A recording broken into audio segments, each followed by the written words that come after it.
You'll find me dancing. I'm nowhere to be, nowhere to go. In the rhythm, I don't think of you. Let me go. It's a new adventure.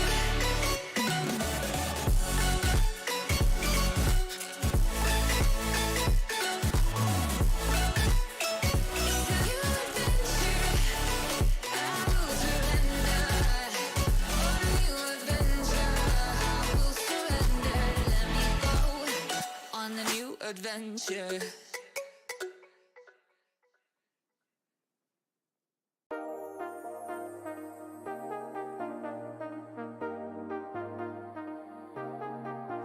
I got you and your vibes in my mind, I can't get them out, no matter how hard I try. I need you and your heart next to mine, yeah, I'm all about keeping it you and I. When you're here, you spark chemical reactions. Your aura strikes like lightning. Got no words, I'm just drowning in attraction. Only one way to describe it. It's electric, can you feel it? You got the only touch that takes me high. It's electric, I'm up in my feelings. Got double vision 'cause of you tonight. It's electric.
There's no doubt, gotta get out of this small town. You took my heart from me, now you're everywhere I see.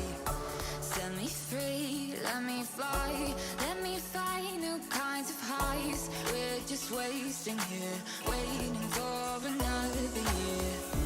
We both know the score, we've been here once before. So many words unspoken, you took my heart, it's already broken. You don't have to wait, I can take the pain. I on a new adventure.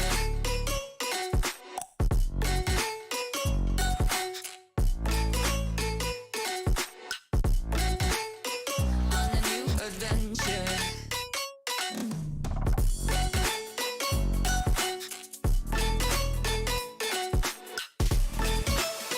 On a new adventure.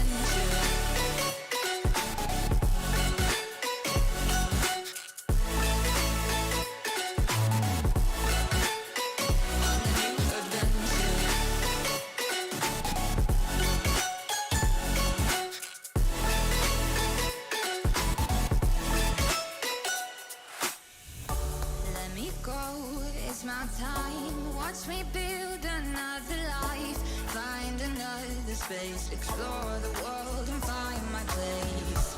Hope you find some peace of mind, hope the night was worth your time. Threw my heart away, we won't see another day.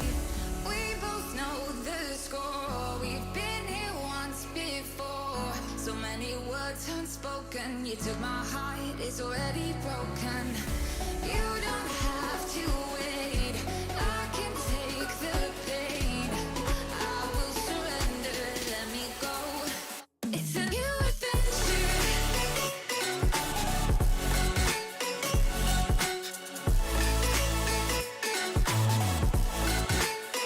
On a new adventure.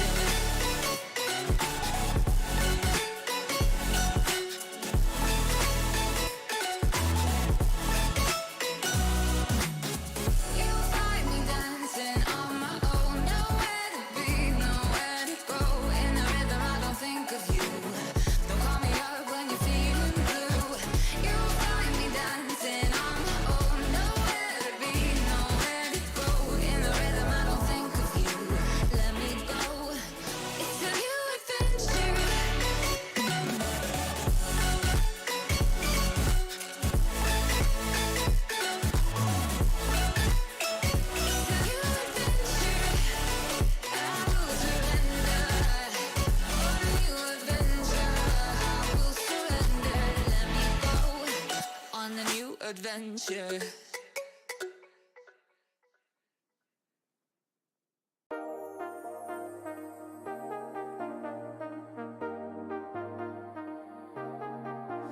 I got you and your vibes in my mind, I can't get them out, no matter how hard I try. I need you and your heart next to mine, yeah, I'm all about keeping it you and I.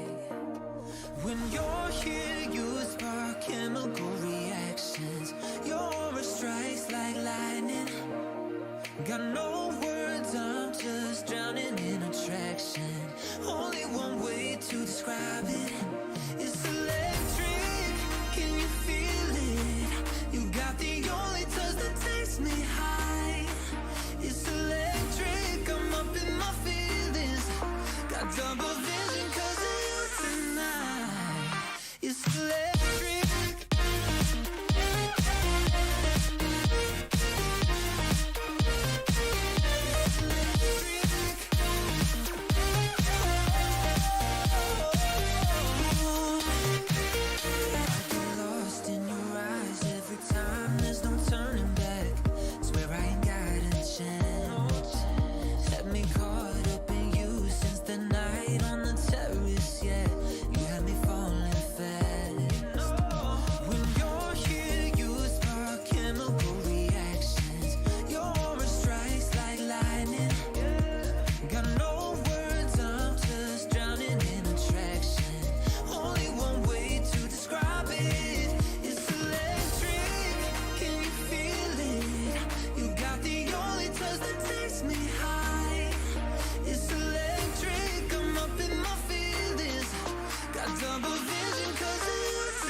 go, there's no doubt.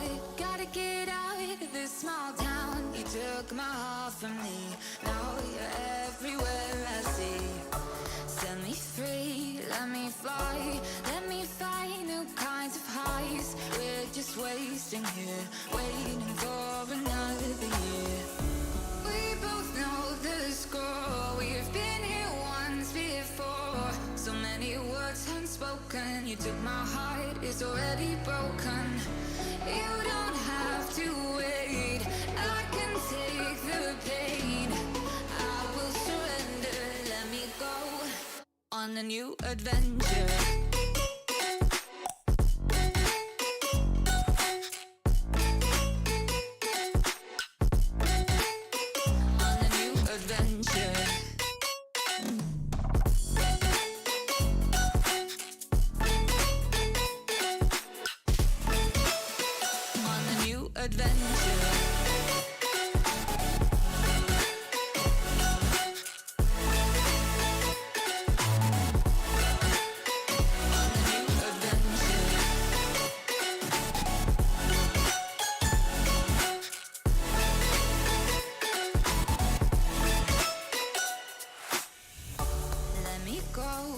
My time, watch me build another life, find another space, explore the world and find my place. Hope you find some peace of mind. Hope the night was worth your time. Threw my heart away, we won't see another day. We both know the score. We've been here once before. So many words unspoken. You took my heart, it's already broken. You don't have to wait. I can take the pain. I will surrender. Let me go. It's a new adventure.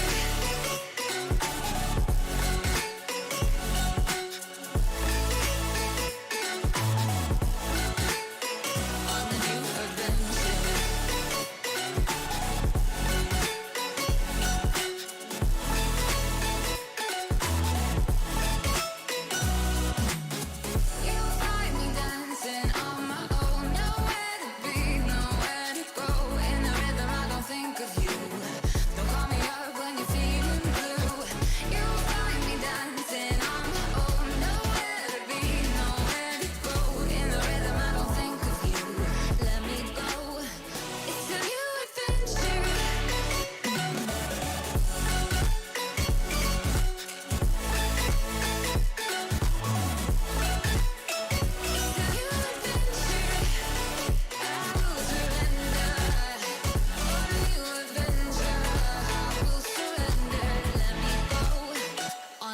Adventure.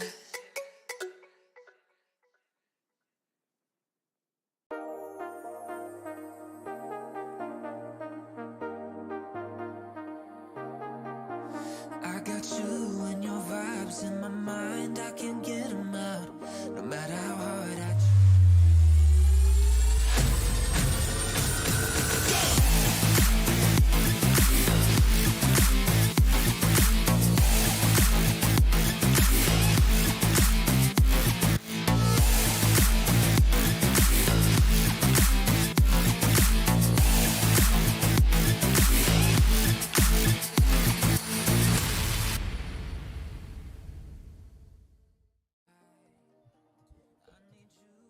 And welcome back, everybody, to the FSL Wild Rift Open 3. And we're going to be your shoutcasters for today. I'm Dash, and I'm here with Infinity. Infinity, it's such a cold night. How are you doing today? Well, first of all, I'm feeling cold with a suit. And it's been Definitely. such a long time since we've last casted Dash. It's been Right, man. years. Right. Well, not years, months. Not years, months to man. say the Yeah, least. yeah. It's just been months since you last casted, but still, it's still the same game that we both love. It's Wild Rift that we're gonna be casting today, and we had a big patch that just happened recently, July 14, 4 days ago was the last patch. So everybody is still adapting to what's gonna happen with our patch. But before that, everybody, let's just take a look at the brackets and what happened to the games yesterday. And here's the brackets, and we're seeing here onto the semifinals. We do have GRINDSKY, ERIS, Royal Ladies, and Tuaha and Talon Esports here onto the semifinals. Yeah, and I'm fortunate enough to see these teams play, especially Chuaa and also Talon Esports play yesterday, they were Yeah. phenomenal. And it's just interesting to see, I'm excited to see how this would turn out. And is GRINDSKY ERIS going to be once again the reigning champion for Wild Rift Open 3, or is there going to be another team that will contest that here today? Yeah, I'm really surprised that we are still seeing the strong GRINDSKY ERIS. This might be the most vulnerable that they can be, because we're now starting the tournament in where we have a new patch. That is when everybody is still adapting. But one thing that I can say though is that maybe this patch is really just working in favor of GRINDSKY ERIS' meta, because right now they're also adjusting to their team. They're adapting to what happened, because right now their mid laner has been changed. They have a change of roster, and that's why they still have this adjustment period together with the 3.3 patch. And I'm still surprised that they're still here, strong as ever. Yeah, I mean, they're pro players. They're professional players. GRINDSKY ERIS won the gold medal in SEA Games, and just a couple of days back, Dash, we were playing and we lost both games. So, I mean, there's a clear difference between pro players and, just definitely, us. man. Definitely. And we can see it, that they still adapted the meta pretty greatly. But also, we won't discount the fact that Roy Ladies is still also a strong team that we can see. They haven't dropped a single game. And this is why we can see that this might also be a close game that we're going to see today during the semifinals. Because right now, the Lee Sin of 1996 x 2005, or should I just call her 9605, is really great. And that's what I'm afraid of. I hope that GRINDSKY ERIS knows how to answer this. But Roy Ladies, they also have a lot in their bag for sure. Yeah, and Roy Ladies, in addition to that, was also the one who defeated Talon Esports 2-0 in the group stages. And remember, Talon Esports, 2 of their members represented Thailand for the SEA Games. So, when it comes to experience, it's Talon Esports who has this massive knowledge and having massive foundation when it comes to the Rift.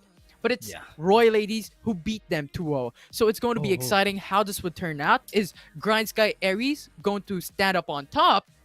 Or is Roy Ladies going to pull them down and going to reach grand finals? They have been building, GRINDSKY ERIS has been building their Queendom since Wild Rift Open. And this is interestingly enough the Tyrants, or rather, they have been the strongest overall for FSL. And I'm excited to see on who's going to be there to defeat them, to take them down from their throne. And that's why I'm excited. Whatever's going to happen here would be probably one of the greatest things that we're gonna see. Is either GRINDSKY ERIS would stay on top, or would they be toppled down by whoever is gonna be facing them onto the grand finals, or rather even in this semifinals with Roy Ladies.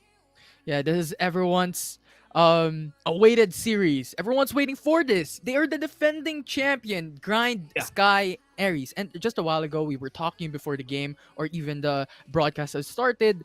GRINDSKY ERIS has a couple of changes in the draft. How would they turn out? Like, it's just going to affect them hugely, with AA now going into the mid lane and Angelila filling the role of the jungle. So is it going to affect them drastically or not?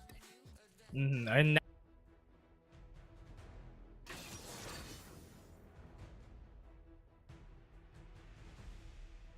usually the classic. We have seen a lot of Lucians getting picked, and the answer usually is a Corki. Even in Icons, we have seen this a lot, and that's why this is pretty normal. This is pretty basic on what we're seeing in the first parts of the draft. Yeah, this is the meme that Wild Rift Esports posted like one day for the Icons Global, right? The 2 picks for ADC or Marksman are Lucian and Corki. So pretty much we're seeing it once again. And I think it's just 2 of these Marksmen are really, really strong. In and of itself, Lucian individually can pretty much carry the whole team. Corki has a lot of utilities that you can use, and also the shred of armor, which is really, really nice when it comes down to it. Yeah. And the armor shredding, especially for the Corki, and even though this is one thing that I'm really surprised of, is that they're still going for this picks, even though that the Hullbreaker has been nerfed a bit for ranged champions in Wild Rift patch 3.3. So I'm surprised that they still have this. I hope that they have something in their bag that could change this up on what's gonna happen. But what I like is that this Singe pick. I really love whenever they pick a Singe, just because of the fact that this Singe could go to the top lane, could go to the mid lane, and offers a lot of utility for the team. Yeah, and Singe could pretty much just survive on his own. He could just run around, like slow down enemy teams, and also dealing so much DPS damage throughout the poison. So Really nice pick there coming in from Roy Ladies. And so far, they're going in for more of a tanky composition with Shen and Singe in the same draft in the first 3 picks. They're still not showing who's going to be the support, who's going to be the jungle. So that's the question that needs to be answered here. Where in GRINDSKY ERIS now bats away Nami and Roy Ladies bats away Garen. Surprisingly, we do have a Garen ban, which is usually the classic because Garen is still a strong champion as he is. Because Garen really offers a lot. Even though that he doesn't have a lot of CC, the distraction that he gives for the team itself is still really big. Couple that with a Rakan and an Olaf on your team, they'll be running down the back line for sure. That's why they wanted that safety for themselves. Yeah, and in addition to that, Roy Ladies already has a Baron laner. Shen would pretty much not go into support role or top lane, so banning away the Garen gives them a huge advantage into that aspect, and with that, GRINDSKY ERIS picks up Jax for themselves, potentially going into the Baron lane instead. Yeah, what I like about the new Jax is that it's easier to stack up the stacks, yes. But still, Jax is still pretty strong in the Baron lane. Even though it takes a long time for Jax to be strong, most of the bruisers that fight against Jax wouldn't have an easy time. Because remember, he has the counter-strike. Even though that he's not strong in the early game, as long as he has the counter-strike, it would be super hard to take him down. Yeah, and I'm glad that you mentioned about the counter-strike, because the opposing team, when it comes to top lane, is now the question. Because you have Fiora, you have Shen, you have Seth. This pretty much is a very flexible pick for Roy Ladies. Yeah, there's no backline. That's one thing. You only have Lucian in the backline. Everybody's gonna go in, and Lucian will be left in the backline by himself. So I'm scared about how this is gonna go. Honestly, I'm scared of how this is gonna go for the Lucian. Whoever is gonna be using that Lucian, because the backline would be free access for the side of GRINDSKY. But still, GRINDSKY is playing it safe. They do have a lot of mixed AD and AP damage. And what I'm scared of is that would this be enough to take them down? Because most of the time when we see a Jax, you go for the Blade of the Ruined King route. And with this lineup that they have in Roy Ladies, he can go Divine Sunderer too, which is really great. No way. It's a Singe mid lane dash. That's great. That's great. We'll see how this will turn out. But the question is, it's a melee versus a range matchup. So Orianna or AA could pretty much have an easy time matching up against Singe in the mid lane. So laning phase would definitely be to the side of GRINDSKY when it comes to that specific matchup. Yeah, I hope they would be ready though. I like the Singe mid lane. Honestly, I've seen this a lot in Icons, and whenever there's a Singe mid lane, they usually couple that with a Lucian or the Corki mid lane just for them to have at least an easy matchup in the mid lane. But what's great about the Singe mid lane is the amount of pressure that the Singe gets. Remember, 3.3, Singe has been nerfed a bit, minus 7 seconds to the Insanity Potion, which is why right now I hope Zanisha, I hope she has a plan in mind with the Singe, because against an Orianna, it's good. Because honestly, Orianna doesn't have damage in the early game, so Singe would just be reigning in the mid lane for sure. So we'll see, as we're already there, already done with the picks, already locked in on the draft, and Dash, this is the semifinals already. It's the defending champions up against Roy Ladies, the one who defeated Talon Esports. Yeah, I hope that they would be. I hope that they would be ready for this, because I am excited. I'm excited with this matchup that we do have right now, Infinity, with their champions that is laid down in front of us. I hope that they have something in mind that could be potentially be great. Remember, we have a Shen. The only damage potential that we could have for Roy Ladies is Cotton Candy and her Lucian. I hope that this Lucian would be popping off in the late game, because if they don't, they wouldn't have enough damage in the late game. That is usually what is needed here for this lineup. GRINDSKY has a lot.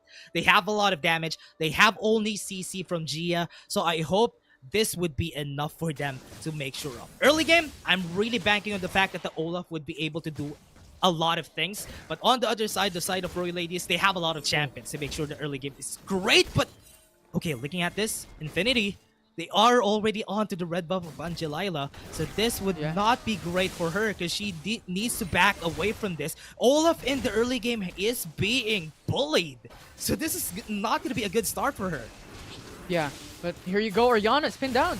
Yeah, going in. No, she needs to flash away. No more, no barrier, and that's going to be a kill already. Onto the top side. 4 people are here. Roy Ladies, with this unorthodox setup, was able to get a 2-0 against GRINDSKY. What an amazing play from Royal Ladies. They were invading onto the red buff, delayed Angelilai's farm, and it was a level gap till then because now Fiora's level 2, Singe was level 2 into the bot lane. Well, it doesn't really matter, but regardless, the rest of the members from Royal Ladies that went in for the jungle invade got a huge lead up against Hellgirl, up against Angelila, and AA, which was pinned down in their own jungle. So massive disadvantage right now for GRINDSKY Aries. Yeah, I hope that they would. Oh, this is great. What I'm seeing right now for this team is that, look at them. Singe and set onto the bot lane just because they know that they wouldn't really have a lot of damage with Yugen in the bot lane. She doesn't really have a lot yet. You remember, it's a Corki we're talking about. So we don't have a lot of damage there yet. So the Singe in the set would just be sustaining the bot lane. And Lucian Orianna, more of a classic matchup. Lucian has the advantage, and getting that early kill for the Lucian was really crucial. But now they're going for a fight in bot lane. Zanisha now low on HP, flashes away, but the Ignite is still ticking, so Yugen is just there. She freely take this kill. Yin is gonna be the next down. No Haymaker for you, and Angelila gets a 2 back for the team. Amazing response from GRINDSKY Aries. Yes, get 2 kills from the first minute of the game, but we're gonna take it back. And now GRINDSKY Aries, 1.2k gold up than Royal Ladies. And this is what you're looking for from a disadvantage. They brought it back here in 2 minutes into the matchup. Really aggressive for the team. I wasn't expecting them to go for it, but they actually did, because they know they didn't have any range damage onto the bot lane. They are confident that they won't be killed. That's why they just went in there. But Gia, right now, in the mid lane, she's gonna go in. Grand entrance right there, but not enough to actually take any kills for their side because AA doesn't have any mana. Yeah, and in addition to that, that's a Singe. We talked about his defensive prowess when it comes to the early game, when it comes to the mid game, and even the late game, especially with the Giants belt as well. So that's an extra 1k HP on herself. So it's so much harder to just burst her down. And as you stated, AA didn't have any mana then. So it's not a good option for them. So clever move from GRINDSKY Aries to back away. Yeah, pretty safe place from both of our teams just yet. Because a while ago, Royal Ladies they had a really great start for themselves. But now, with what this is, really not big advantage just yet. Angelila, oh no, has been taken off again. This is really unfortunate that 9605 has been pretty aggressive with the way she jungles, because right now Angelila can't even get to her own jungle. 9605 is a player that we highlighted a while ago. Pre-draft, pre-game, she's super strong and she's super dominant when it comes to the jungle. And I think this is what Royal Ladies is depending on when it comes to the game. You have a huge dominant jungle, so we could pick up Singe mid lane and Shen to have more of the capacity to give in onto 9605 and Cotton Candy to carry the whole game. Yeah, I just like the fact that Infinity, we have been seeing these teams have been pretty great about the rotations, but what I'm really curious about is what they're gonna do after the 5-minute mark, because everything changed for this, because the dragon has been, remember, the dragon has been changed because we're now in Elemental Rift. There's a lot of changes that has been said during the patch notes, so everybody would be adapting to what's gonna happen here. Would they prioritize the Drake or would they prioritize the Rift Herald? I think before, yes, if this is an Ocean Drake, big priority for that, but with the changes to the Ocean Drake, I'm not sure if it's the best Drake that you should get for the first rotation. Yeah, so that was a common question since yesterday, right? Is the team going in for the Dragon first, or are they going for the Rift Herald? But before then, Angelila spotted 2 members of Royal Ladies on bot side. Still want to go. Yeah, still want to go for this fight though. 9605. Really very aggressive on the bot side of the map. They want to take down AA before everything starts. Remember, they still have a lot of flashes on their side. Actually, all of their summoner spells are still up, so this is gonna be, they're gonna be ready for this fight. GRINDSKY ERIS, they even have the package for themselves, so they could just put this down, put the red carpet in, and if Yugen does that, she's in position to do just that. Remember, Yin is in here, and that's gonna be the exhaust onto their side. The package is not enough to actually get them to kill. The shockwave was perfect, and they're now gonna be taking it for their side. It's gonna be good for the side of GRINDSKY ERIS, because they are taking them down. They still have a lot of members in. They still have the exhaust on Cotton Candy. They're trying to get the kill, and that's gonna be it. Exhaust, not enough. Flashing in, Yugen so aggressive. That might be the punishment for her, but right now it's a 2-4-2, and GRINDSKY ERIS took the Ocean Drake. Yeah, they were on top of that. GRINDSKY Aries got the Ocean Drake. It was a 2-4-2, but in the end, Yugen Yeah, that happened. That just happened. That just happened, Infinity. Great kill for you again. Now, make that the 3-4-2 from the 2-4-2 a while ago. Yeah. Gold medals for you, Dash. This is their Definitely. prowess when it comes to the Rift. They went in as a united front, and GRINDSKY ERIS just punished Royal Ladies. And now, the Rift Yeah. Herald, if it goes to GRINDSKY ERIS, this could exponentially increase their amount of gold. If ever they get this, remember they got a lot of amounts of kills a while ago. 2k gold lead for their side. They need to not give this Rip Herald for the side of Roy Ladies, because if they take this, remember they still have platings on their side. Actually, it has been taken out already, but now they can still go in. And Jalila goes into the back line. We still have the Ragnarok onto their side. We'll still be able to get the Rip Herald. One takedown for their side. A 1-for-1. 2 junglers have been taken down, but still, there's gonna be the Rip Herald to the side of Roy Ladies. Yeah, and at the very least, Roy Ladies got that objective, but in the same manner, GRINDSKY ERIS is already lane. pushing on top lane. So, who's gonna get the tower for his blood? Oh, would they be able to actually take it though? The timing here is great for Roy Ladies. Yeah, they got the first turret for their side. That's gonna be great, but still, at least they had the trade here. Mid lane has been taken down for Roy Ladies. Remember, Gia gonna be pushed back. Does have the dash out, and not gonna be able to take the kill, but Referral was able to still take one more bomb onto the mid lane. Yeah, however, it is amazing how GRINDSKY did that. Roy Ladies got a Rift Herald, sure, Yeah. but Hellgirl was split pushing bot lane, and you have Yugen and Angela Layla pushing on top side. So it was just, 2 turrets being taken by GRINDSKY ERIS, only traded for a Rift Herald and also a turret. So what GRINDSKY ERIS is doing is not giving that option for Roy Ladies to have that front of getting the advantage back. And that is the reason why we're seeing the gold difference of a 2k gold lead for GS. Yeah, and remember, what's great about Roy Ladies is that they know when to fight. Because remember, this scene composition wants to go for long drag-on fights. Yugen goes in, Grand Entrance won't be able to hit. Still, as I'm saying a while ago, Infinity, Roy Ladies does have an advantage on long drag-on fights. Because remember, they have a lot of champions who can make use of their tankability. Yeah, they are very chunky, so that's gonna be great. But still, it's a big challenge for ERIS. They need to get to the late game. Yeah. Although I'm gonna bring back to one of your points just a while back that Roy Ladies doesn't really have that much damage dealers. Damn With it, GRINDSKY, yeah. they have Jax, they have Olaf, they have Ariana, they have Corki, and even Gia is building onto a Rod of Ages. So when it comes to the late game, really? when it Yeah. comes to that point, they have so much damage potential up against Roy Ladies, which I don't know if Roy Ladies could stand in on their tank ability, as you stated just a while back. I think the big deadline here for Roy Ladies is for them to win the second objective fight. Because if they don't win the second objective fight in where they have the second or first or second items already, that is supposed to be the time that they shine. Because it's the tankiness of these champions would just be at that point. After that, GRINDSKY ERIS would have enough damage for them. Remember, Hellgirl is using a Jax, so this is going to be a hard fight for them. Look at that top lane though, doesn't have anything for her side. Hellgirl at least would be able to survive. The barrier has been popped. Package is here from Yugen, but will she be going for the fight though? Okay, good thing she won't.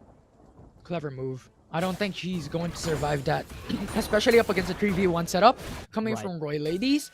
So that is the very least possible way that Hellgirl did not die.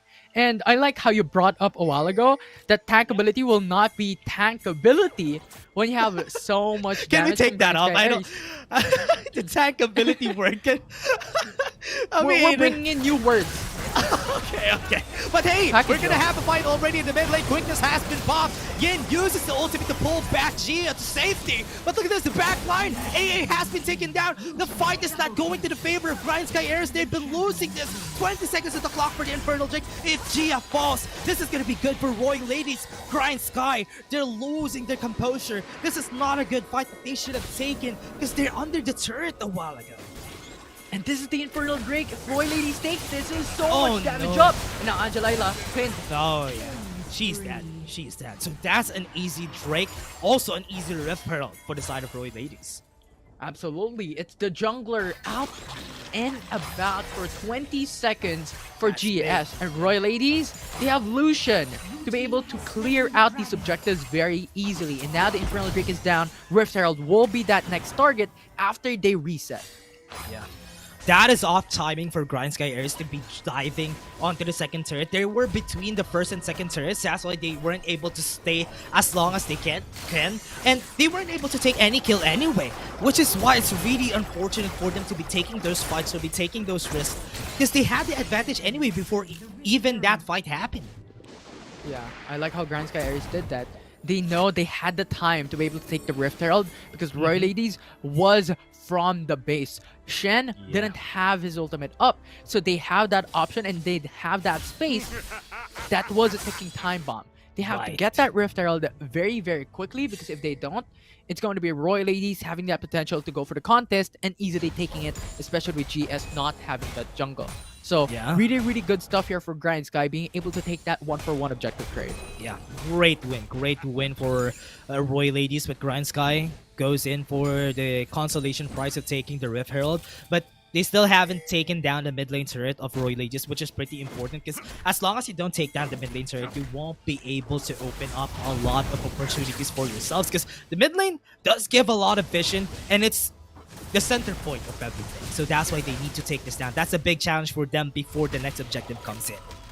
Yeah, it's similar to, I guess, a chessboard, right? If you have a queen in the middle of the chessboard, you can't really just pierce through onto that front lines, because you have so much defensive capabilities on that chessboard. So that is what GRINDSKY ERIS needs to take off. But Hellgirl, not gonna be taken off that easy, because it's a Jax. It's a Jax. It's a Jax. It's not gonna be easy to take down Jax for sure. Even though that she went in for the Triforce Blade of the Rune King route, she's pretty strong right now. 1v1 with the Shen, she's gonna be taking her down for sure. Because right now it's a big advantage for GRINDSKY ERIS. Look at this, Yin gonna be the target. Good thing she was able to flash away from that, and that's gonna be safety for them. Package is up and ready for the side of GRINDSKY, and as I said, they needed to take that down. They were able to. Tower down, tower down. A very, very good objective takedown from GRINDSKY ERIS. Ooh, Yugen playing it pretty. Yugen is really confident on what she can do with this Corki. Every time that I see Yugen playing the Corki, she goes in, she goes forward, and she's not even afraid of getting dived in by a lot of people. Because remember, she does have the package too. That's where the confidence is coming from. Yeah, and I believe the power of GRINDSKY ERIS really relies on the trust. Because these people are close friends in real life. They're together for a couple of months or even years now when it comes to playing in the red. So really, really strong when it comes to, you know, the chemistry between each player. And I think that's also one of the reasons why Yugen is comfortable in being that confident and being aggressive up against Royal Ladies. Yeah. Look at this. Took down turrets already for the side 3-4-3 on the turrets, or rather 3-4-2, because bot lane hasn't been taken down by Roy Ladies just yet.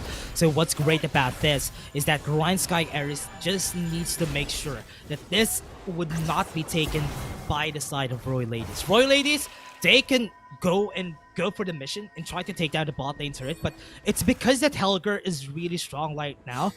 It's gonna be hard for them to make this. Shen wouldn't be having an easy time fighting against Helger right now.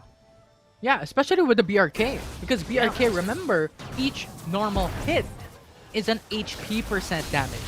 So that's really, really strong for Jax to be able to just peel down, or well, just shred down the HP bars of Shen. Yeah. It's not gonna be easy for Shen for sure, because that's why right now it's... How are they gonna start this? Because the Mountain Drake is gonna be up in just a bit, and that's what we're waiting for. The next objective to come out. After the objective comes out, this is when the big fight happens. And as we said a while ago, Roy Ladies wouldn't have enough damage if Cotton Candy would be taken down here, and that's why they're going for it. That's gonna be the Grand Endless would be able to hit, and that's gonna be the stasis onto the side. Cotton Candy's gonna fall. No more damage for the side of Roy Ladies. This is gonna be good for GRINDSKY ERIS, because right now they just need to run away. They got the kill that they needed. They can take the Baron. They can take the Drake if ever they want to. Absolutely fantastic there. The engage coming in from Gia, the grand entrance was phenomenal. That was a two-man knockoff. Hellgirl though. Yeah, fighting against two members. Enough distraction for the team. Because remember, because of that, they rotated back onto the bot side. They Almost.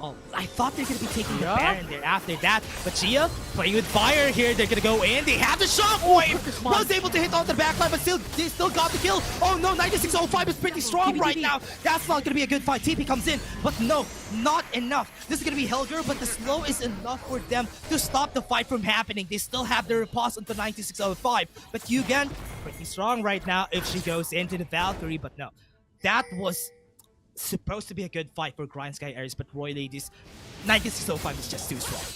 It was unfortunate. Jungle and support gone for GS. And now, Roy Ladies, as you said, it could take the Mountain Crate. And Infernal Dragon would also be increased when it comes to that. Stack. So, a lot more damage coming into Roy Ladies. 9605 though. Look at the damage from Yugen. Really strong. Corki at this point in the game, pretty scary. The amount of damage that she's gonna give the longer the fight goes. That is gonna be scary. Right now, one thing that we need to look at, Infinity, is the amount of pressure, the amount of priority that Hellgirl is giving GRINDSKY ERIS. Because since a while ago, you need to invest 2 people for you to take down Hellgirl. Because if you don't check Hellgirl, she's gonna be taking down all your towers. That's why every time they always need to put someone there for safety. And I don't even think 2 people is enough. Because remember, a while ago, Hellgirl was just pushing on the bot lane, was taking the tier 2 turret. She took the there, tower. Shen was there. Hellgirl survived! Yeah. So, I don't know. I don't know if it's only 2 people that you need to bring up to Maybe Hellgirl, with but Delusion would be good. But without Delusion, it might be hard. Because with 9605 too, that could be good. If 9605 is there, that could be a 2v1. That is good. Yeah. But still, Gia, pretty aggressive. Angela Lila, look at that. The shockwave on the tree. Perfect timing. And the showstopper is not going to be hitting on the Angela Lila. That Stoneplate enchant is enough for them to survive. And that's going to be it. 9605 might be taken down. Look at the back line though. This is going to be good for the side of GRINDSKY. This is the fight that they needed since a while ago. 2 for 1. I think GRINDSKY is going to be taking that win any time of the day because the bot lane turret is going to be taken down too. And Yin might be a casualty onto the side. Helga, she's just doing so much for GRINDSKY. This is crazy, Dash. This is what we're talking about a while ago. Hellgirl just gives a lot of the space for GRINDSKY ERIS to make moves. And if ever Roy Ladies takes the bait, Hellgirl is just gonna take objectives in the bot lane. And now the bot lane is open. So when it comes to lane prio, that's natural lane pressure for GRINDSKY ERIS. They got 6 turrets down. GRINDSKY ERIS is just taking over the map, even though they didn't take a lot of dragons. It doesn't really matter. If they have a lot of turrets, they have a lot of pressure. Natural lane pressure, as you said. This is going to be a 3v5. They don't have anything on their side here. They've got the taunt, but that's going to be the steal! What?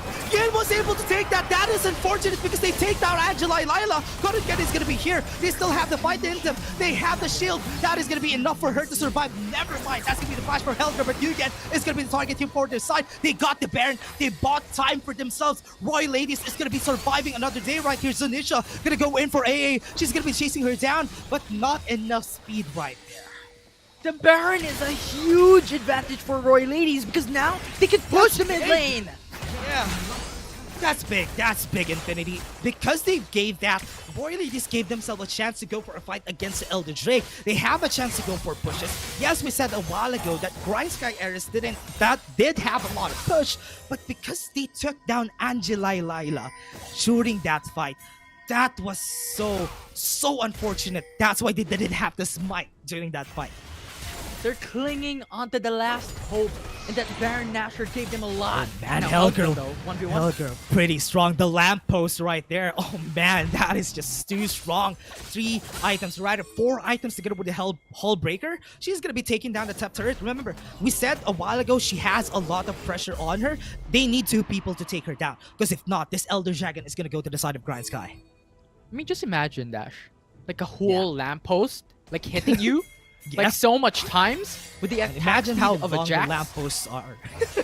That's long, man. That's long and hard. I can imagine how hard it is if it has been bonked on your head. Oh, You're gonna be definitely fight though. Yeah, gonna be concussed. Showstopper to the backline. Gia gonna be the target. Shockwave won't be able to hit anyone. That's gonna be good for the side of GRINDSKY ERIS because now they're gonna be taking down Roy Ladies. It's just making sure that they're kept in check. This is going good for the side of GRINDSKY, or rather Roy Ladies, because right now they're being chased down. GRINDSKY, they need to back away. They don't have a lot of HP. Sunisha, with the amount of pressure that she gives, she's just running down the back line. This is gonna be good.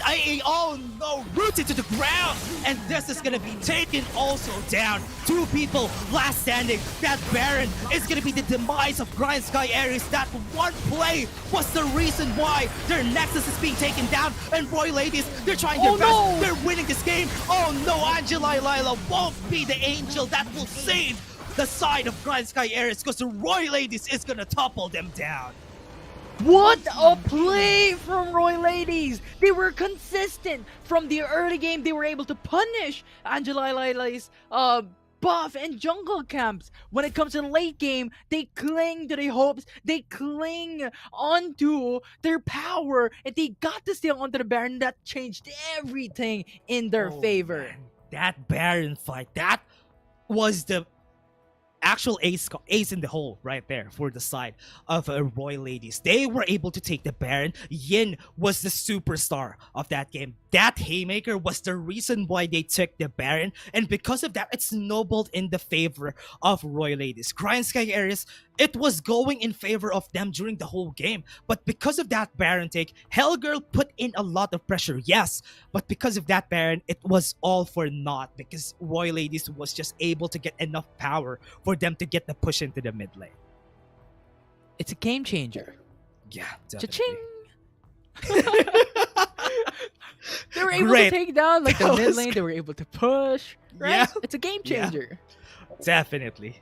I like that. I like that because it's a very Yeah. big game changer. That Baron take for them was pretty important. I thought that's already in the bag because it's a 3v5 fight, right? The 3v5 fight there for GRINDSKY ERIS could have been in their favor all along, but because of how tanky Roy Ladies are, they were able to take down the jungler. After that, it was enough, and that was something that I was afraid of during the whole time. Infinity, if they were able to take that, GRINDSKY ERIS would be losing on a losing battle there, and Roy Ladies, they took that and they got the win. I like this this thing that we're seeing right now, this place, this skills, this display of skills from both of our teams, because it was really close until it wasn't anymore. Yeah. And you can just never be calm if 9605 is alive and you're taking an objective. Right? We keep on talking about, even before the game, even before the series, even before the draft has started, or the game or the broadcast has started, that 9605, the jungle of Roy Ladies, is just an absolute insane player.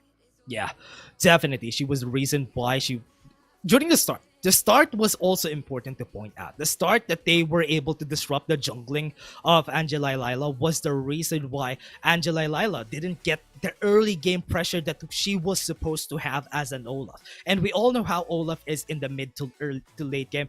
That is the reason why they had the hard time. So next time for GRINDSKY ERIS, I think they need to look at that, because the members of Roy Ladies might be able to do that onto the next game. But before we head into that next game, everyone, we're just going to be taking a short break. We have been your casters for today. I'm Dash, and I was here with Infinity. See you guys in just a bit.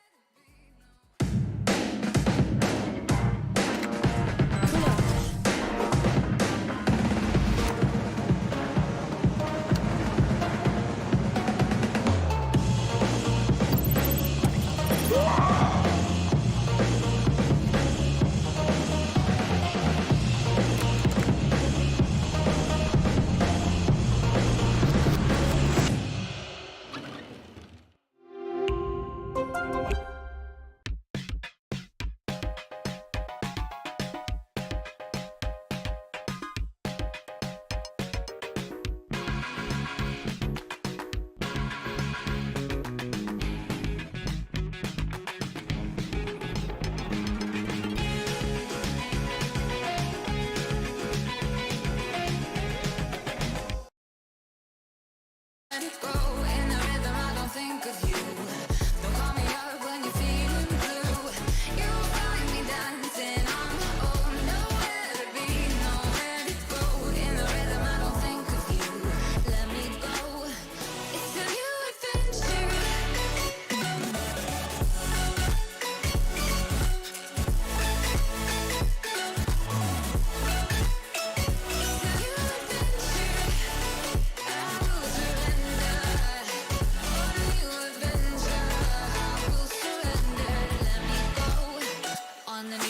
adventure.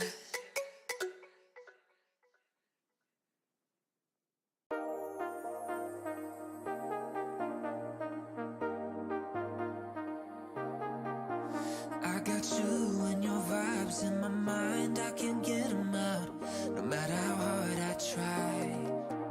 I need you and your heart next to mine, yeah, I'm all about keeping it you and I. When you're here, you spark chemical reactions, your aura strikes like lightning. Got no words, I'm just drowning in attraction. Only one way to describe it. It's electric, can you feel it? You got the only touch that takes me high. It's electric, I'm up in my feelings. Got double vision 'cause of you tonight. It's electric.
There's no doubt, gotta get out of this small town. You took my heart from me, now you're everywhere I see.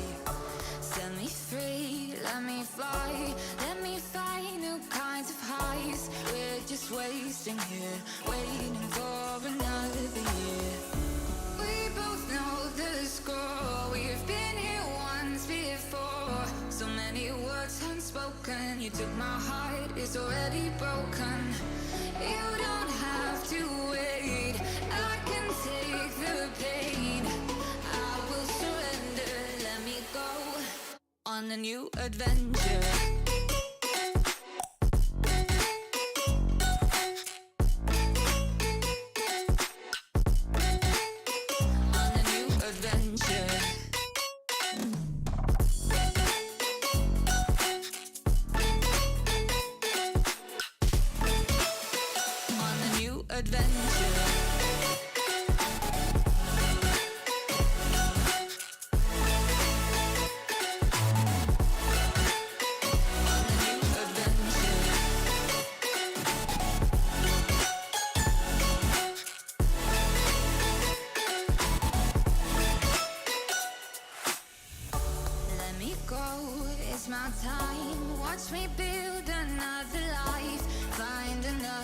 face, explore the world and find my place. Hope you find some peace of mind. Hope the night was worth your time. Threw my heart away, we won't see another day. We both know the score, we've been here once before. So many words unspoken, you took my heart, it's already broken. You don't have to wait, I can take the pain. I will surrender, let me go.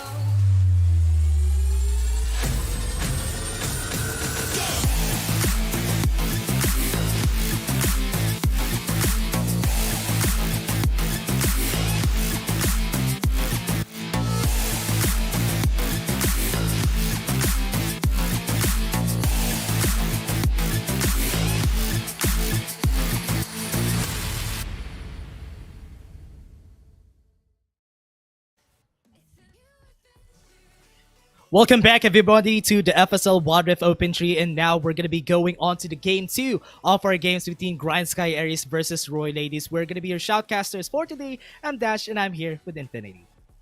Yeah, that game 1 was exhilarating all throughout, from the first minute of that game to the 5 minutes into the matchup, into the 15 minutes, up until the end of that game. It was all about excitement. There was no stale moment, because everyone was just participating. Everyone was looking for these ganks and looking for these plays.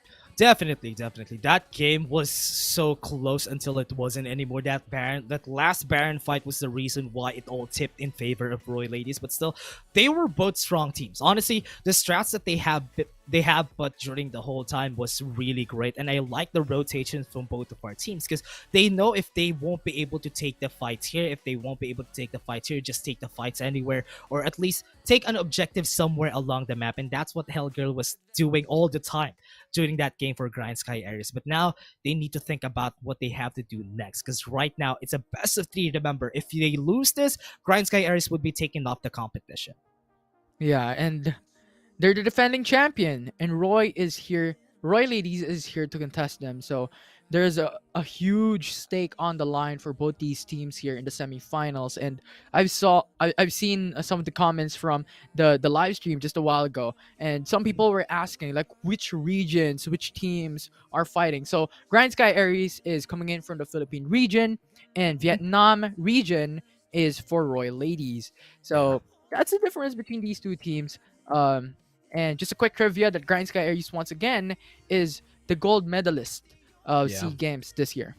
Yeah, and they have always been strong whenever FSL is going to come in. And that's why there's a lot of expectations for this team, for the side of GRINDSKY ERIS, because they have been performing pretty well since the start of FSL. And now they are really needing to keep their crown for themselves here in FSL Wild Rift Open 3. But now in the meta, we have seen a while ago, Infinity, the bans are still the classic. What we've seen in Icons still are getting played a lot. But Hullbreaker isn't as much as a first item pick for a lot of champions here compared to how it was before. But now Karma is open, so that's going to be taken. Yeah, it's an instant pick. And it's one of the most evergreen champions, even in Icons Global, wherein Karma was consistently up there when it comes to the support pool or even the mid lane pool, because it was used in the mid lane before. So even then, right now, GRINDSKY ERIS is having a very flexible first pick. And for Royal Ladies, on the other hand, they have Corki and Shen. So they're bringing in the Corki right now for their draft. Still, the safety of the draft from Roy Ladies, they still wanted to go for the same thing. They have the Shen, and if ever this is the same thing, if they have the Twisted Fate here, that would be good for Roy Ladies. Yes, they have the same composition in where they have a lot of CC, but the problem is the damage. But it's a good thing they had the Corki for their side, because that's enough damage already. Yeah, and this game too is more about denial rather than picking up something from themselves. Because if you look at the draft right now, you have GRINDSKY ERIS picking up the Karma, and then the Lee Sin. And remember, 1996 x 2005 from the prior series has so much strength when it comes to a Lee Sin pick. Yeah. And when you're looking in the draft on the side of Royal Ladies, they banned away Lucian to then go for Corki. So there are a lot of these denials from both these teams. Yeah, I like what I'm seeing here from the bans. They banned the Varus because they knew the potential of a Karma and Varus in the bot lane on the hands of Yugen and Gia. And that is a scary matchup to have for their side. That's why they banned a lot of this early game bot lane champions. Because if they don't, they would have a hard time fighting against them because the Corki doesn't really have a lot of damage in the early game, so they want that safety for themselves. Karma, paired with anyone who has a great early game in the bot lane, is just a menace to deal with in the bot side. So that's why on the side of GRINDSKY, they're just banning a lot of those champions that could be hard to deal with. The Sat is banned. I'm kind of expecting a lot of those CC champions to get banned also because they have the jungle, the top lane anyway. So right now, Alistar is gonna get banned for the side. Oh, you missed it. Interesting. No support bans. Right. No 50 ban. Yeah. Right. Okay. I mean, that's all right. That's all right. But what do you think about this? The Twisted Fate to the Shen early game? What do you think about it, Infinity? Oh, never mind. It's an interesting thing if ever they commit onto the Twisted Fate because they have Shen. So if they have Shen and Twisted Fate, you have a lot of these global response ultimates that you can go into team fights. So Shen could split push, Twisted Fate could just shove the lanes to then go into a certain team fight. So really, really strong when it comes to that. But they then went for the Morgana, so a really strong team fighting champion as well, to maybe go for support or still an option to go into mid lane. For GRINDSKY ERIS, however, they are hovering onto the Ezreal, which is really strong when it comes to mobility. And also with a Karma, that's extra movement speed. But they just hover it to again go to the Diana, wherein they want to go for team fights instead. They want to match it up against Roy Ladies. I was kind of expecting this last specs for GRINDSKY would be Zed. If this was Ray Ray, the Zed would come out for sure. Because the Corki, if they pick the Morgana onto the second rotation, that would just mean that they wanted the Morgana Alistar in the bot lane and Corki would be in the mid lane. That's what I'm expecting here for the side of Roy Ladies. Because if this was a Zed versus Corki in the mid lane, this would be an easy lane for GRINDSKY. But now, because of this, Diana would have a bit of a hard time because of that early game low range, or rather melee range for AA, but she would be able to sustain in the lane, which is great, but would not be able to pressure a Corki to decelerate the late game power spike of the Corki. Yeah, you forgot about the signature champion of Ray Ray. Yeah. Jace.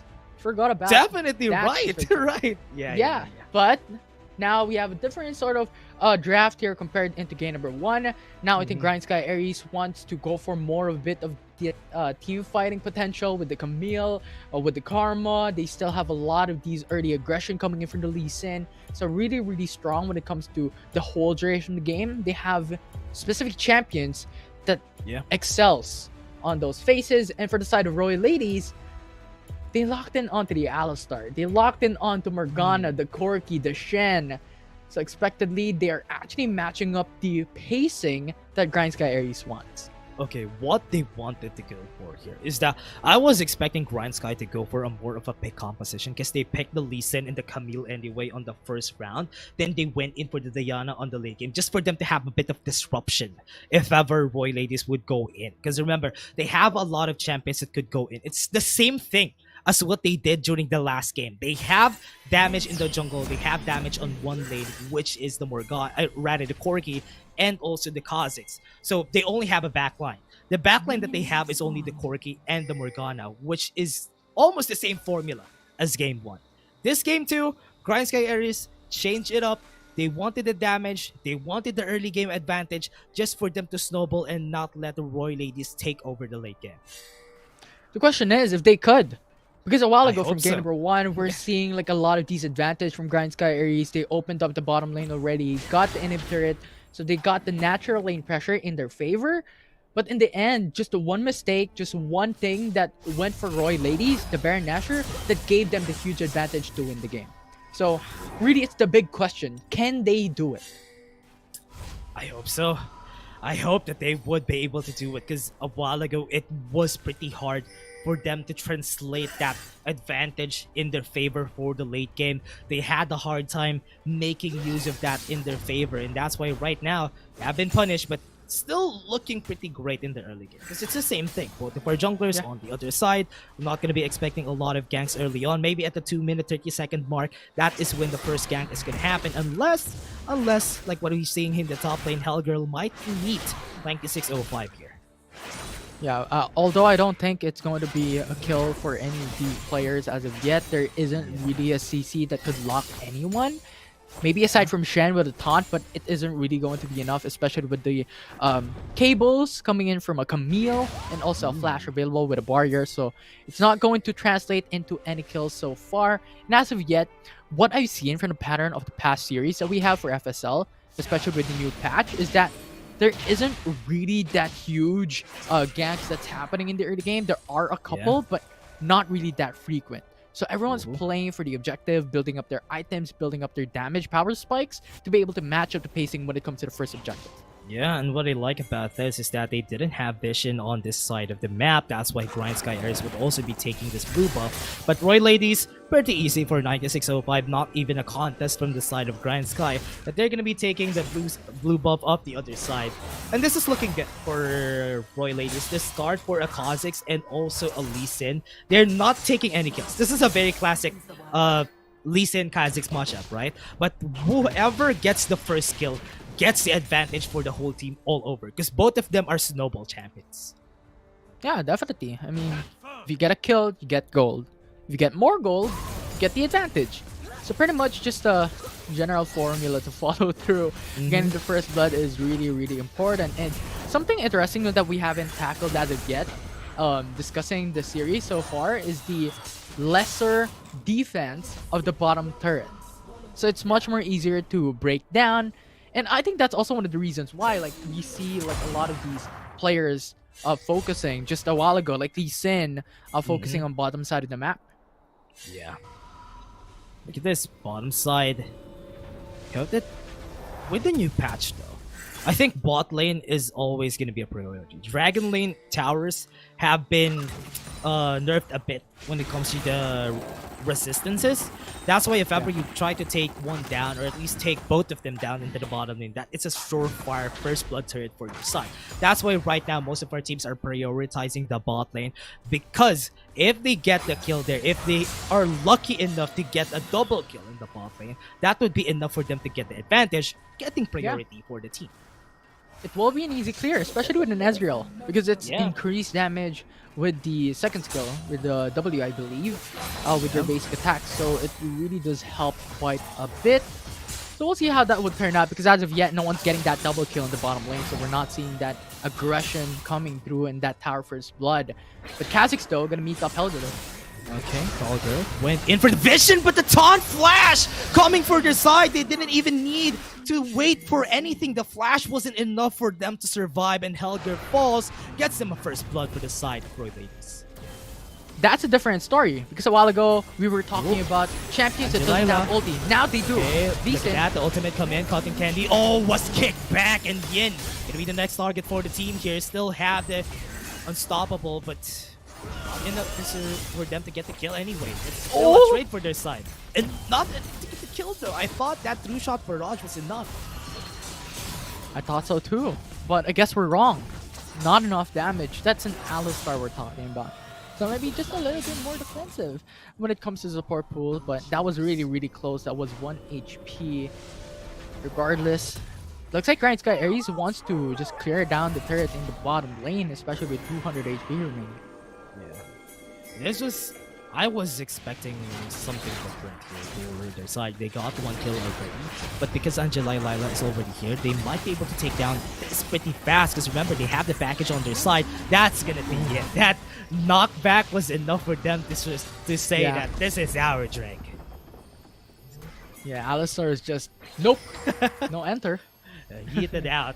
He got heated out. And right now, Infinity, with the start of the Roy Ladies, with how they started with the game a while ago, it was pretty interesting that they got the Drake by themselves as fast as they could, because a while ago we've seen them take down the turret pretty fast, right? I mean, they took down the kill onto the bottom side. I was expecting GRINDSKY to have the priority there at that part of the map, but because they weren't, because they resetted, Roy Ladies found that chance and they got the Drake for themselves.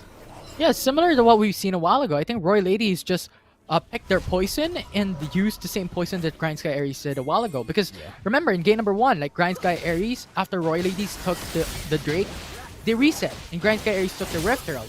So now they're doing the same thing, that they did just a while back. So similar formula. Fight though. Great knockback, great knock up to the ultimate right there. The Moonfall was enough to get 4, but not enough for them to get any kills for their side. Gia, look at that. The ultimate wasn't enough for them to get any kills even with that. And GRINDSKY, he need to back away from this. This is not enough. 9605 survives with 1 HP.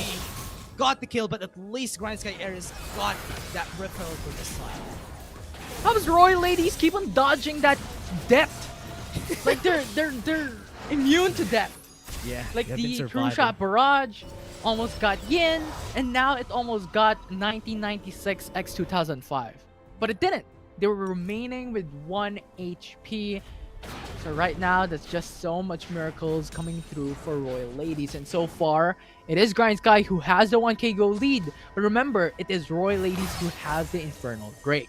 Yeah. The Infernal Drake, remember, as long as they stack these Drakes on top of each other, that just gives them more and more of these bonuses. And in the Kha'Zix on the Corki, that is not what you want to happen. If they get a lot of damage on their hands, Royal Ladies would just be taking down the back line like butter.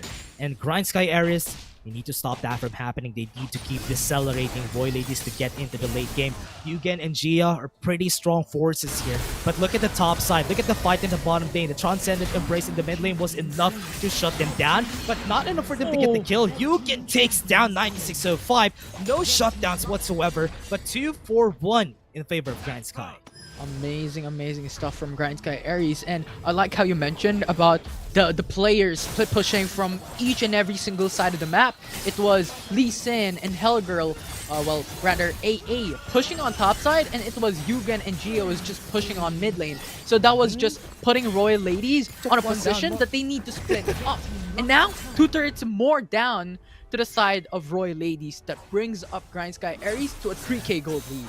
That was just surprising that Yin just got taken down from long range by Yugen in the mid lane. I was surprised that they got the takedown there, but still, it's still great effort for Royal Ladies to be surviving right now. This is the onslaught of GRINDSKY ERIS. They want revenge from what happened during game 1, and they're not stopping at any stops right here against Royal Ladies. So GRINDSKY ERIS, they are taking over the map. Look at how clean they're doing this. They got 3 towers already. Absolutely. So now the question is, like, what will be the next step? Because the Royal Ladies is now on a bit of a disadvantage, is on a bit of a pickle. They need to do something else, especially now Angela Lila almost getting that playing with fire kick. But it's just the Dark Binding holding her down. Yeah, she got the Sonic Wave.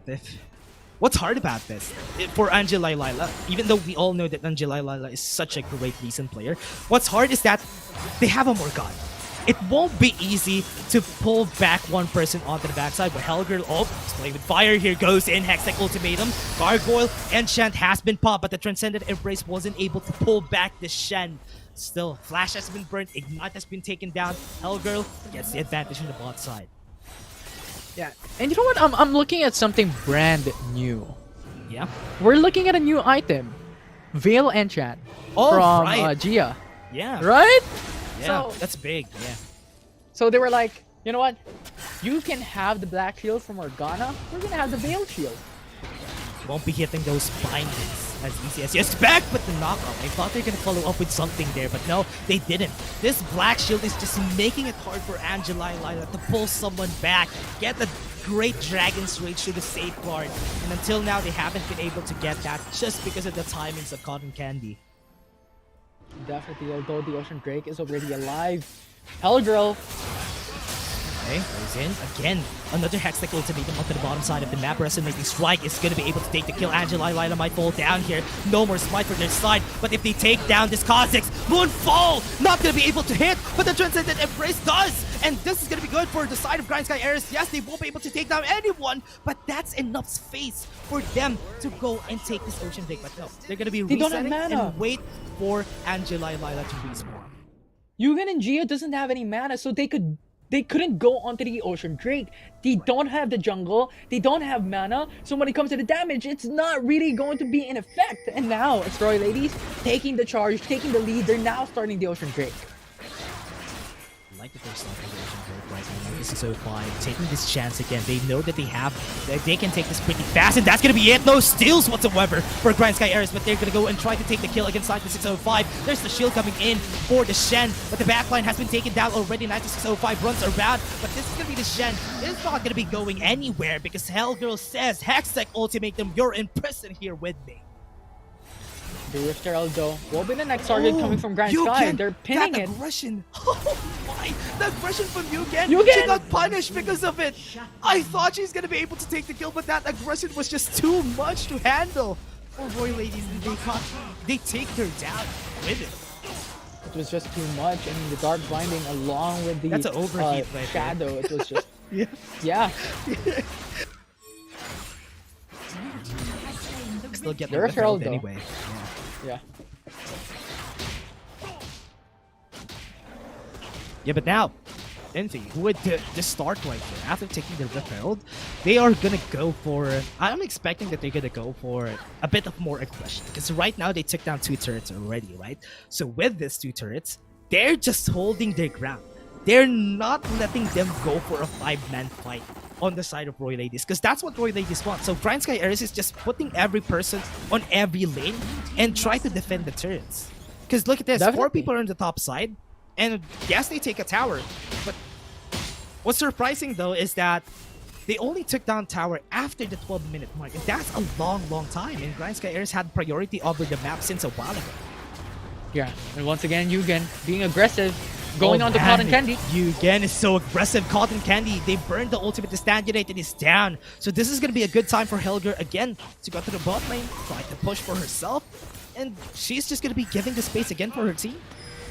Yeah, and that was 2 ultimates burned by GRINDSKY ERIS against Roy Ladies. That was the Morgana ulti, that was the Shen ulti. So now Roy Ladies is on a bit of a disadvantage when it comes to that team fight that they were wanting to go for. As you said it a while ago, Roy Ladies wants to force this, and now GRINDSKY ERIS has the hand. Get the refill, get the top side. If they take this tower down, that's 5 turrets down on the side of Roy Ladies already. And yeah, nobody is here. Great macro again. I hope this translates to something. The knock up onto the back side, that's going to be good. Transcendent Embrace to the Moonfall onto 2. The Black Shield was enough to spot them out, to help him out. 9605 goes in with the lead, but are they going to be able to take that 1 kill? The Stasis is there, and that's enough for them to survive for just a bit more. And Yugen takes 1 more down. 2 people are down for the side of Roy Ladies, and they want to get more. They want to get more kills. They want to mangle Roy Ladies, but still, the push is not happening. They don't have any stand united. That was a great 4v4 for GRINDSKY. Yugen's poke does not miss. It's like there's magnets onto that shot. Crazy how Yugen plays this, and once again, Hellgirl split pushing into the bottom lane, buying some space, getting some gold for her team. And now, it's the inhib turrets, the only one left. Yeah. If they would be able to make use of this, though. Have the Baron, they have the mid lane turret. I mean, they only had their inhibitor turrets on the side of Roy Lady, so it would be hard to move around, especially if you want to take priority onto the Baron or onto even the Drakes. So that is what GRINDSKY was looking at from the early game. Yes, we're gonna be giving this Drakes for them, but we're gonna be taking all their towers. So next time, the Drakes are gonna be on our side. Yeah. Although that's only the Mountain Drake, so really difficult moment for GRINDSKY ERIS. Yeah, AA going for the fight onto her own devices, but the stasis was enough to buy some time for them to get it. Transcendent Embrace! Oh, I thought they were going to be able to take the kill there, but it's a good thing she has the Gargoyle and Shan. Roy Ladies survives for another day, like every time. Yeah, and Hellgirl consistently, like aside from the fight, once again split push. That's the name of the game for Hellgirl. She's really just pressuring Roy Ladies to split up. Because if one member is missing, pretty much they're gonna lose one of their frontliners, and Alistar will be the only one left. Yugen's damage is just so much to deal with. Remember, she had the Triforce backline. Look at that, the Hextech Ultimatum. Hellgirl went in for it. But no, they're not going to be continuing. They're just using their ultimates. They're just making sure that Royal Ladies would be kept in check. And look at this. Look at this. The way that the wave is managed in favor of GRINDSKY ERIS, they have priority in the mid lane. So this Mountain Drake would be an easy take for them, because if they don't defend this mid lane turret, it would be taken down by the minions. Absolutely. And if they don't take the Drake, if Royal Ladies take it down, they're gonna have exceptionally more damage. Yeah, 3 stacks for the Infernal Drake. Yeah, imagine the amount of sustain and also the amount of damage that they would be dealing after that. So they need to be careful here. GRINDSKY needs to think about how they approach this fight, because the package is already up for Zunisha. So if she goes in, it would be hard. 9605 is going to be the target here for Yugen. Yugen is just whittling down the members here of Royal Ladies, but I think they have been left off. The Rift Scuttler has been taken off already. So this is going good for Royal Ladies. They're just waiting for the chance here. And Yugen is just pulling back the Drake just for them to have more time. That's... Oh man, the amount of micro plays that GRINDSKY ERIS and Royal Ladies are doing, they're keeping each other in check. Yeah, and if you see what the Hellgirl is doing, she's pushing on mid lane so that Royal Ladies will change their priority into the mid lane. Because if they commit onto the dragon, it's going to push onto the inhibitor turret. It's going to get open, and they will have prio for GF. Yeah, this is nerve-wracking. It's like a battle of wills. Whoever is gonna stop from taking priority from every lane, that team is gonna be on a disadvantage. Look at this, Hellgirl. Royal Ladies is seeing Hellgirl on the top side, but what they know also is that she has teleport, so it won't be a problem. So what they need is get the one dark binding. That timing, that 3-second timer for the teleport would be enough to take down one member. So it's important for Cotton Candy to hit one dark binding, and that would be the win right there with the Dragon's Rage. Great timing for their side. Flashes have been burned for the side of Royal Ladies. Look at the back line though. This is going good for their side, but look at Angela Lila. She's low on HP. Hextech Ultimatum onto the backside. Both of their tanks are going to fall down, and Shen is also going to fall. They don't have the jungler. Angela Lila is super low. 9605 is pretty healthy, but Yugen is still the bastion of GRINDSKY, and that's the reason why Royal Ladies isn't still taking this Mountain Drake. Angela Lila is very low though, so if they go commit, it's going to be difficult. This is not going to be a good fight. 9605 low in HP. That's a good timing for the Dark Binding for the side. Drusha Barrage! Not going to be able to get the kill anyway, but still, Zunisha is going to fall. Great advantage, and now this Mountain Drake is on the pockets for sure of GRINDSKY ERIS, but they're still chasing. Look at Yugen. She doesn't have any mana, but she's still going, and Cotton Candy is going to fall, and this just signals that they can take the Baron if they want. Look at the dead timers. That's 30 seconds. I'm losing my mind! I don't know what's happening. Consistently, each and every single time. That fight took so long. But if you look how GRINDSKY ERIS played, the TP immediately from Hellgirl a while ago with Angelina getting the kick, it was the team separated by Royal Ladies. So Shen died. Then after that, Kha'Zix was low because of how GRINDSKY ERIS was able to poke them down. But the thing that I'm really surprised about is 2 times in a row, 1996 x 2005 was able to survive this 2-shot barrage. 1 HP each time. Look at this. Everyone has Gargoyle Enchant on the side of Royal Ladies, and that's probably that's the reason why they're all surviving a sliver of hell. Because they all have the Gargoyle Enchant. And now, look at this. They're dividing the fight. Look at the priorities here of GRINDSKY ERIS. They're looking at bot lane. Zunisha is here. So they have enough time for Hellgirl to rotate onto this Baron. They're taking the Baron. They have the Vision here. 20 seconds on the clock for the Elder Drake. So they are distracting the members here. They don't have Zunisha. They don't have enough damage. So if they try to take this fight, they don't have enough. So this is going to be good for their side. Stand United has been popped onto 9605, but they're going to go in. They have the package, and they stopped that at that timer. That's good for GRINDSKY ERIS, because if they committed, that could have been a steal for Royal Ladies. Yeah, absolutely. And also, if they committed to the fight, you also have Morgana with the ultimate. You still have Kha'Zix with the ultimate. All these ultimates could deal so much damage and could CC when it comes to a team fight. So they opted to back away to then go for the Elder Drake. Oh, yes.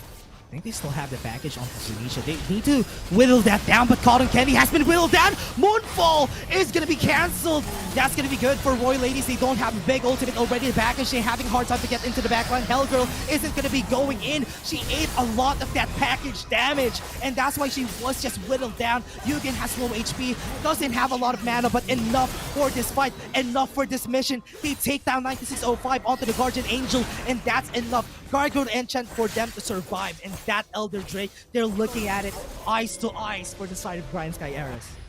It was a 1-for-2 trade. The Elder Drake is alive. Roy Ladies has to quickly respond if they don't want to give to GRINDSKY ERIS this huge buff. We just talked about the buff that the Elder Drake gives. It's an execute up to 15% HP, so really massive, especially in the fake game. Still. Oh man, look at this, they're still playing it safe. They don't want to take any risk. Remember, this is a Kha'Zix. That is gonna be taken pretty fast. It's just a good thing that Yugen was here, because if Yugen wasn't here, they're just gonna be taking that without any contest from GRINDSKY ERIS. And the thing is, GRINDSKY doesn't have any vision onto the Elder Drake. They were relying on the True Shot Barrage. They were relying on Scarlet's Blooms. So if Roy Ladies committed, it's a shadow of a doubt for GRINDSKY ERIS to go and contest because they don't know what's happening. Yeah. Okay, are they gonna start this? They're still looking at the Elder Drake. Hellgirl does have her TP up at this point of the game, so this would be good. No package from Zunisha, so this fight is gonna go differently. And they have a 9k gold lead, remember. And we haven't pointed that out a lot, but it's still looking like it's close, just because of the fact that this is an Elder Drake, and whoever takes this, GRINDSKY ERIS doesn't want a repeat of game 1. So that's why they're not taking any risks here. Yeah. It's crazy though, 10k gold lead for GRINDSKY ERIS still. So Roy Ladies is really on a bad end here for this game number 2, and the Elder Drake once again being started. We have Vision, we have Stand United, onto the Shen. TP ready. Fight this would be good. So Hellgirl, if this goes to the inhibitor turret, that is advantageous position for GRINDSKY, because they can just keep baiting out Roy Ladies, and that would be good for Hellgirl. They're committing. She's just gonna be pushing.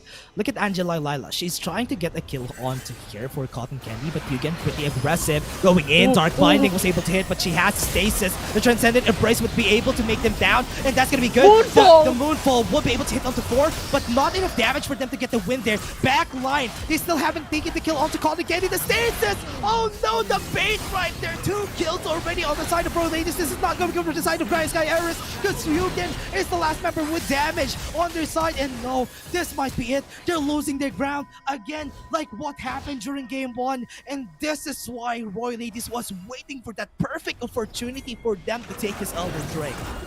There's still hope, there's still hope. Angelila is still alive, Yugen is also still alive, but Royal Ladies will have more chance to take the Elder Drake. And the Baron Nashor, if they take this down, this is going to be a huge disadvantage for GS. Okay, they still take it, and now that's gonna be it. Angela Lila is down, and if she gets hit, Yugen, if she gets hit just once, yep, no. there it is.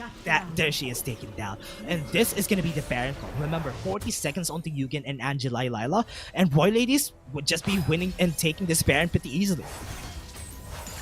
This is going to be insane. Burn damage coming in from the Elder Drake. The execute as well.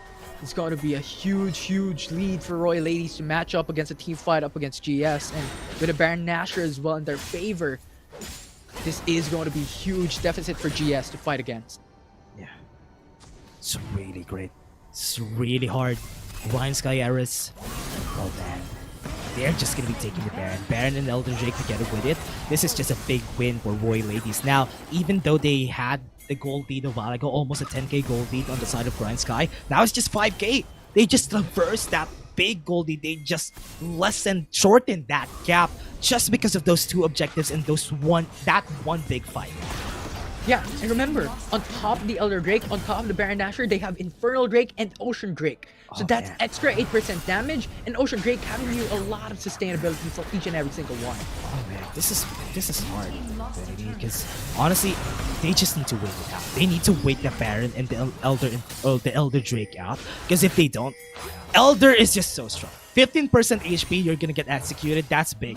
That's why you need to respect what they can do right now. Let them close in the gap. Let them get those towers. It's okay. And now it's only a 1k gold lead after those towers have been taken down. And this is looking pretty good for Roy Ladies. GRINDSKY ERIS, they're losing a lot of these towers. 7 towers on the side of Roy Ladies. 2 inhibited turrets. Make that 8 towers down, and Roy Ladies are looking to get onto the Nexus. Remember, they still have the Elder Drake, so if ever they go for this fight, this might be the last stand of GRINDSKY. They need to win this fight because it is gonna be the win for Roy Ladies if they start. That's a great knock-up. That's 4 down. Cargo and Enchant, that's enough. Hellgirl is down. This The might Nexus! be it. Roy Ladies are taking down GRINDSKY ERIS, and that is a 2-0 win for Roy Ladies. They took down the Queens of FSL, and now they're making a story of their own.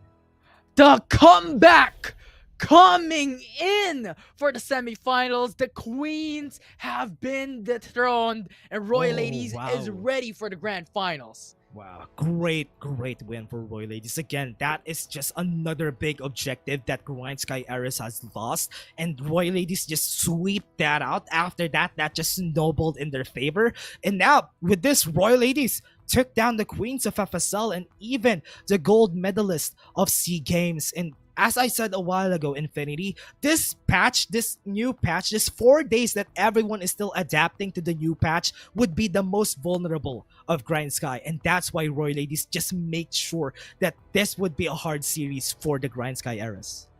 And on top of all that, there is also an adjustment when it comes to the member swaps, member switches for the side of GS as well that could affect their adaptability 84k as well. damage. Look at what. But yeah, what is that? I was about to say it. Like 84k damage What from is Yugen. that? Like, what is hello? that? That's crazy, man. That's the biggest might one yet be- that I've seen. Yeah, yeah. That might be the single-handedly the most damage we've seen ever in Wild Rift. Definitely, ever. That's 84k onto one person. If you add every damage from the side of GRINDSKY, they won't even reach 84k. Because, oh man, that's just so It's crazy. That just says a lot about how Yugen performed during this game. She performed so well. She made sure that Roy Ladies won't be having a good time. If ever Angela Lila falls, they won't have an easy time taking the objectives. But still, during that last fight, Roy Ladies just took the time. They waited for it. Yes, they didn't have a lot of towers down. They didn't have a lot of priority in lane, but they were just so patient. They're waiting for GRINDSKY ERIS to trip.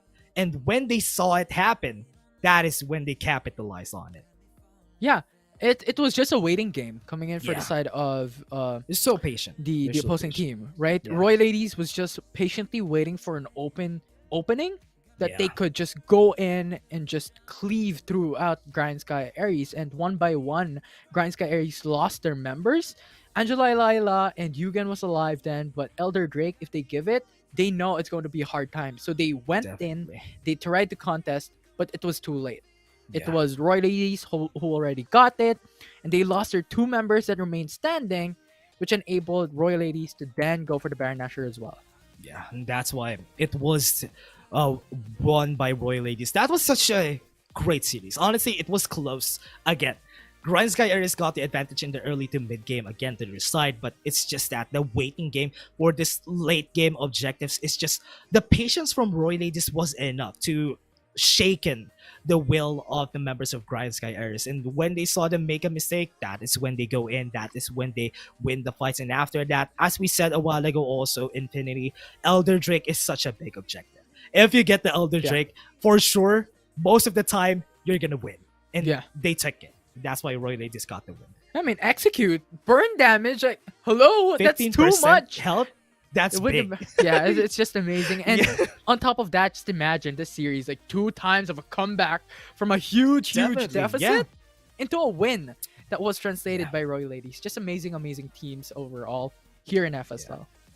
Yeah, they just had the heart for the whole game, and that's why the patience is a virtue, as they said in the olden scripts. So yes, it happened during this game for Roy Ladies. But still, everyone, we're just gonna be taking a short break before we head into the grand finals, and we're still gonna be your casters for today. M-Dash and I was here with Infinity. See you guys in just a bit.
go, there's no doubt.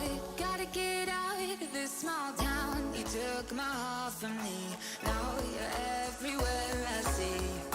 Set me free, let me fly, let me find new kinds of highs. We're just wasting here, waiting for another year.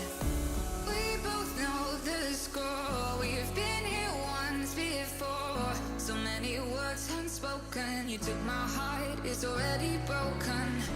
You don't have to wait, I can take the pain. I will surrender, let me go on a new adventure.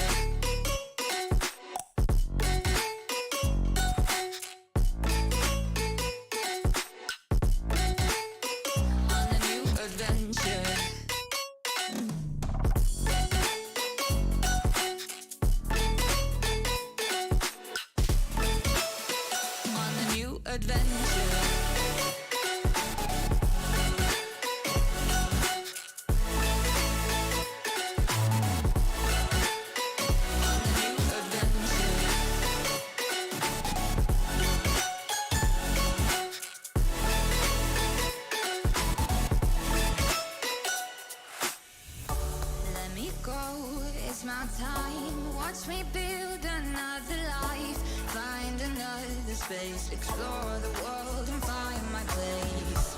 Hope you find some peace of mind, hope the night was worth your time. Threw my heart away, we won't see another day. We both know the score, we've been here once before. So many words unspoken, you took my heart, it's already broken. You don't have to wait, I can take the pain. I will surrender, let me go. It's a new adventure.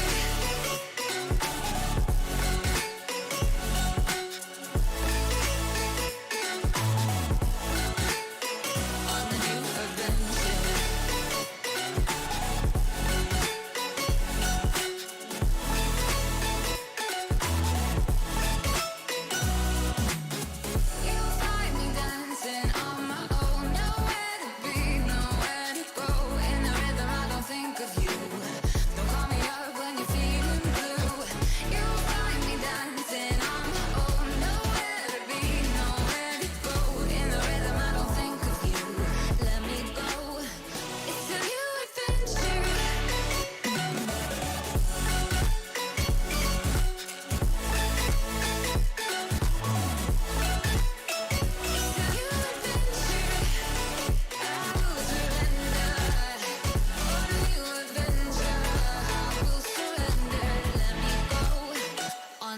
Adventure.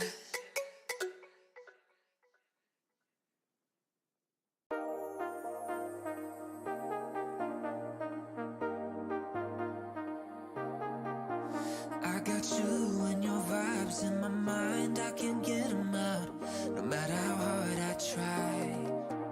I need you and your heart next to mine, yeah, I'm all about keeping it you and I. When you're here, you spark chemical reactions, your aura strikes like lightning. Got no words, I'm just drowning in attraction. Only one way to describe it. It's electric, can you feel it? You got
like you do.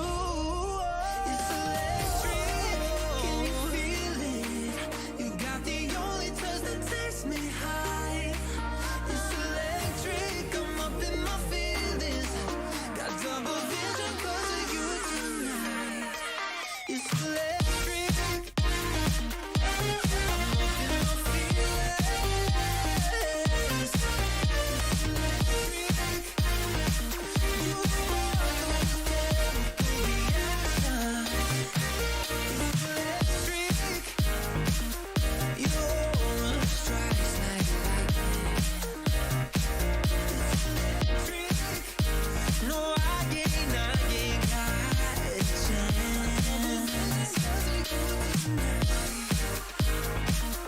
I got no words, no words. It's electric, need you in the heart next to mine. It's electric.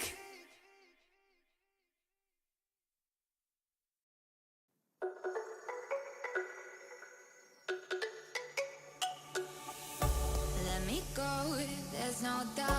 Gotta get out of this small town. You took my heart from me. Now you're everywhere I see.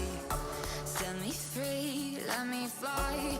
Let me find new kinds of highs. We're just wasting here, waiting for another year. We both know the score. We've been here once before. So many words unspoken. You took my heart, it's already broken. You don't have to wait. I can take the pain. I will surrender. Let me go on a new adventure.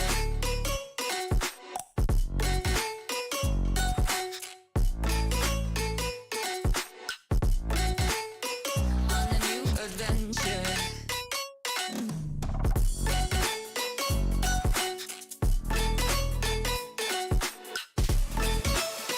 On a new adventure.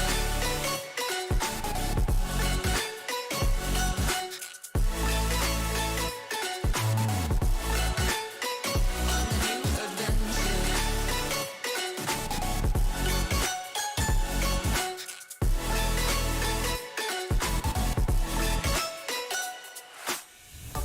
Let me go, it's my time. Watch me build another life. Find another space. Explore the world and find my place. Hope you find some peace of mind. Hope the night was worth your time. Threw my heart away. We won't see another day. We both know the score. We've been here once before. So many words unspoken. You took my heart, it's already broken. You don't have to wait. I can take the pain. I will surrender. Let me go. It's a new adventure.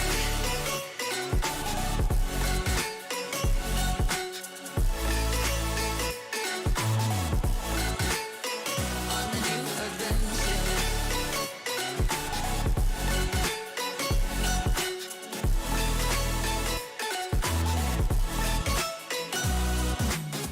You'll find me dancing on my own. Nowhere to be, nowhere to go. In the rhythm, I don't think of you. Don't call me up when you're feeling blue. You'll find me dancing on my own. Nowhere to be, nowhere to go.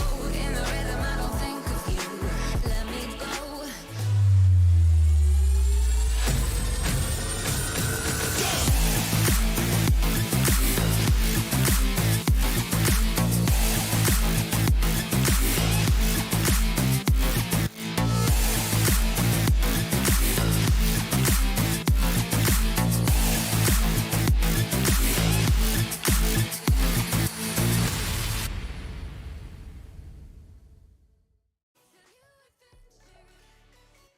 Welcome back, everyone, to the FSL Wild Rift Open 3. We're now here in the grand finals wherein two of the best teams remain. I'm Infinity and that's Dash with me, and it is such an exciting moment for Wild Rift Open 3. The queens have been defeated and new queens will be throned. Yeah, definitely. And such amazing games for both of our teams a while ago. GRINDSKY ERIS versus Royal Ladies, the Queens, before GRINDSKY ERIS has been toppled and dethroned by Royal Ladies. And now, who is going to be taking the crown for themselves? It's Chihuahua versus Royal Ladies. And this is such a great matchup, though. Look at this. Look at the brackets. The way they started this, it's 2-0s all over, man. It's 2-0s all over for both of these teams. And they didn't, it's not really, what can I say? It's strong teams too that they fought during the whole time. And that's why this is such a great feat for these teams. And now we're going to be seeing who's the best of the best for both of them. To put it simply, both these teams right now at the grand finals between Royal Ladies and Chihuahua has never lost a game or a series as of yet, coming here from the group stage. And it is such an exciting moment to see, like, what are the picks, what are the teams, what are the players. And also, I want to give a huge shout out to Ayapi as well for correcting the pronunciation of their teams. It's Chihuahua that's coming in from the Philippines. That's formerly GGTY. And it's Royal Ladies that they're up against. Yeah, remember, this team, Chihuahua, was able to take down GRINDSKY ERIS 2 on a previous Wild Rift Open. So this is such a strong team against a strong team. The former team that took down GRINDSKY ERIS and the current team that took down GRINDSKY ERIS. So this is such a great historic moment for both of our teams, right? Because right now, they are the ones who are fighting at the top. And whoever gets it would be having their own queendom for themselves, and I'm excited to see how this all are gonna be developed during this game. Yeah, and these teams are ready to play. These teams are ready to wreak havoc in the Rift, because right now we're jumping into the draft. The picks and bans are here, Dash, and it's such an amazing moment. We have Ziggs, we have a Shen ban coming in from Chihuahua, and a Karma Camille coming in from Royal Ladies as their bans. Okay, the classic bands that we're seeing, and we have seen most of these champions a while ago. The Camille, the Karma, the Olaf during the last game that we've seen, and this is the respect that they have for the Shen. Because a while ago we have seen this Shen. Imagine the Shen stand united together with the Gargoyle Enchant. That was so annoying to deal with a while ago. That's why GRINDSKY ERIS had the hard time taking kills against Royal Ladies. It's because of the Shen and also the Gargoyle Enchant together with it. It's such a strong buff to the Gargoyle Enchant, and that's why everybody is taking it now. Not even described as strong anymore. It's considered as OP. Right? Oh, it gives you like definitely 30% of your maximum HP as shield for 40 seconds. And if there are it 3 or more too. nearby enemies, they deal 40% less damage. Like, this is probably like one of the best enchants right now. It's broken. Definitely. And it's only 500. I'd rather buy that than buy the Stasis Enchant. Because at least I will be surviving the same time as the time that I'd be using the Stasis Enchant. That's how crazy the Gargoyle Enchant is right now, and that's why everybody is picking it. Right now, Senna, I forgot to point that out. We haven't seen this during the past games. Senna still strong, and the Nasus, imagine the Nasus right now with the Gargoyle Enchant in the bot lane. Crazy too. Yeah, Nasus Senna is still a duo that you need to be afraid of. A really strong pick, especially in the Icons Global as well. It has been picked a couple of times in the Rift. 70 bans, 29 picks. It's like 62% win rate in the Icons. And now it's being picked here in the FSL Wild Rift Open 3. It's still on the meta. And when it comes to the late game, it's really, really strong. But proceeding into the next picks here, you have Kha'Zix for Royal Ladies and Chihuahua picking up Wukong, a really strong jungler as well.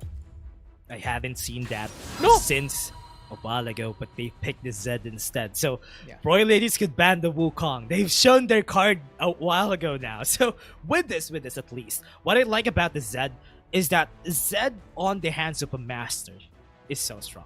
And it's scary to deal with. Even with any hull breaker champions that you have against a Zed would still have a hard time. The amount of priority that a Zed gets when you have a Senna, when you have a Kha'Zix, this is the reason why they picked it for themselves. Or think about this. What if Chihuahua is just doing a double bluff here? They're showing up a Wukong and they're saying, Royal Ladies, ban it away because we have something else prepared up against Kha'Zix. I think there's a Lee Sin. So that's why they have something prepared just in case they ban the Wukong anyway. So at least that could be good for their side. So they're still thinking at that angle, but I'm looking at wait. It is. They really went in for really your did call? What? What? So the Lee Sin would come out. I think the Lee Sin would come out from this game for sure, just because they need to counter or at least have someone as equally strong as the Kha'Zix would be. Yeah, and that's actually one of the debates over the past few months between Kha'Zix and Lee Sin, because even locally in WCS Philippines, we've seen both these specific champions in the jungle have so much of a high success rate and also high pick rates. So this could be an option for Cho'a to pick up. Yeah. But I hear your excitement in your voice. You see a Yuumi, and I see it too. Yeah, we don't usually see a Yuumi a lot because usually it's banned. But now we have a Yuumi in this game, and it's pretty scary whenever you have a Yuumi and you have a lot of champions right there who is almost AD. Remember, they have a Zed and Renekton onto their side. So if this is a Zed Renekton, I was expecting them to go full AD on their composition. But they have a Yuumi, they have a Corki. That's enough AP damage for their side.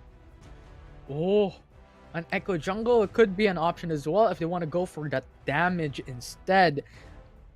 We'll see how this would turn out though. But looking at Roy Ladies' draft, I think they're going all in for utilities, for team fighting, because Senna Nasus in the bottom lane already shouts utilities. Yeah. Okay. With this, I think Chihuahua is gonna be ready for this. Go for okay, that is surprising for me. They went in for the Rengar against the Kha'Zix. I mean, the Rengar does have an early game advantage against the Kha'Zix, but what I really am not sure about the Rengar is the late game power of it. Because honestly, the Rengar has a hard time getting into the late game just because after losing the thrill of the hunt, there's not really a lot of ways to get into the fight after it. So that's why Rengar becomes an easy target. But still, if they get the early game, this could snowball in their favor. Yeah, and now I'm curious, Dash, because I remember a Kha'Zix and a Rengar having a specific interaction in the Rift. Yeah, So and I'm excited to remember see that. it. Yeah, exciting to see it actually. If we ever get into that point though, but I remember what we call this: the Rengar and the Yuumi. It's the Meow Meow connection. We have Meow it Meow, in this game. And really exciting to see how this will turn out in their favor. Because remember, that thrill of the hunt together with the Yuumi is also invisible. And after she uses the final chapter together with the thrill of the hunt, that's a for sure hold. That's why it's a really, really strong combo.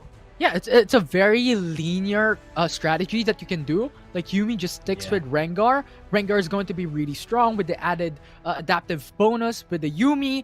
And also, if Rengar jumps in, you have the Lost Chapter immediately that you can use into that team fight. So it's all of a sudden, it's going to be disruptful up against Roy Ladies. And that I think would be the option for Chua to be able to go on top of Roy Ladies in this game one. Really exciting though, if ever how this would develop for Chihuahua, because as we said a while ago, they both had a hand on taking down GRINDSKY ERIS. So this is gonna be a big challenge for both of them. A while ago, it's such a great fight, even though it's a 2-0 for the hands of Roy Ladies, it was still a close game. So I hope we see that again today, because right now we're on a best of 3. So there is a lot more room to wiggle for you in a best of 5 compared to a best of 3. So that's why they can go for it. If ever they lose this, they still have a chance on the next 3 games, which is great. Yeah, a lot of exciting moments, a lot of exciting stuff here. Prepare for game number 1 to expect from both these teams, as we are now here in the Rift. The first seed from Group E, Roy Ladies, versus the first seed for Group B, Chua. Yeah, I hope that this is... Looking at how the junglers are gonna go, with the Rengar and the Kha'Zix, the early game would be anyone's game. Honestly, this would be anyone's game in the early game. Whoever gets the first jump, I think yes, 9605 would have the early game advantage in her favor. Because, you know, isolation on a 1v1 is great, but if it's a full-on fight onto the objective, I think Zen has the advantage there. So that is what they want to look at here for the side of Chihuahua, because they want to go for this insanely easy to look at fight, because remember, they have the Zed, they have the Renekton. So what they want to go for is pick, take one down, then let's go for the others. Oh, look at this 1v1 fight though. Zanisha is very low. You have Rengar just on the horizon. ready to push in. But I like how you mentioned about the Kazakhs and Rengar, because there is a condition for Rengar, that 5-stack passive for the 25% increased bonus damage. Yeah, I think they want to go for a fight. Yeah, John Easy coming through, the stunts is there. Now Darius just has to go back away. Oh, that's unfortunate. I thought they were gonna go for Infinity. I was surprised. I thought they were gonna go for a full-on fight there, but because, as I said a while ago, there's not a lot of options for a Rengar to go in, and that's why it's really hard to go in, even if there's a low HP member there, if there are no brushes. Yeah, look at the prio from Chihuahua though. Lane prio from mid lane, lane prio from top lane, and that is such a huge importance when it comes to Chihuahua. Yeah. Really looking at how they are going to approach this next fight. Because a while ago, we have seen the Diana in action, right? On a 5v5 fight, if she doesn't really have a lot of AP, if she's going to be building a lot of booster items, she's not going to be dealing a lot of damage with that move. So we're going to be expecting her to go for full damage because they need someone who has big damage. Yes, they have the Kha'Zix, but there's also a condition, like what you said.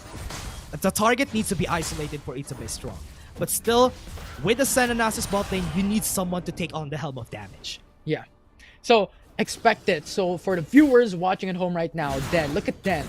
10 minutes into the matchup, if she is able to stack that 5 passive, it's going to be a good time for Chihuahua. And for the side of Roy Ladies, we need to look at the late game because Senna and Nasus infinite scaling champion, and they will be really strong towards that latter part of this match.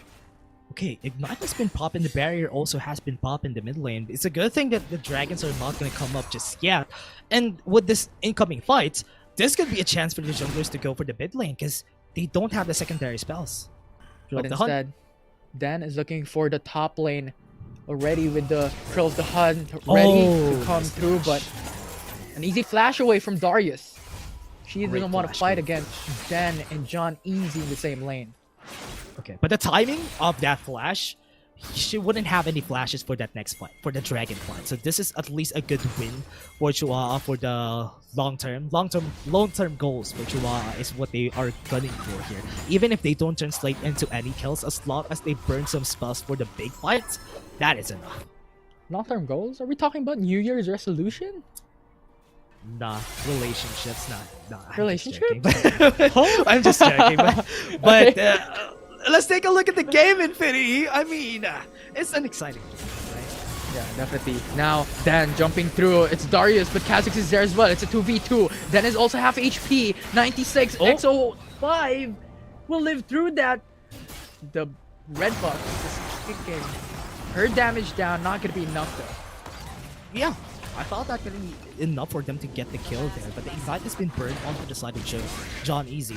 And, what are they gonna do? Because if the Flash hasn't been burned by 9605, they still have a lot of options for this next Drake fight. Yes, it's a Mountain Drake. And it's a very much needed for the composition of Roy Ladies. Because remember, if Yin gets a lot of those stacks for the resistances, she would be the tankiest ever in this game for the side of Roy Ladies. And now they're going for a fight. Yeah, Roggy coming through with the ultimate, actually getting a kill. First blood ready for Chihuahua. Mountain Dragon is ready, available for them to take.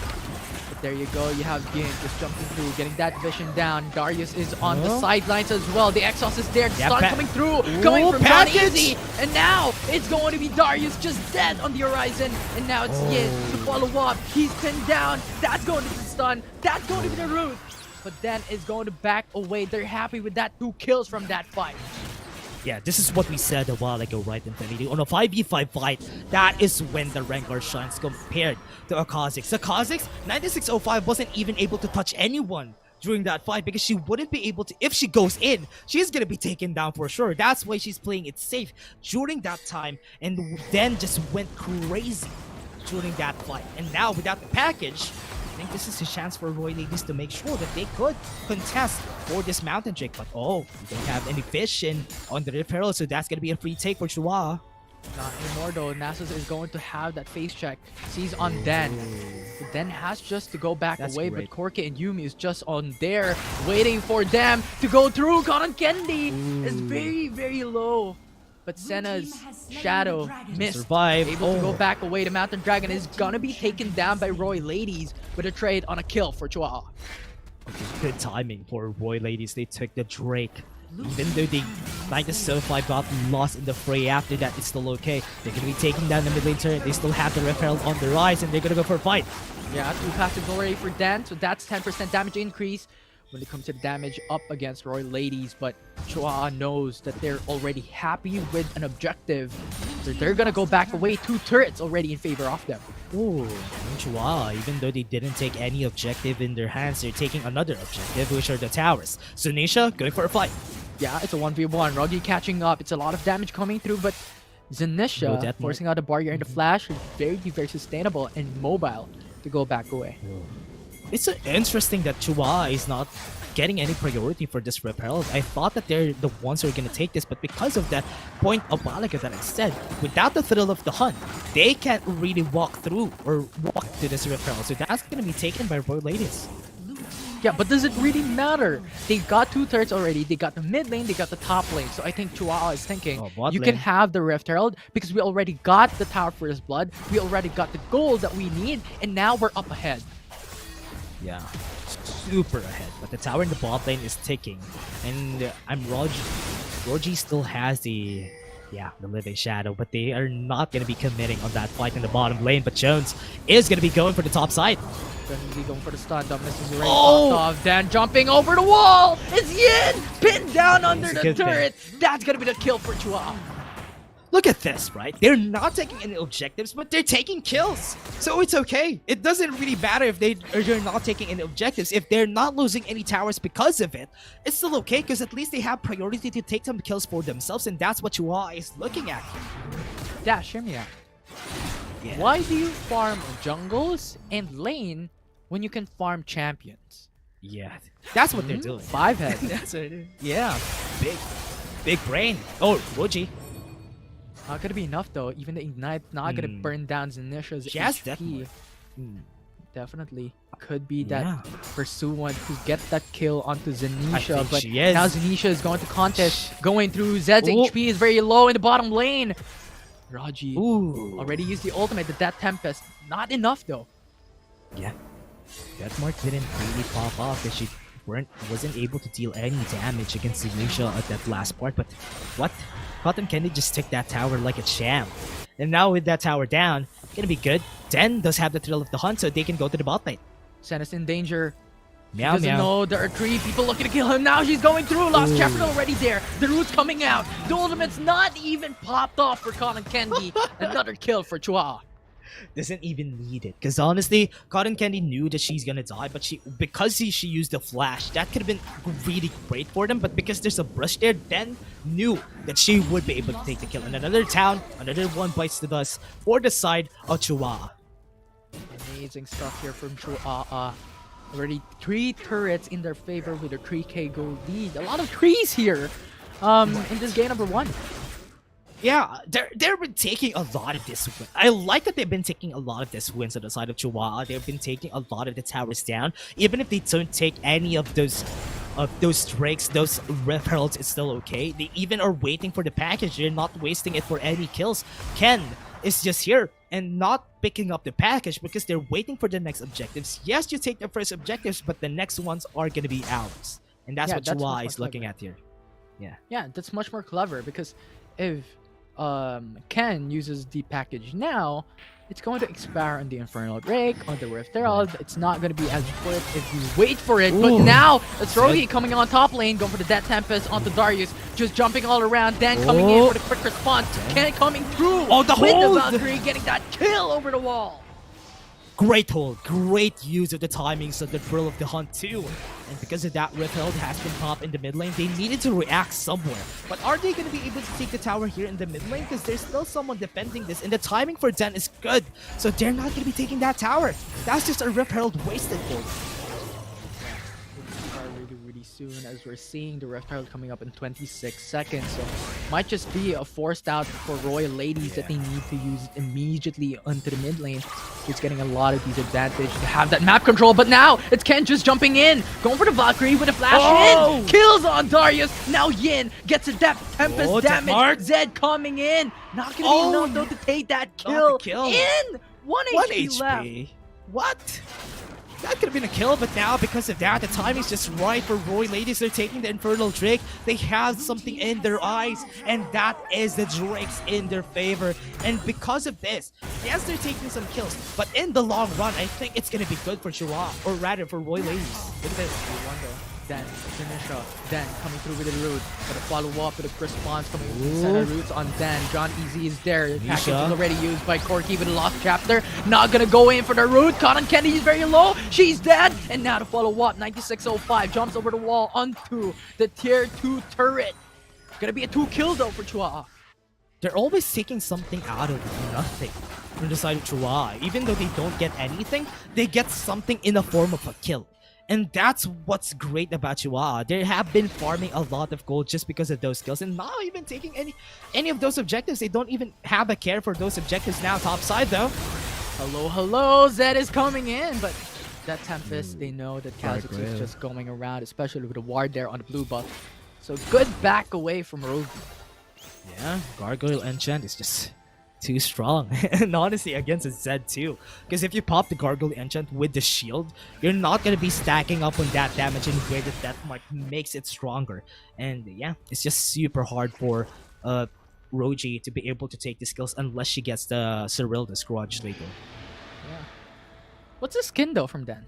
Really nice skin. Definitely.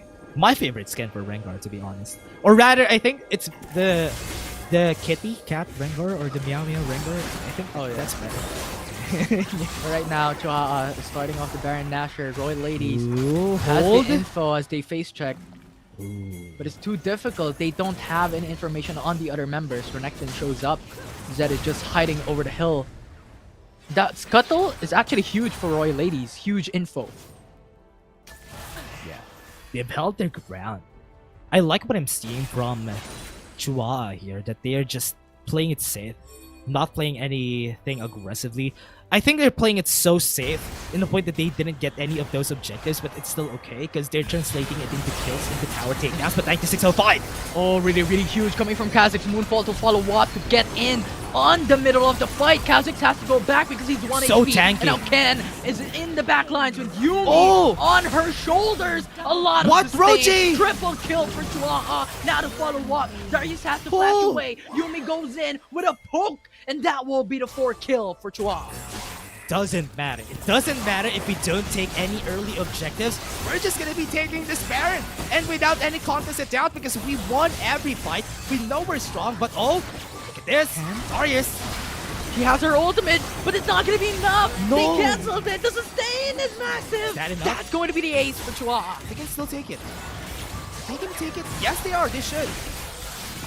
Okay, that's fine.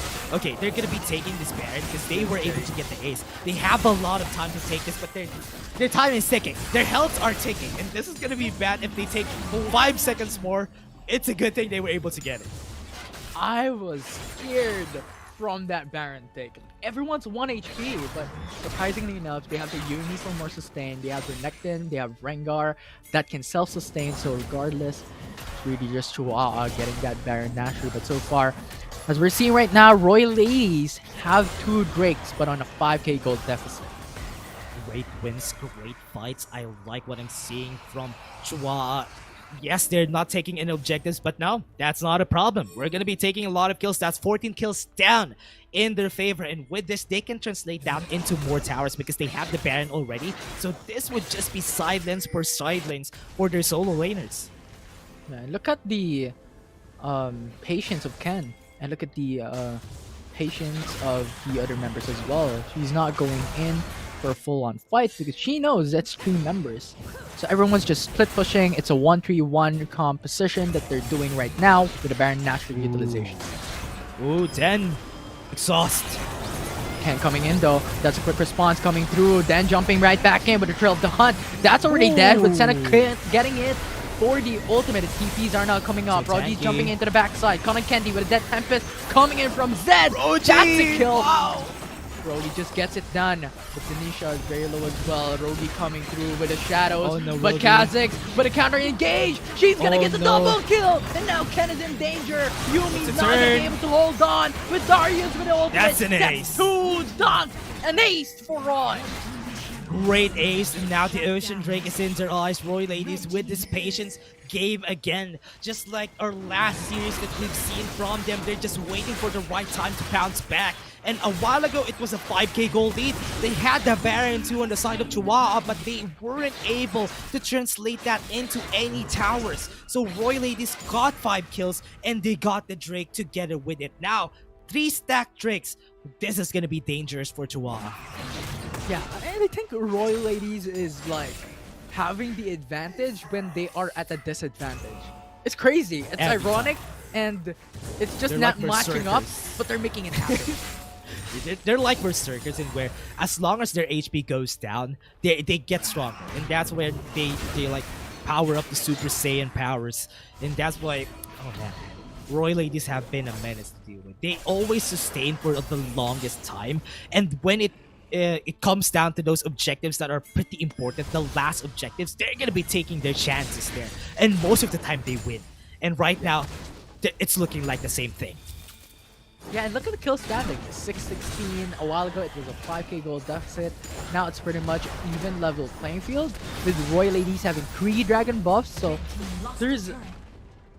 I just can't fathom looking at how Royal Ladies play. Yeah. It's like they're always... This is like... How can I say it? It's like they're playing a different meta, in where they always just go for the objectives. They always just look at one thing, and they fight at the last moment in where they know that they're gonna win. Yeah. That's a really smart way to play.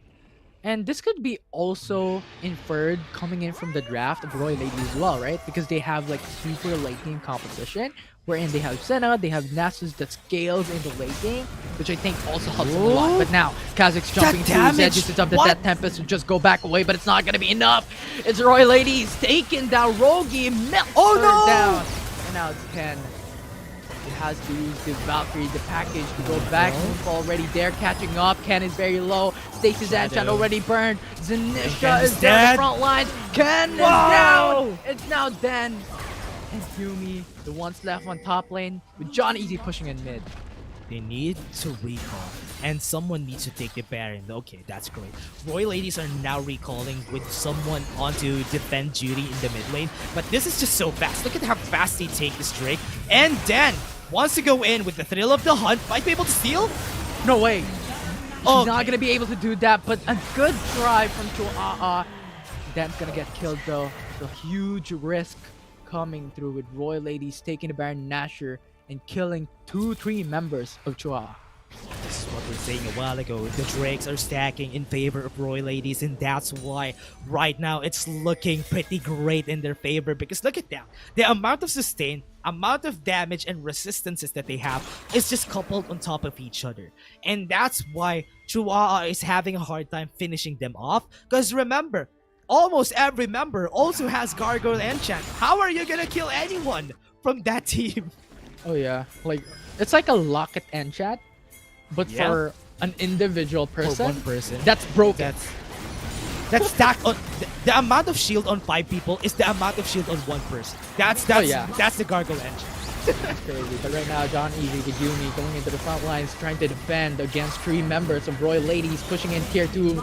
And now John Easy having to use the flash forward to go back away, then jumping in. They got the Elder.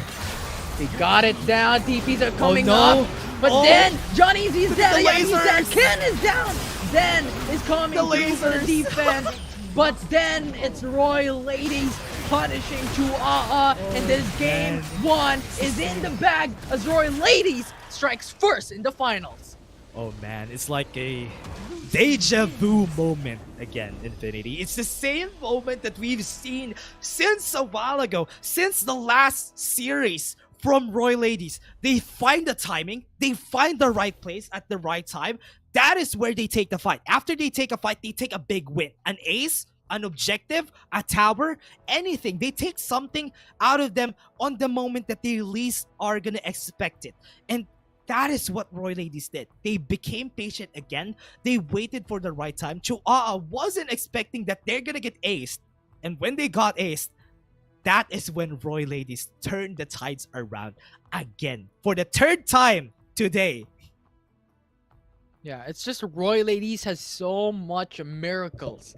Like with 1 HP from the GRINDSKY matches, and now they're able to turn around consistently each and every single series that they are up against. And we're talking about the grand finals here in FSL Wadrift Open. And now Chuaa has to think, what do we have to do in game number 2, game number 3? Think about the draft, think about the picks, and think about the rotations that they need to do to match up Roy Ladies. Honestly, their draft was great. I was expecting something different from Chihuahua on their last pick, on the last 2 picks that they had. I thought that they're gonna go for something more of a safety pick because they have the pick composition already. If that was a Lee Sin, if that was someone who can help out on the pick, on the picks that they have, or at least would be able to secure an objective faster than what a Rengar could do, that could have been better. But their composition was great already. They just need to tone it up onto the last 2 picks on their side. But still, it was such a great fight. Again, Roy Ladies, patience is the key for this team. Yeah, just absolutely amazing. It's a Philippine region up against a Vietnam region between Chuaa and Roy Ladies, the undefeated team so far. But we're going to get to see and experience game number 2 later on after this short break. So don't go away because exciting grand finals is up ahead.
There's no doubt, gotta get out of this small town. You took my heart from me, now you're everywhere I see. Set me free, let me fly, let me find new kinds of highs. We're just wasting here, waiting for another year. We both know the score, we've been here once before. So many words unspoken, you took my heart, it's already broken. You don't have to wait, I can take the pain. I will surrender, let me go on a new adventure.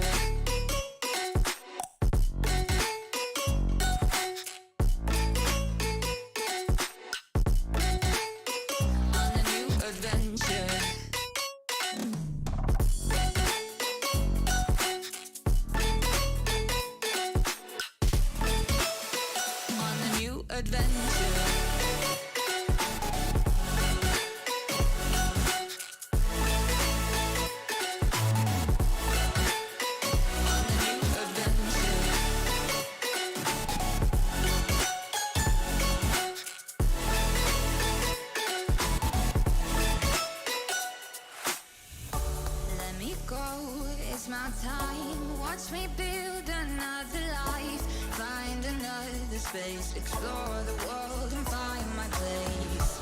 Hope you find some peace of mind, hope the night was worth your time. Threw my heart away, we won't see another day. We both know the score, we've been here once before. So many words unspoken, you took my heart, it's already broken. You don't have to wait, I can take the pain. I will surrender, let me go. It's a new adventure.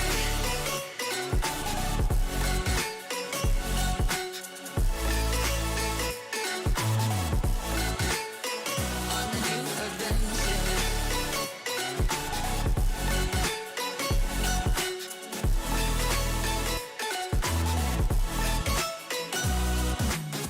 You'll find me dancing on my own, nowhere to be, nowhere to go. In the rhythm, I don't think of you. Don't call me up when you're feeling blue. You'll find me dancing on my own, nowhere to be, nowhere to go. In the rhythm, I don't think of you. Let me go. It's a new adventure.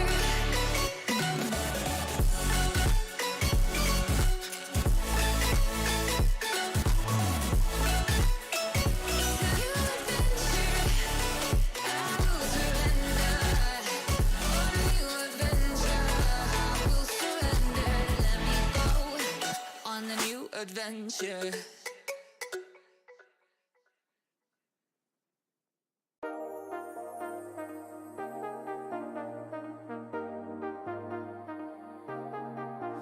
I got you and your vibes in my mind, I can't get them out, no matter how hard I try. I need you and your heart next to mine, yeah, I'm all about keeping it you and I. When you're here, you spark chemical reactions, your aura strikes like lightning. Got no words, I'm just drowning in attraction. Only one way to describe it. It's electric, can you feel it? You got the only touch that takes me high. It's electric, I'm up in my feelings. Got double vision 'cause of you tonight. It's electric.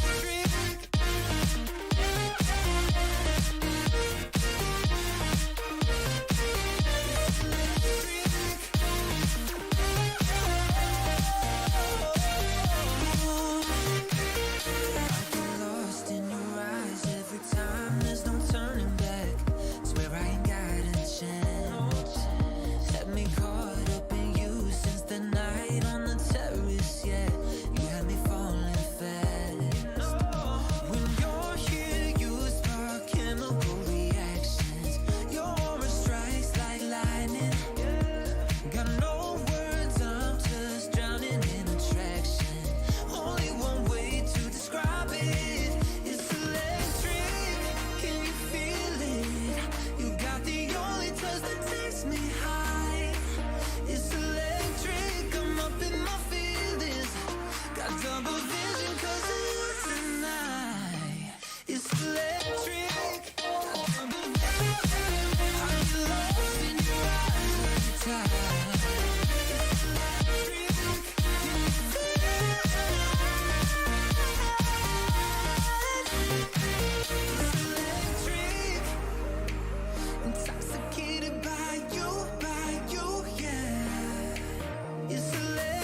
Welcome back, everyone, to the FSL Wild Rift Open 3 Grand Finals between the Comeback Queens and Chuaa. Both these teams were undefeated prior to the Grand Finals, but now it is the undefeated Queens that remain so far here.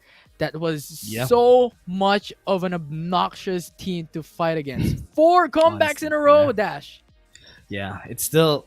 Honestly, it's still a hard thing to do, to go for comebacks. The patience that you need to have for you to lose the early game against the other team. But they always keep the goal gap as close as they could be. At least in a way that they can still follow up if ever they get a big turn of events in their favor. And that's why Royal Ladies have been winning a lot of these battles just because of it. But still, Chihuahua, they have shown us how strong they are in the early to mid game. I hope that they would be able to follow that up on this next game, because honestly, they have great synergies with each other. It's just that they weren't able to translate any objectives on their side on the early parts of the game. So yeah, now I'm thinking about like the early game, right? Because we've seen so far, even in the prior series, on how Royal Ladies defeated the Queens of Wild Rift towards the late game. Always towards taking the Elder Dragon, towards taking the Baron Nashor. They switch things around. So now I'm thinking if Chuaa can defeat Royal Ladies to fully go in the early game. Go in with the Sin, going with this early game compositions. Yeah, honestly, if they do that, I won't be surprised. Honestly, if Chihuahua just go in for that aggressive early game champions like an Olaf 2. If ever you have that Olaf in your hands, that could be something that could be used by Chihuahua in order for them to take the objectives better compared to what a Rengar could offer for them. And that's what I'm expecting for this team to go in a range. Because a while ago, they had a pretty great lineup already. It's just that they needed that extra early game pressure from their side. So we'll see if your expectations are met, because right now the draft is ready. Game number 2 on the horizon. It's Chuaa versus Roy Ladies, with the blue side being Chuaa and red side will be the Comeback Queens. Ziggs, Shen, Kha'Zix, Camille, Karma, Yumi banned away. Senna is still up because of that first pick. I'm really surprised though, right, that not a lot of people have been picking Jace for the first pick, because Jace has been left open for a lot of times already, and Jace has seen a lot of priority in icons, but now we haven't been seeing it from both of our teams. Yeah, but remember, Lucian, from yesterday's matchup, Chuaa using this, Ken using this specific champion is broken. She did not die all throughout a single matchup, and the KDA at the end, it's like 12-1-2 or something. Lucian on Ken's hand is crazy insane. So expect a lot of things coming in from Ken on this game too. For Royal Ladies though, we have a Lulu first pick from this team. Interesting. That Lulu first pick just says a lot about what they want to do here. It's like they want, because of this enchanter, they can get a great ADC on their hands. A Corki, a Vayne maybe, a Kai'Sa. Okay, that's close. Okay, Royal Ladies went in for a Kai'Sa, and that just says a lot because of the Lulu pick a while ago. But this, because of the flexibility of the picks from Chihuahua, they can still go anywhere. But Royal Ladies, they already have a Dragon Lane. That just makes the draft predictable. But is Royal Ladies predictable anytime? Because honestly, they got a lot of comebacks already. What if it's a Kai'Sa mid lane? No, I'm kidding. No. I'm kidding. That's not gonna happen. But right now, we have the second pick and the third pick coming up for Chuaa, with Lee Sin going to be a priority here, going to the side of Chuaa for Den, and Rakan potentially a pickup for them as well. A really strong team fight player and a champion. Yeah, I hope that this is honestly with the Garen pick. If this is gonna be that's gonna be a guarantee. Yes, they pinpointed their lanes already at the side of Royal Ladies, but if this is gonna be a comfort pick, honestly, if this are comfort picks, that just says a lot about what they want to do. They want the Garen, they want something in front again, because they know that this Kai'Sa would be the one delivering. Cotton Candy has been delivering a lot of damage since the last games. So what they need more for Royal Ladies is someone to, again, tank, CC. That is very much needed for this team at this point. Yeah, and I'm looking at Roy right now. Roy 1996 x 2005, because what will the jungle be? As we've seen in the series prior, 9605 has been carrying the team quite significantly, and that champion is still missing for this team. So I think Cho'a could prioritize in banning away these high priority jungle champions, as we've seen already right now going on with Fiora, Olaf, Kha'Zix banned away and removed from the champion pool. Yeah. So they have the Ari, they have the CC, they have one CC, and that's one single target CC, and that's what I'm afraid of. If Royal Ladies would need something else, they need something to help them out with more. If that's gonna be a Jarvan, I would be okay with it. Yeah, the Wukong would be nice, a nice touch for Royal Ladies, but Chihuahua, they have a lot of things. They have a lot of going in. They have the Rakan together with the Cinch. It's like the same thing that Royal Ladies did game 1 against GRINDSKY ERIS. They have a lot of aggression. This is great. Ooh, we're seeing the Zed again to be that last pick, but Evelyn is dead! No way! Since when did we see an Evelyn in a competitive game? Honestly, I think this is like the second time that I've seen an Evelyn at this point. An Echo could have been great because Long uses Echo a lot, but Evelyn? No shot. We're going to see an Evelyn in a grand finals here at FSL Wild Rift Open 3, and it's an exciting moment for the grand finals. And you know what? This couldn't be possible without our partners Intel and Yahoo. Thank you very much for sponsoring this tournament. FSL Wild Rift Open 3 grand finals will not be happening without you guys, so thank you very much. But now, Dash, we're now locked in onto the draft. Any expectations here? We're seeing something new in game 2. Definitely. Honestly, it's definitely something newer than you, if that could be possible. Because in Evelyn, you don't usually see this a lot. And also because of the control ward being available in the game, Evelyn's effectiveness just dwindled down a little bit more. Just because it's easier to see her because of the control wards. But now, with this, the confidence of 9605, I'm not doubting the skill from this person. She's really good at what she does. And I think the angle here for her is, because you took my Lee Sin, I know how to counter it. And this is what I have in mind. Yeah. And you know what's missing here? KDA Ari. I got nothing from that. KDA Evelyn, KDA Kaisa, KDA Ari. No? Nothing? I mean, you know, if that was a 5-man KDA, it could have been great. But no, it's not a 5-man KDA. What do you mean? But okay, we have 3 people. We have 3 people in the KDA group, so at least. Yeah, if that was an Akali and someone else, a Seraphine, yeah, I'll be okay with that. But I mean, I'll take it. I'll take it. Yeah, we'll take it. We'll take it. But right now, we're here in game number 2 for the grand finals for FSL Wild Rift Open 2. And then he's going for the jungle invade. They're going through. That's a knockoff coming in from Rakan. Grand entrance is in. Evelyn gets the red buff, so that's huge coming from Royal Lady. Very low. One more hit coming from the Garen. Could take her down. Then has to use the flash away. John Easy as well. But it's 9605 following through with a double kill for Royal Ladies. Okay, here's the thing. The reason why they lost that fight is because they weren't able to take a red buff. They had a level 2 Evelyn, and that is a pretty great power spike for an Evelyn at this point in the game, where she can just spam out and she can chase you in, and that was enough. Because of this, Den is now gout. She doesn't have the amount of clear that an Evelyn has in the early game. Evelyn has big clears. Even though that we usually don't see an Evelyn, Evelyn has big clears. And she's just gonna rake through all those jungle just because of that advantage a while ago. Yeah, and look at that. Evelyn is going in for the invade potentially after the scuttle, and Den is on a level gap as you have stated. So a really difficult time for Cho'a at the moment.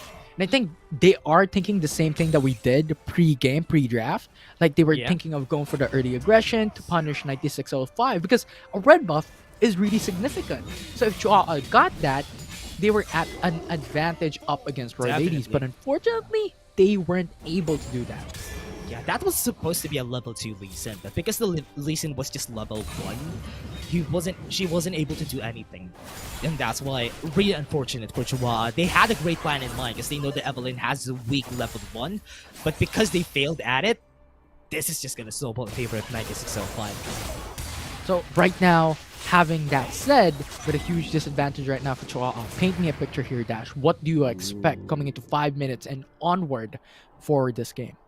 Level 5, Evelyn.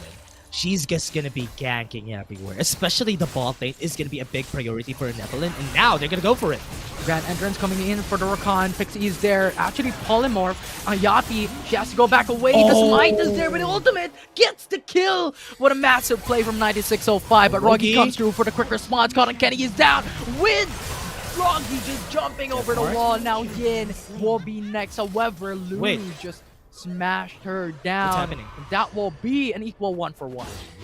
Great 1-for-1, and they were able to take 1 kill already, and still Royally just got the advantage. That is almost a 2-for-1 because they got the kill onto Ayapi a while ago, and Roy Lady still. This is what I'm saying a while ago, right, Infinity? Because they got the advantage in the early game. This would just go well in favor of an Evelyn.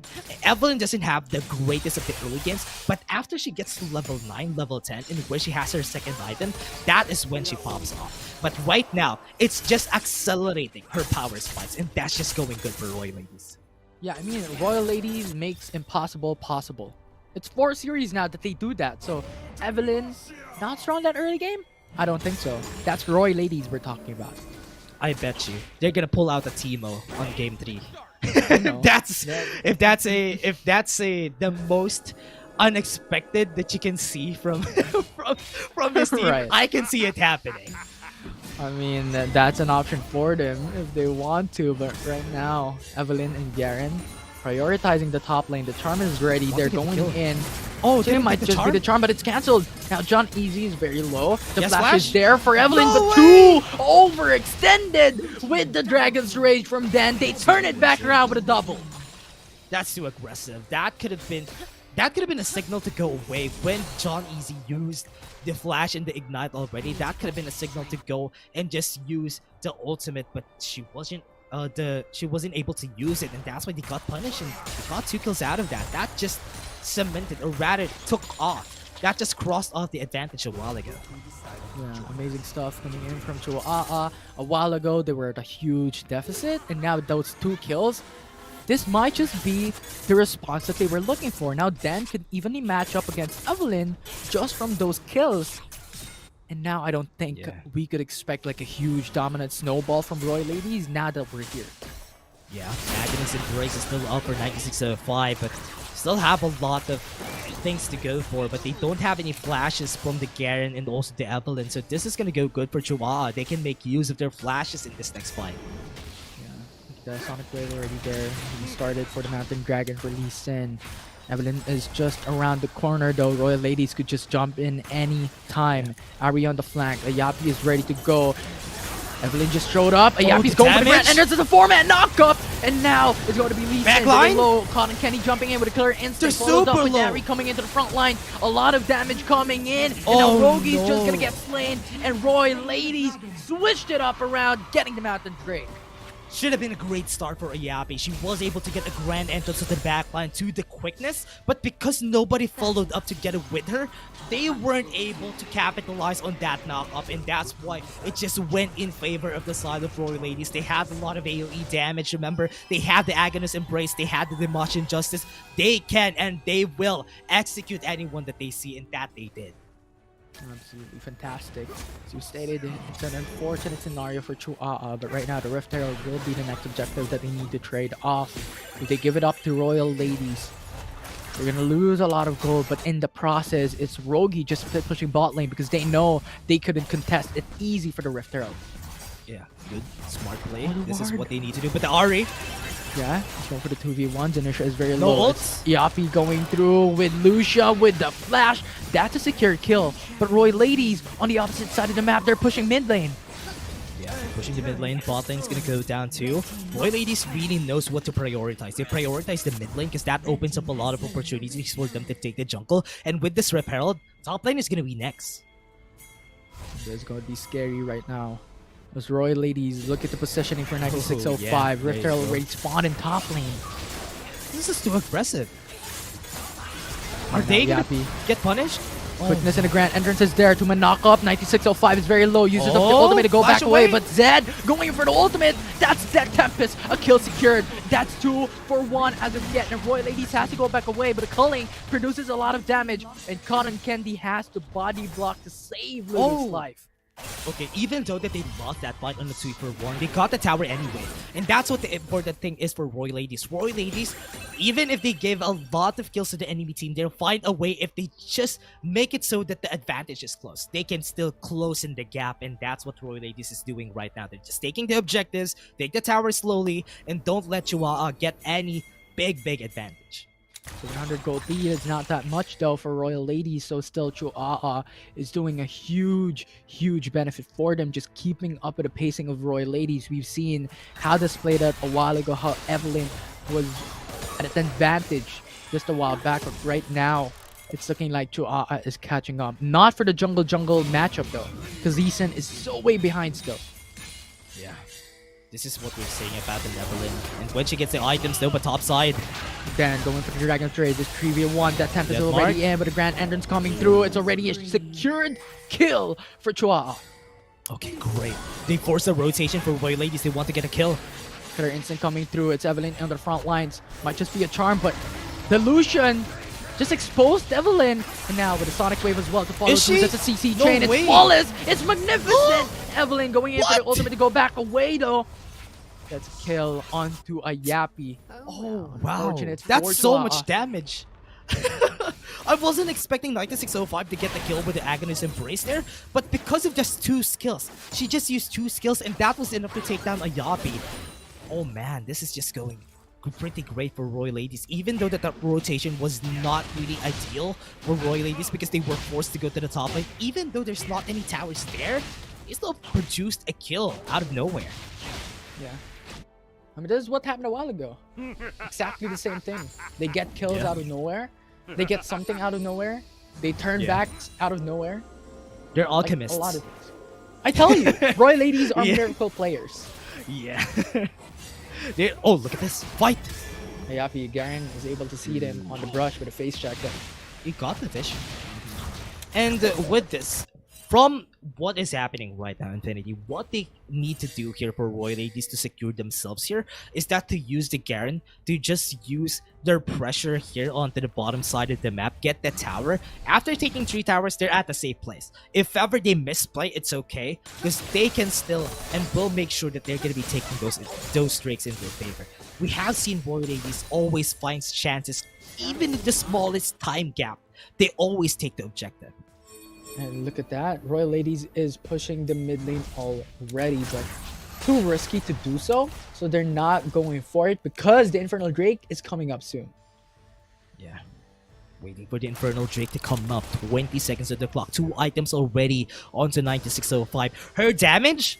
If someone was hit by her charm, someone is gonna die for sure. That person, even if that's a cinch. So that's why this is how scary we're building up 9605 right now, because she is that scary. That 8k gold together with a level 11 Evelyn. Oh man, she's just gonna hit so hard.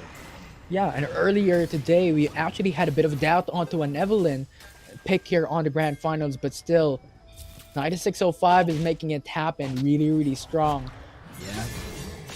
Remember, she has a bigger smite. She's level 11 and Dan is level 10. So she has an advantage for this objective in her favor. And I'm liking what we're seeing for the side of Royal Ladies here. They're just trying to take this. But Chua, I think they're going to get this up. Yeah, and I think that's more preferable because if they go for the Infernal Drake, surely they're gonna lose. Dan is level 10, 6.4k gold compared to Evelyn, which is 9.3k. So if they go for the Rift Herald, they have more potential to go for push instead. Oh, they can go for steal? Okay, I thought they're going to be able to take that steal, Infinity. If they were able to take that steal, that just was for naught on the side of Royal Ladies, but it's a good thing that they were able to secure it, but they still want to go for a fight. Right, so 50-50 now. Evelyn just a Wow. perfect ulti to miss out the Grand Entrance, but the quickness charms her out. But now it's Yin losing up her flash. Not going to be enough though, as Ken just deals so much damage. She survived for a bit with Rift Herald in the mid lane. Death Mark! That Tempest going through, coming in. Cotton Candy with Killer Instinct as well to go back and get some shield. Now John Easy going in for the fling. She gets a kill. But there are Reset. just so much execute coming in from the Dimension Justice. 2 kills for Roy. We haven't talked about a lot about Ari and her rework right now. Her resets are gonna be strong, and she's not that dependent to her charm anymore. So that just makes a lot of plays for Zanisha. She hasn't been getting a lot of highlight for herself because 9605 is just too good right now. But still, low key, she's been doing a lot of her job. Absolutely. I mean, now it's 2 dragons already for Roy ladies. However, I'm still looking at an even level playing field when it comes to gold, and that actually kind of surprises me. And I think Chuaa is doing a really, really great job when it comes to keeping the lanes up, farming the jungle camps, and keeping up with Royal ladies on however possible way they could. Yeah. And always, let's make it to a point in where whenever you have a Drake and you're looking at the gold lead, always make sure that if you're gonna be making, or at least equivalizing something on the Drakes, just add 1k to each Drake that they get, and that is the advantage that Roy ladies have right now. Even though it's not that big still, it's a great thing that Chihuahua is still keeping it at bay. They're not giving this advantage to Roy ladies, and they're still getting a fighting chance for themselves. But remember, this is a Kaisa that we're talking about. The late game potential of Cotton Candy is pretty scary. Yes, Ken is strong, but would she be able to do the damage that is needed for the team? Because she's the one and only damage potential together with Roji here. So they have a lot on their shoulders. Absolutely. I mean, right now, it's a game. They have to fight all of it for. Roy ladies already at a 1-point lead. If they win this, they're already coming up at match point here for the grand final. So Joa has to win this, has to do something to change things around. Yeah. And with this, with how they are gonna start this, Roy ladies needs to make sure that they are not giving a lot of advantage. Because a while ago, they lost one bit of a fight in the mid lane. But Chihuahua, they can still make it every mistake that they can, because they have a lot of ways to make sure that this is gonna be good for them. Because remember, they have the Singe, they even have the Rakan. They can go for a grand entrance like this. Yappy. Grad entrance onto Cotton Candy. Now Evelyn uses up an ultimate into the backside. Culling is there, zoning away the enemy team, but John Easy is going into the front lines, not gonna push through to Gonna go back. They cannot afford to take that risk. Yeah, this is what we were saying a while ago, right? Without Rogi, without Ken, they won't have any damage to finish it! Lucian has to use up the flash to go back to safety. Now then, you see the bad end of that Kai'Sa. Now it's going to be the Dragon Rage as well onto the knock-up onto Ari, but still not enough though. Everyone's just playing cha-cha dance. Nobody is getting any kills, Infinity. I'm still surprised that they can't really finish enough kills because Rogi is not there. If Rogi was here, she could finish all the kills. Look at this. She's gonna go in. They're going for it. Rogi is there, going for the death mark onto one, onto the backside again. Actually receiving a lot of damage. One more shot, that's a kill. And now it's Kai'Sa going to the front lines. She's pinned down. She doesn't have any more units and allies to respond there from. And now it's going to be Garen using up the Gargoyle Enchant. Really, really tanky. TP's coming up. Rogi is coming through. Stasis for the Ari to buy some time. But Zed just punishes her. And What's now happening? The next step would be the Evelyn and the Garen to the back lanes as a Yappy is there potentially going for it, as then it's just around the corner as well. The smite is there. Evelyn went in for Stasis Enchant, went for Golden, but Garen gets the execute. That mark onto Garen as well. It's V7 with a Sonic Wave jumping through. That's godlike for Zen. Chua gets the ace. I said I'm Rogi. Whenever Rogi is in the fight, that is when they are going to be finishing a lot of these targets. Rogi has been playing Zed pretty strongly. She has been playing it so well that she gets the target onto the backline every time that she can. And because she has a lot of targets on this lineup from Roy Ladies, she has 4 targets. And she can just pick any one of them. And if one of them is down, that's an easy 4v5. And that's what happened during that fight. 4v5, yeah. The Assassin's coming in from Rogi, but I don't know, because right now it's 9605 with a Stasis Enchant. It's Zanisha with a Stasis Enchant as well. So a really, really difficult time. The only target that she could have is going to be Cotton Candy and Yin. Surprisingly though, is that even though Chihuahua got the ace there, it's still just a 1k gold lead. I was expecting a lot more, like a 2k gold lead after that big fight. But Roy Ladies, they're still keeping it that way. They want to still get this fight. Yeah, this fight would change things around. Look at the backline. Kenny. Look at that mark onto Kaisa. Kaisa is already dead. That's one man down. Roy Ladies just pushing through. The charm is there though. Coming in. And Garen is just tanking for her team. Resets. But right now, Nisha. it is a 1-for-1. John Easy is very low. Ken is pushing through. A lot of these damage. That's a kill. Garen is already down. With 9605, the only one standing.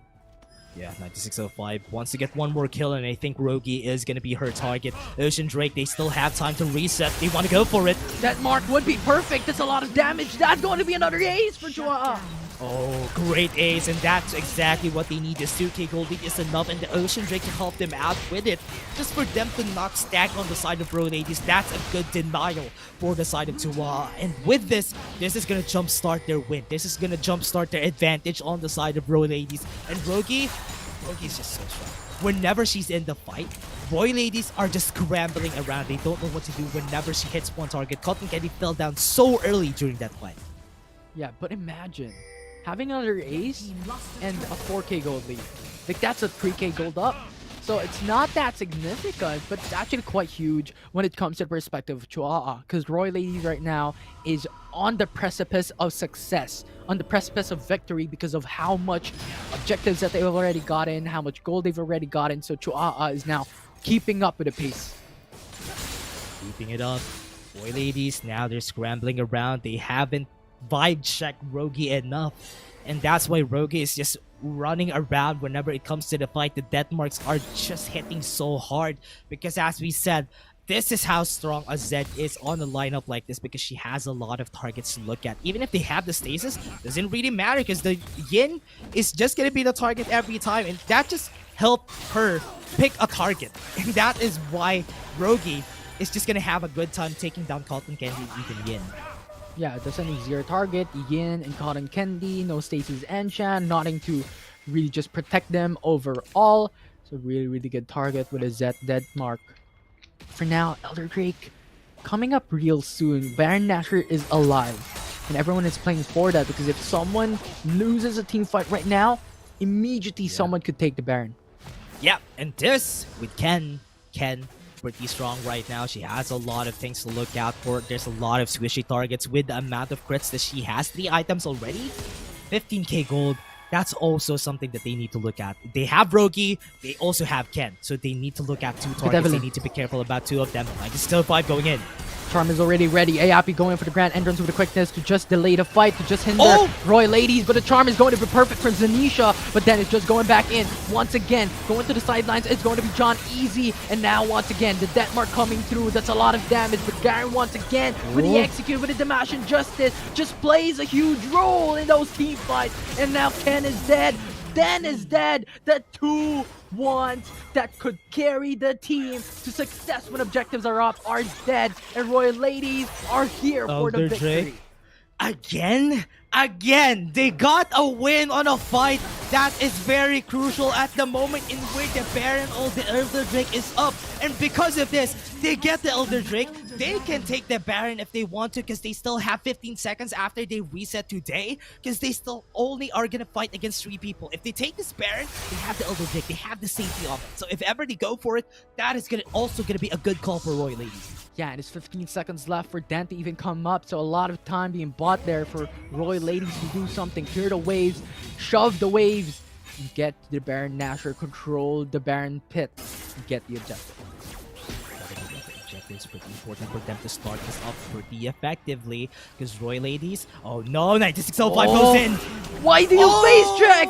It's Zed just getting melted by Roy Ladies. 1 man down for Chua. Oh no, they took the Zed down. Rogi is the reason why you're having a hard time taking fights on the side of Roy Ladies. And now with Zed X down, he has been deathmarked, he has been in Neverland. And this is the time for Roy Ladies to go in for it. The Baron is at their sights. They're giving it up. It's just pushing the bot lane. They have to buy some time. They have to do something. And maybe they're thinking Inhibitor will be that option because right now, Roy Ladies has the Baron buff in their favor. They can't even get the Inhibitor because after they get the Baron, the enhanced recalls would just make it easy for them to go for a reset. And now, they reset it, they have the items, they have 5 items already on the 9605. And this is... okay. It's just... it's our bad that we doubted the Evelyn pick, but the Evelyn is just 18k gold. Killing spree, just one combo taking down Ayapi. No more quickness for you, Chua. Yeah, an absolute insane player. This is the prowess of 9605. We keep on highlighting this player specifically throughout the tournament. This is the reason why we do that, because she's just too powerful. And right now, Royal Ladies utilizing the Baron Nashor buff to just pit push, open up the inhibitor on top lane. Need to look at bot lane too in the mid lane, because that's going to be their target right now. They won't be able to take any easy fights, because if they go for the Dragon Strays, they're going to go in again at bot side. Yeah, especially with Cho'a one man down. Ayapi is not there to go for some team fight, so she has to go back up for Cho'a to be able to have that slight sliver of hope to be able to come back from this. Roy Ladies coming One last through. fight. Now Harry with a stasis enchant, then coming into the back lines, but go back away with the safeguard immediately right after. They cannot go for the damage of Roy Ladies. The comeback queens are on match point. Oh man, the comeback queens are just going for it. It's the 4th time today already that they come back from a deficit again. They lost, they got a lot of aces. Tuaa got a lot of aces from the side of Roy Ladies, but in the end, always in the end, when the Elder Drake, when the Baron is up, they're gonna be taking one win. They're gonna be taking the jungler, they're gonna be taking an ace, and that is when they take the Elder or the Baron. That's how they always win. And this is a team that has been consistent with that type of play. I think the only way for you to shut down this team is to not, or at least finish the game before the Elder Drake spawns. Yeah, and it's crazy to think about. I'm feeling how Cho'a is thinking about this. Like, how do they go about the certain champions that 9605 is playing up against them? She has brought up the Evelyn, the Lee Sin, the Fiora. These champions are really, really hard to fight up against, especially with the prowess of 9605. Now the question is, what will be that next step for Cho'a to take? Okay, that is going to be the questions for Chihuahua, because now there's a wall that they need to climb. That is a really tall wall. One more game for the victories here for Royal Ladies. If they win this, they're going to be the queens, the new queens of FSL. But now Chihuahua, they still have a chance. They can still come back from this, but the momentum is not in their favor. Yes, but still, they have been performing well. They just need to keep that up, tone that up one more notch. They might be able to take a win or wins against Royal Ladies. Especially with this game being the do or die. It's a match point already for the comeback queens. Royal Ladies is one game away for that victory for the grand finals to become the champions of Wild Rift Open 3. I'm Infinity and this is Dash. We're going to take a short break, but when we come back, it's match point, game number 3 for the grand finals here at FSL.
adventure.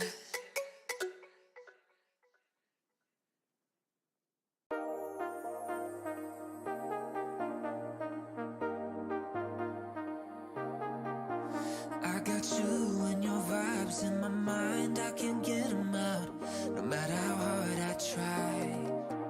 I need you and your heart next to mine, yeah, I'm all about keeping it you and I. When you're here, you spark chemical reactions, your aura strikes like lightning. Got no words, I'm just drowning in attraction. Only one way to describe it. It's electric, can you feel it? You got the only touch that takes me high. It's electric, I'm up in my feelings. Got double vision 'cause of you tonight. It's electric.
There's no doubt, gotta get out of this small town. You took my heart from me, now you're everywhere I see.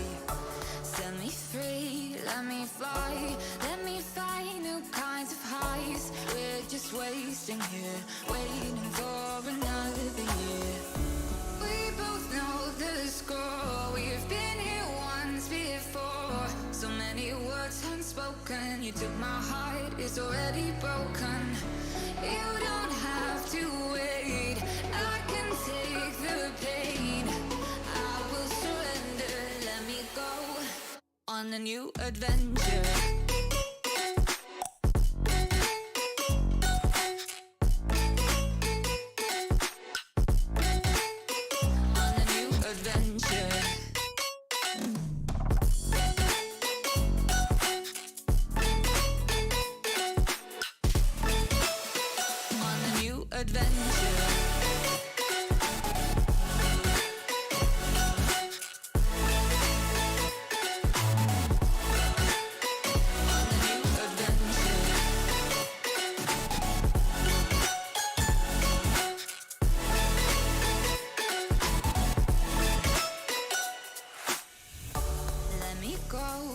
waste my time. Watch me build another life. Find another space. Explore the world and find my place.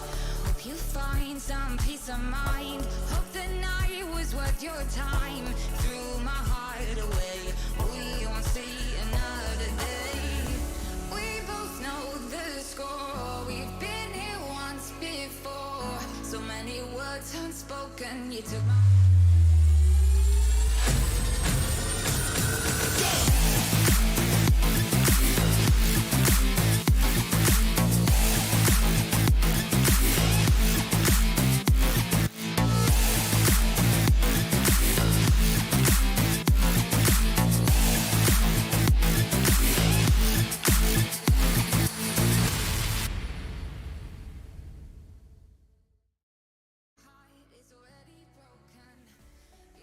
We're back, everyone, in the FSL Wild Rift Open 3, presented by Intel and Yahoo for the Grand Finals, game number 3 in Dash.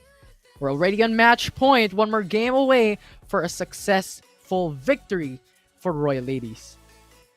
It's at that point. I think we can say that Royal Ladies has a deadline. Every time you're fighting against Royal Ladies, you have a deadline. If you hit the Elder Drake mark, that is when they pop off. And they always find a way to get an advantage right there and then.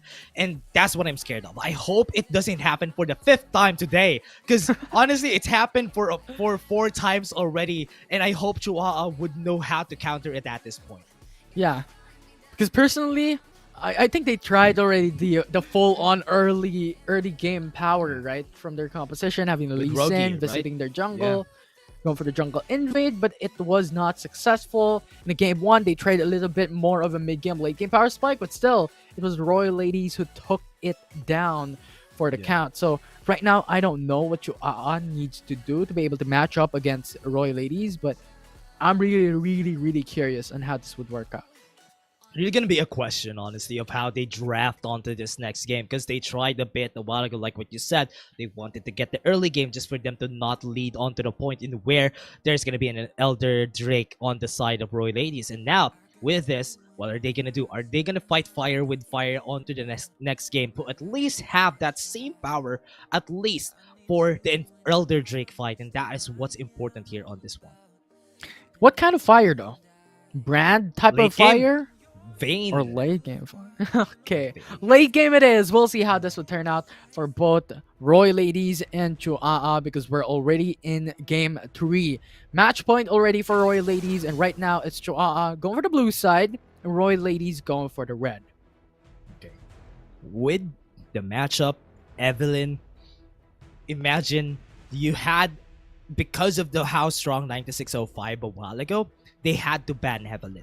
And that just opens up a lot of opportunities for Royal Ladies, because there's a lot of champions that are open. If they want to go for the Olaf right now, that could be a good pick. At least if they have the Olaf, or they go for the Lucian again. And Lucian has been good. Ken has been great with the Lucian, and this is a great safe pick. Yeah, but what I'm afraid of is Kha'Zix and Lee Sin is open There for Royal you Ladies, go. and that is what I'm talking about. Okay. Honestly, you've seen 9605, as strong as she is, with the Lee Sin right now, her favorite champion on her hands. This is gonna look scary. To get it with the RE2, if they get a charm onto someone, that's probably dead already. Yeah, and we need to be afraid of the Lee Sin, especially with the organizers also specifically telling us that be afraid of the Lee Sin of 9605, right? Right. Look at for the star jungler, 9605's Lee Sin. So I don't know. It's going to be really difficult. But right now, it's looking quite dire for Chua. But that's a good answer. I like the answer here of a Wukong against a Lee Sin. This makes the combos awkward. If she pops the Cyclone, Lee Sin wouldn't have an easy time going into the backline, at least getting a good insect in. But still, it's still pretty hard to fight a Lee Sin early game. That's what are we afraid of on the side of 9605. But Tuaa still have a lot of chances. They still have a lot in their belt. I hope that they don't give up at this point, because their draft is looking pretty great right now. Yeah, and I will emphasize, this is her famous Lee Sin. from our organizers from FSL. So we'll see. I'm really excited for this. But right now we're having a Z ban coming in from Royal Ladies, and now Choa has to think, what bans should we do? Because right now it's still a support and ADC missing for Choa. Great ban on the Senna just for them to not get this combo out. But we've seen a while ago the Kaisa too of Cotton Candy, even though the spotlight was not on her, she was still doing well to sustain at least an insurance for the late game. They need to ban something else. They need to ban the Kaisa on the side right here of Royal Ladies. But yeah, that's also a good ban. They banned the Morgana just for them to not have the safety. But look at this, they're going full early game with the Varus on their side, to the side of Royal Ladies. Yeah, and I actually do like the Senna ban here, because if you ban away the Senna, Nasus is probably not gonna get picked, so they're forced to pick something else. Varus would be that option for Royal Ladies. Now the question is, what would Choa do? Okay, what they can do, yep, is pick up a set, pick up something that 9605 would have a hard time playing well, or at least securing objectives on her side, because the set would at least make it easy to showstopper her out of the way. There's a lot of CCs on the side of Chua. They just need one more damage source onto the side just for them to complete this great matchup already on their side. But now, looking at it, we want to go for an AP or something that could help them out. A Diana could be good. A Diana or a Corki could be good. Don't tell me this is a Rakan mid lane. Don't tell me this is a Rakan mid lane! They went for it! Oh my. The famous Rakan mid lane. Famous Helios Rakan mid lane. Yeah. Yeah, we have seen this from RQ a lot. So this is gonna be an interesting game. Going for a Rakan mid lane, yes, you're gonna be sustaining. You don't really have a lot of wave clear, yes. But if she would be able to get a really great quickness to the grand entrance, and remember, they are all going to go in on the side of Royal Ladies. So it's easy to land those great quickness to grand entrances. You know, Dash, you can't see me right now, but I'm gesturing like the mind-blown hand gesture. The Pikachu face. Yeah. Okay. I'm mind-blown. This graph is the answer of Chuaa from the prior 5 games of comebacks that Royal Ladies did. So we'll see if this could be that answer now that we are on match point. Royal Ladies on the precipice of victory here, 1 game away for that victory. Yeah, if they get this victory, that would be the end of the run of Chua, but they are still queens at their own right, and still not yet done. They can still set up their own queendom here, so they still have a chance to win this fight against the members of Royal Ladies. Royal Ladies have been a great adversary to everybody here in the FSL, but still Chua is the last one that they need to topple down in order for them to build the walls of their queendom. Yeah, and I think Royal Ladies is what we can call the Queen Slayers. They have slayed the defending champion, the current queens, and now they're looking for that throne for themselves. So we'll see how this would turn out at the moment, because right now this is game 3 of the grand finals. We're already here in the Rift for Royal Ladies and Choa'a's game 3.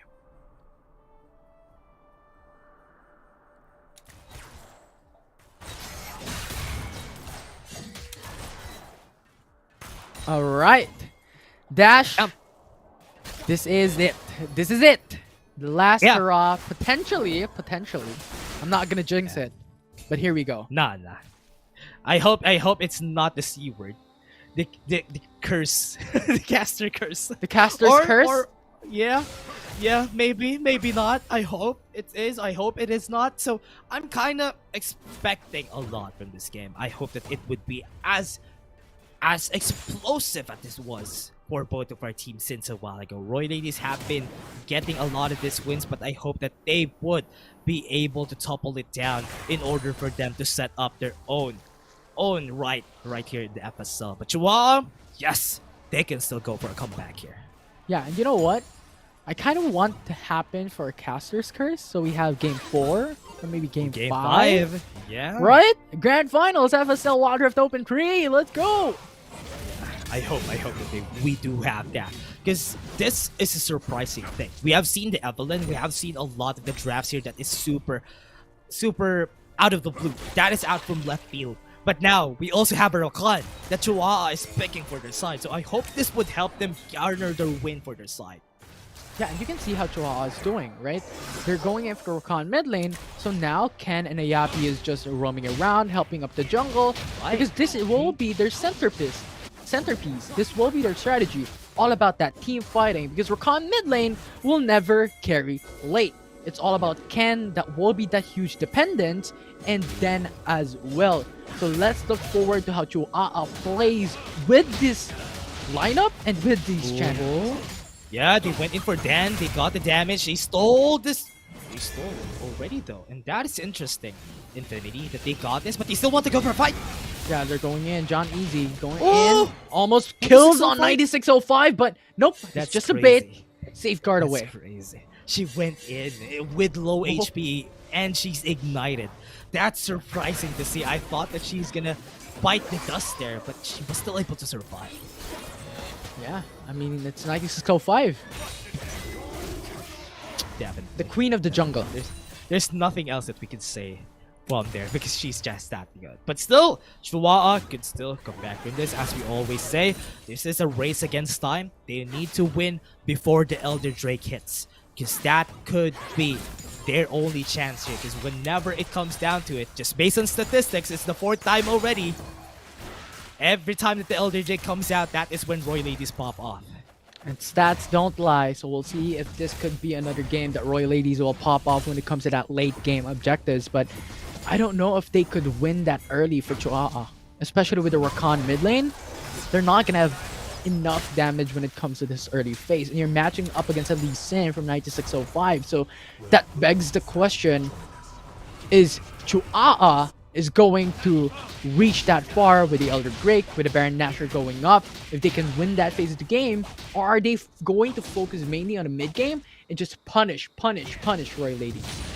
Yeah, I hope they don't get shattered at that point. They just need to go for the punish, go for the early game. 5 minutes on the clock is when they pop off. John Easy gonna be the target here. Yeah, 9605 and Garando is here to respond. Arya as well on the horizon. Lee Sin's just gonna get the scuttle. Wukong cannot contest. They need to get the second win. Chihuahua, because of the momentum that Royal Ladies has been putting up for themselves, they haven't had the momentum. So I hope that they have a second win here. If Ken would be the one to lead this team to victory, so be it, as long as they get the win. Yeah, now Sonic Wave onto John Easy, going for the ultimate under the turret. That's the Haymaker coming through. Dimension Justice will not be able to get that kill, but instead it's 9605 jumping through with a Sonic Wave to secure the first blood. Great kill, 9605 securing it to the Dragon's Raid. They use 2 ultimates, yes, but they still have a time to recover before the Infernal Drake comes out. They got the first blood. That is enough for them to get their first items after this reset. Yeah, and now 10 seconds in, it will be the Infernal Drake and the Rift Herald that will come up. Let's see if Rakan and Nami will be able to go for that team fighting prowess that expectedly having 2 supports will have. Everybody's favorite Drake, the Infernal Drake, is very crucial to have if ever they take this. Get extra damage, that's just it. That's very linear. You know what's gonna happen, Zanisha? Cyclone is there to secure the kill. Zanisha's already down for the objective take. Now it's up to Royal Ladies, the 4 members left to be able to get that or even delay the time that Chua could go in. Great thing though. They're buying some time after Zanisha. Okay, Zanisha is up. They reset it so they can take this Drake right now. They would, but still not going in for the full risk here. It's really difficult for them. Reset it. And now it's a Amrogi rather going in for the grand entrance, followed up by the Haymaker with a face breaker coming from Set. And now it's a chain of corruption locking down Ken. Ken couldn't go anywhere. Now Garen is very low, but Garen is Garen. She is so tanky. And now Rakan will follow through by Royal Ladies to put down. Wow. Is this gonna be a steal? Okay, Royal Ladies takes it 10. Then just comes back in, but not going to be enough. Zanisha will punish. Now Chua is down 2 kills. Yeah, Mirror Force trap card activate for Royal Ladies, even though that they lost Zunisha before that fight happened, but because they reset it on the side of Chihuahua, they had a chance to take the Infernal Drake for themselves. They turned around when it was needed, and that's the reason why they got the win out of that Infernal Drake again. Now the Rift Herald for Chihuahua. They wanted to take this. Because if ever, this will be the least possible way for the 1-for-1 objective trade. Alistar is there, they have the information. Lee Sin is coming into the fray as well. The Sonic Wave connects onto the Rift Herald. Tidal Wave, zoning away to Lee Sin. Not going to be enough though, as that will be a kill onto Chihuahua. Getting the kill onto Alistar, 9605 will die! Chain of Corruption will miss, and that will be Royal Ladies missing a lot of these shots down. Now Chihuahua gets the Rift Herald in the end. Now then catching up onto Cotton Candy, jumping through, getting that shot in. Garen onto the backside, something that you need to be afraid of. Oh, the what? Piercing arrow! From downtown! Oh, wow. They're still at it. They're not done. Can. What? My brain can handle this, Dad. Honestly, I was surprised about Cotton Candy's piercing arrow from downtown getting the kill. That was almost an equal trade already. Ooh, now, Flash that was is massive. burned in the mid lane. Yeah. Summoner spell burned by Royal Ladies, but Rogi has to force that out because that's Varus with an ultimate and Alistar just jumping through with a knock-up. So that's an important thing to take note of. But for now, Royal Ladies pushing on the bottom lane. That will gain them a little bit more gold if ever Chihuahua doesn't defend. Yeah. Very important for them to take this towers. Get down on both sides. Grand entrance will be massive, followed through by Dan. That's a kill for Chihuahua. Yeah, Zunisha falls again. And this is such a big win that they have been taking Zunisha every time whenever they had the chance. Just because they can, 9605! Sonic Wave followed up by the safeguard, but the Dragon's Rage knocks up onto Set. Tidal Wave zones away, 9605. Now Cotton Candy's there as well to respond. Alistar in the front lines. Zoning away Chihuahua to defend on tier 1 turret. Ian is gonna go down. The flash already burned. That's going to be the culling, but Ian is just too strong. The ultimate is already forced out for more defensive capability. Now Royal Ladies will go back unharmed. Pretty important for them to take a lot of these objectives down the towers. If ever they can take down a tower as long as they can, that would be okay. That's a great advantage against Royal Ladies because Royal Ladies, they're looking to get opportunities for themselves, but Chihuahua is always there to deny it. Zunisha again. Yeah, but Zunisha with a Spirit Rush, just a massive ultimate to be able to go back away, and that is the power of Ari right now in patch 3.3. Even though that we have been losing Zunisha every time, Royal Lady still gets 60 gold onto Zunisha. I mean, she has been farming pretty well. And because she's against the mid lane. Oh, Chain of Corruption followed up by the kick coming from 9605. It's flawless to take down Ken. Oh, man, that is just how you pick up champions one by one. And that's how she does it. 9605, still the strong Lee Sin player that we have seen since the start of this tournament. Absolutely fantastic. And Royal Ladies, look at their dominance in the map. They're going all around, roaming on top side, and also having the dominance into the mid lane is just a fantastic play coming in from them. The macro capacity of Royal Ladies is being highlighted in this game. Yeah. Even though that they don't have any towers down a while ago, the amount of presence that they have around the map is pretty big! Oh, Rogi's Grand Entrance is big as well! Dad's gonna be able to take down two! It's Anisha and Cotton Candy away to the ground, and now it's Chihuahua. Going for the Rift Herald mid lane push. Yeah. Got the tower down. Because it ended, Rogi might be the reason why they could win this whole game right now, because of how she starts the fight every time. The grand entrance to the quickness was flawless since a while ago, and Zunisha has been taken down as fast as they can. And now Cotton Candy is next to be the target here of Royal Ladies. Remember, that's a big shot on goal too that they got from there. Yeah, and at the moment, Chihuahua, Rogi is playing fantastic. The grand entrance, the quickness consistently picks off a certain champion, and Chihuahua is amazing to keep up with it. They're still at the 500 gold deficit, but it's expected because Royal Ladies was so dominant in the early game. This is such a great one. Royal Ladies have been having a great start here, but still, Chihuahua, they know how to fight back. If this is a 5v5, they have the advantage. Sonic Wave will miss. Royal Ladies just dancing around, sidestepping. The charm will not connect from Zanisha. Chua is going through. Once again, the grand entrance and the quickness from Rogi is going to be a massive part. And Royal Ladies have to go back now. Yin is very low. And that will be the charm from Wait, no kills? Buying some time onto John Easy. Okay. No kills? No way. It's Garen being taken down by Chua. Okay, I thought that's gonna be no kills on both sides, but now Chua, they're looking for it. Sonic Wave. Rogi's going for the grand entrance. Will not be able to connect onto anyone. But so far, John Easy is there to contest. Oh no! The dragon will be taken down by Chua, and Lee Sin will miss that chance to steal. Zanisha with a charm onto John Easy. It's another kill. How?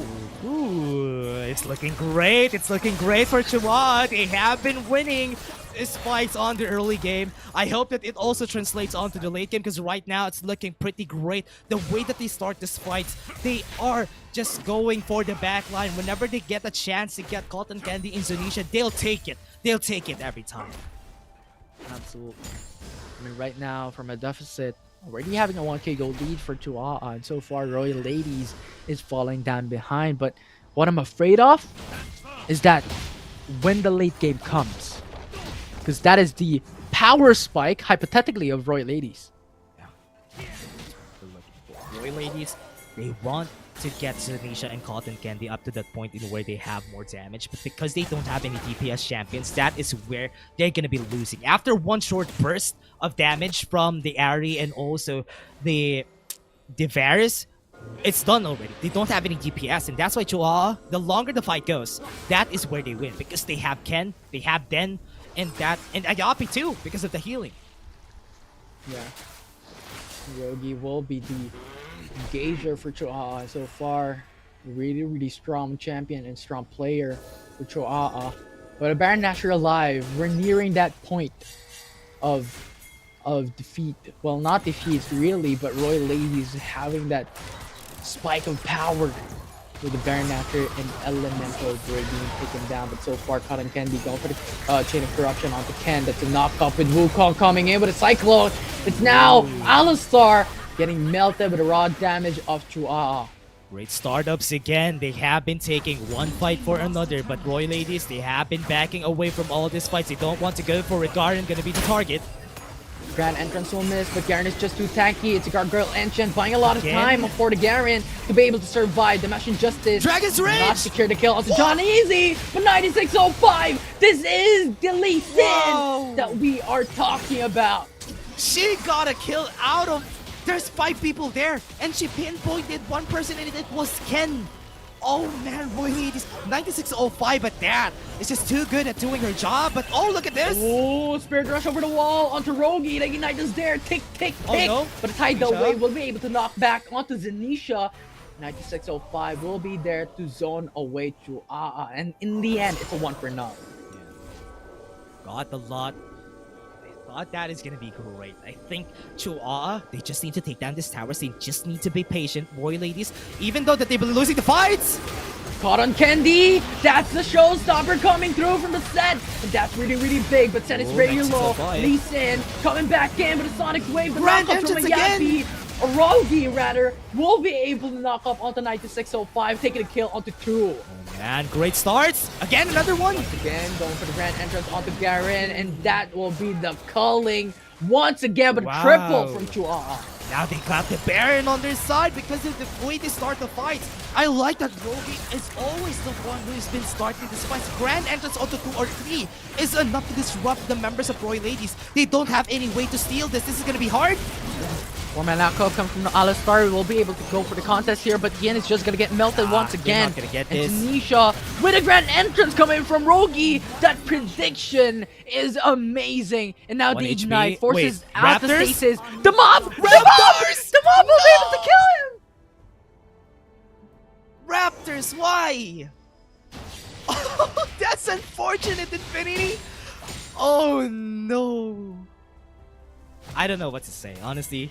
What Infinity, just happened? that was just surprising. She was super low in HP. That when the Raptors just hit her with the fire breaths, that was enough to kill her. Now they lost the Ari too. I can't. What was that? I can't believe it. Right now, though, Want to win this. Pushing on a We mid want to lane. get the mid lane. Using the Baron. Top turret already destroyed. The Royal Ladies has to buy some time. Zanisha is not there to be able to go for the single target CC.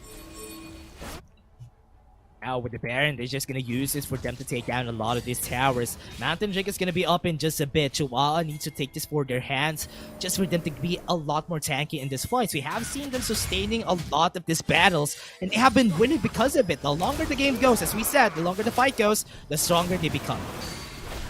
We'll see about that. 3k gold lead already for Chihuahua right now. The Mountain Dragon is alive. Dan coming in, the Cyclone with a 2-man knockup. Tidal Wave to follow up. Not gonna connect onto anyone, so Chihuahua has to go back for a bit. Wait for time. Be patient. I think they're gonna go for a fight here. Rogi going for the knockup once again, but the Grand damage. Entrance 9605 is really low. Chihuahua secures their second dragon in this game. Yin is already down. Garen is in the middle of the fight. Oh, She's Grand pinned. Entrance again. And look at that, just Rogi single-handedly killing Wow. out This is 9605. And one by one, Roy Ladies gets decimated with 1 HP. Wow. It's an ace for Chihuahua. Okay, this is gonna be the ace. This is gonna be the win. They got the Baron in their hands, and they only have 30 seconds on the clock, and they can win this if they want to.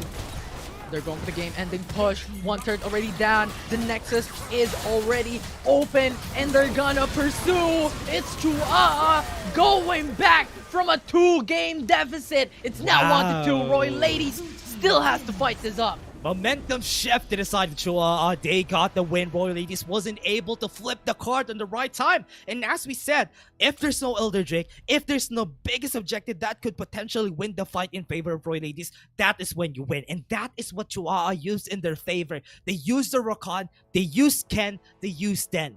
Every time that there's a fight, they always make sure that everybody could be having a hard time going into the fight. And the damage is just enough. Rogi dealt so much damage to the backline, even without hitting the Grand Entrance. The quickness was enough to get them to half HP.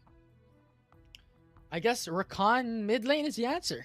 Definitely. That's the answer that they're looking for. And look at the damage. Oh man, Insane. 22.7k. on the Rakan. Oh man, that is just too much to deal with. And as we said a while ago, Infinity also, they don't have any DPS on the hands of Roy Lady. So if after the first burst of damage for Zunisha and Cotton Candy has been dealt already, if no one falls down, they take a long time before they can reset because they're gonna wait for cooldowns.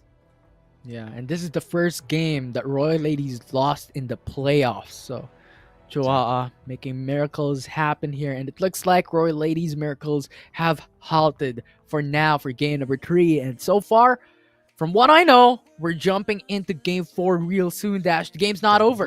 Yeah, and I'm still excited on what's going to happen for the next games because honestly, game 3, it really looked in favor of Chihuahua. The whole fights, the whole starts. 9605 did well with her Lee Sin, but it wasn't enough for her to carry the game because honestly, a Lee Sin falls up in the late game and we've seen it happen during that time, and that's why still Chihuahua takes that game. Are they going to follow through and get this onto game 5?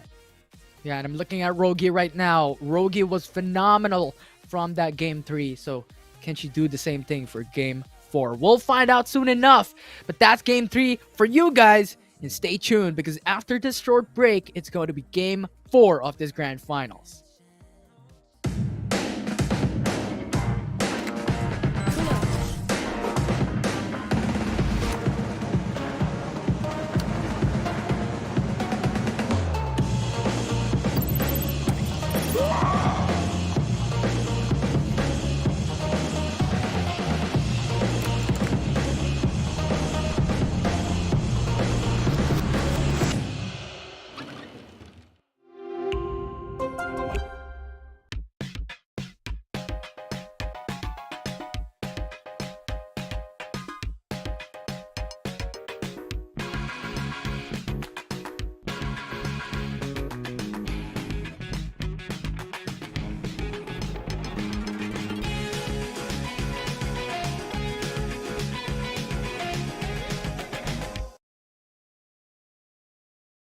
Had me caught up in you since the night on the terrace, yeah.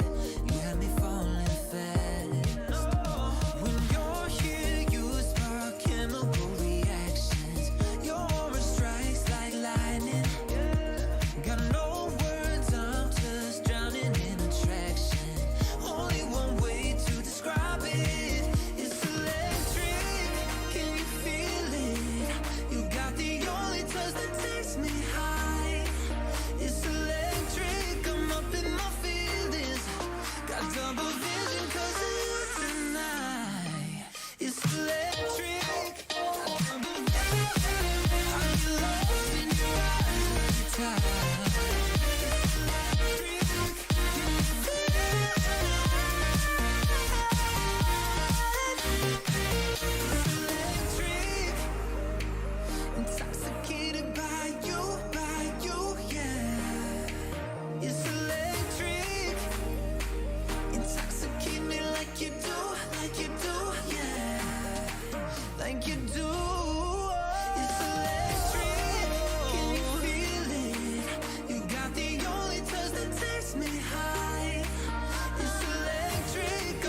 It's electric.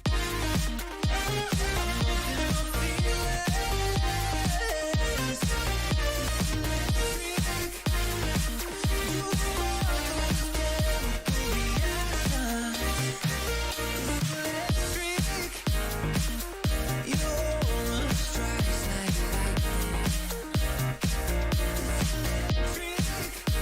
No, I gain not a chance.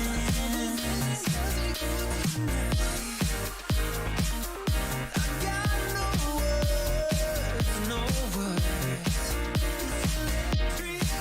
Need you in the heart next to mine. It's electric.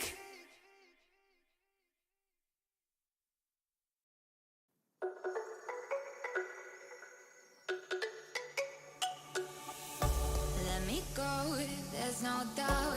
Gotta get out of this small town. You took my heart from me, now you're everywhere I see. Set me free, let me fly. Let me find new kinds of highs. We're just wasting here, waiting for another year. We both know the score. We've been here once before. So many words unspoken. You took my heart, it's already broken. You don't have to wait. I can take the pain. I will surrender. Let me go on a new adventure.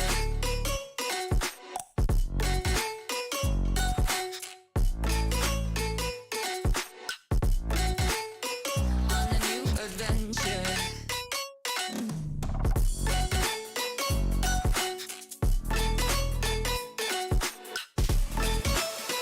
On a new adventure.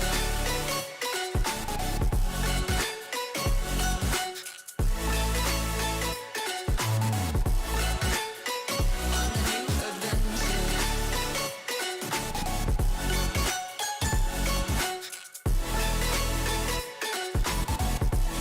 adventure. Let me go, it's my time. Watch me build another life. Find another space. Explore the world and find my place. Hope you find some peace of mind. Hope the night was worth your time. Threw my heart away. We won't see another day. We both know the score. We've been here once before. So many words unspoken. You took my heart, it's already broken. You don't have to wait. I can take the pain. I will surrender. Let me go. It's a new adventure.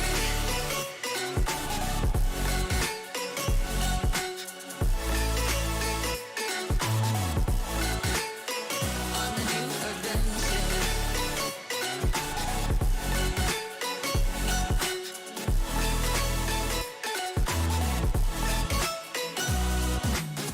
You find me dancing on my own. Nowhere to be, nowhere to go. In the rhythm, I don't think of you. Don't call me up when you're feeling blue. You find me dancing on my own. Nowhere to be, nowhere to go. In the rhythm, I don't think of you. Let me go. It's a new adventure.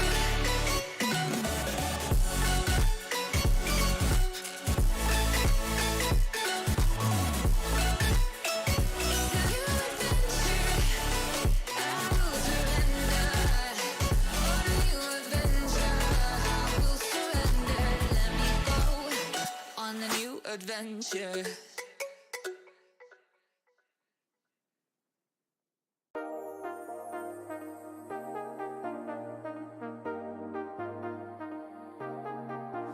I got you and your vibes in my mind. I can't get them out, no matter how hard I try. I need you and your heart next to mine. Yeah, I'm all about keeping it you and I. When you're here, you spark chemical reactions. Your aura strikes like lightning. Got no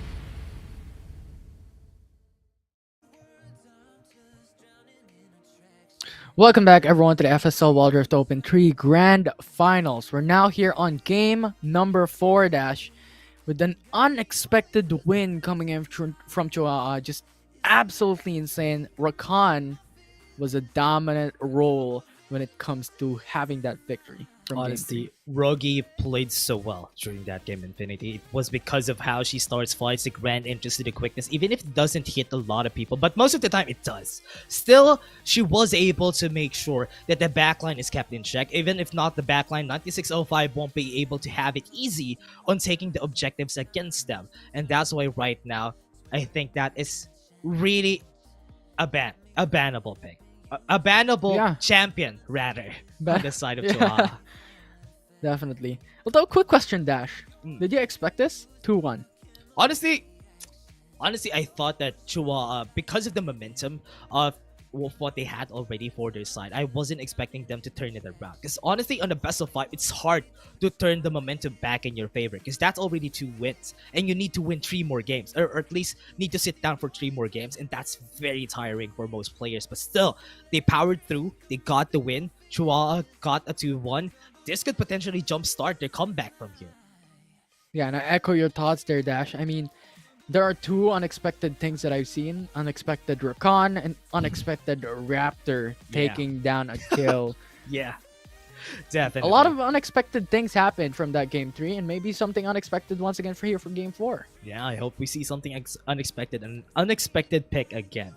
That could potentially swing the favor in their swing the tides in their favor. And from what we've seen a while ago, Infinity, it's just because of the fact that they had a lot of confidence that they are holding the meta on their side for Royal Ladies that they were surprised about that Rakan pick. That Rakan pick was out from left field and nobody was expecting it. Even us, we're not expecting the Rakan pick to be in the mid lane, rather in the support role. But because of what they did, now I think Royal Ladies are shaken up.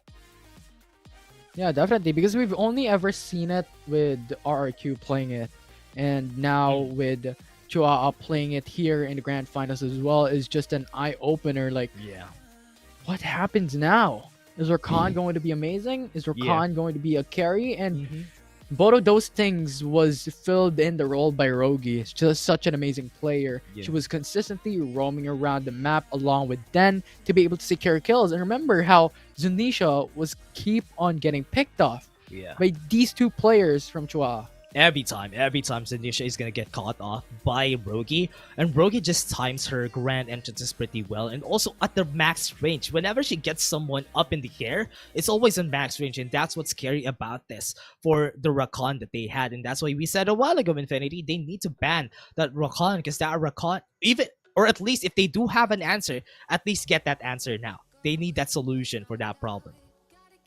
Yeah, and we'll see what the answers would be, what the expectations are, because right now we're jumping into the draft. We're in something expected will be new for either Royal Ladies or Chihuahua, especially right now we have similar bans coming through into the banning phase. Yeah, the ban phase. Do have the Evelyn getting banned still on the side of Chihuahua, and yes, as we said, Rakan needs to be banned, and this is the safety that they had on the games on GRINDSKY ERIS was the Shen.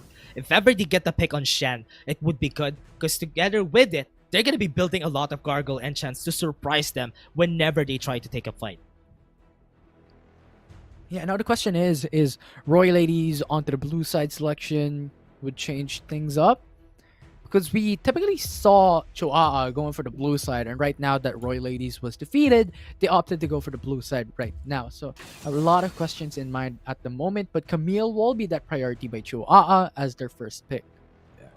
With this Camille, we haven't seen it a lot. I mean, we've seen it a while ago, but it wasn't really a successful pick. Together with the Galio, that could be good. A great combo for their side. And remember, we have another enchant. The Magnet enchant is good on this champion. Galio could have pretty great startups with the new enchant on their side.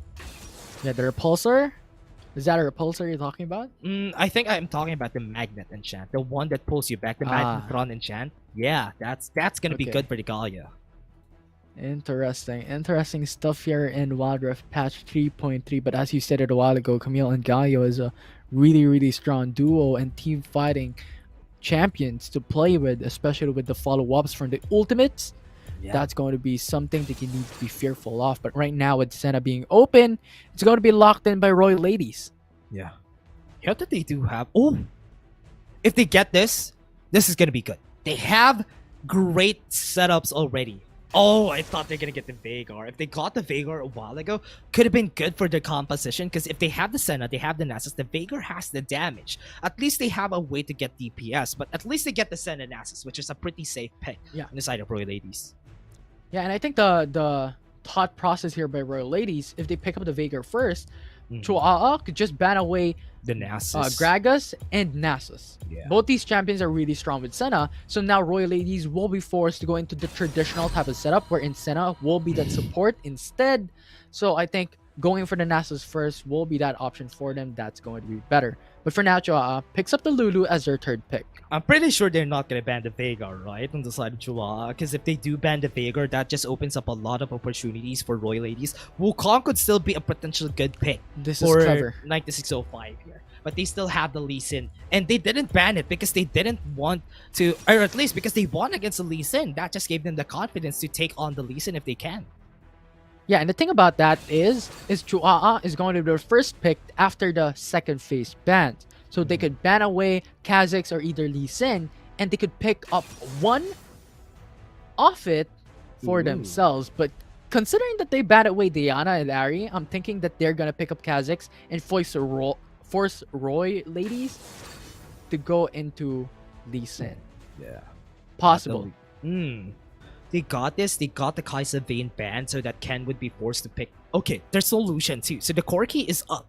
So that could potentially be the pick here. They're gonna go for an Olaf together with the Camille. It would be great. At least the Baron laner against the Shen would have a safe lane, which is pretty great.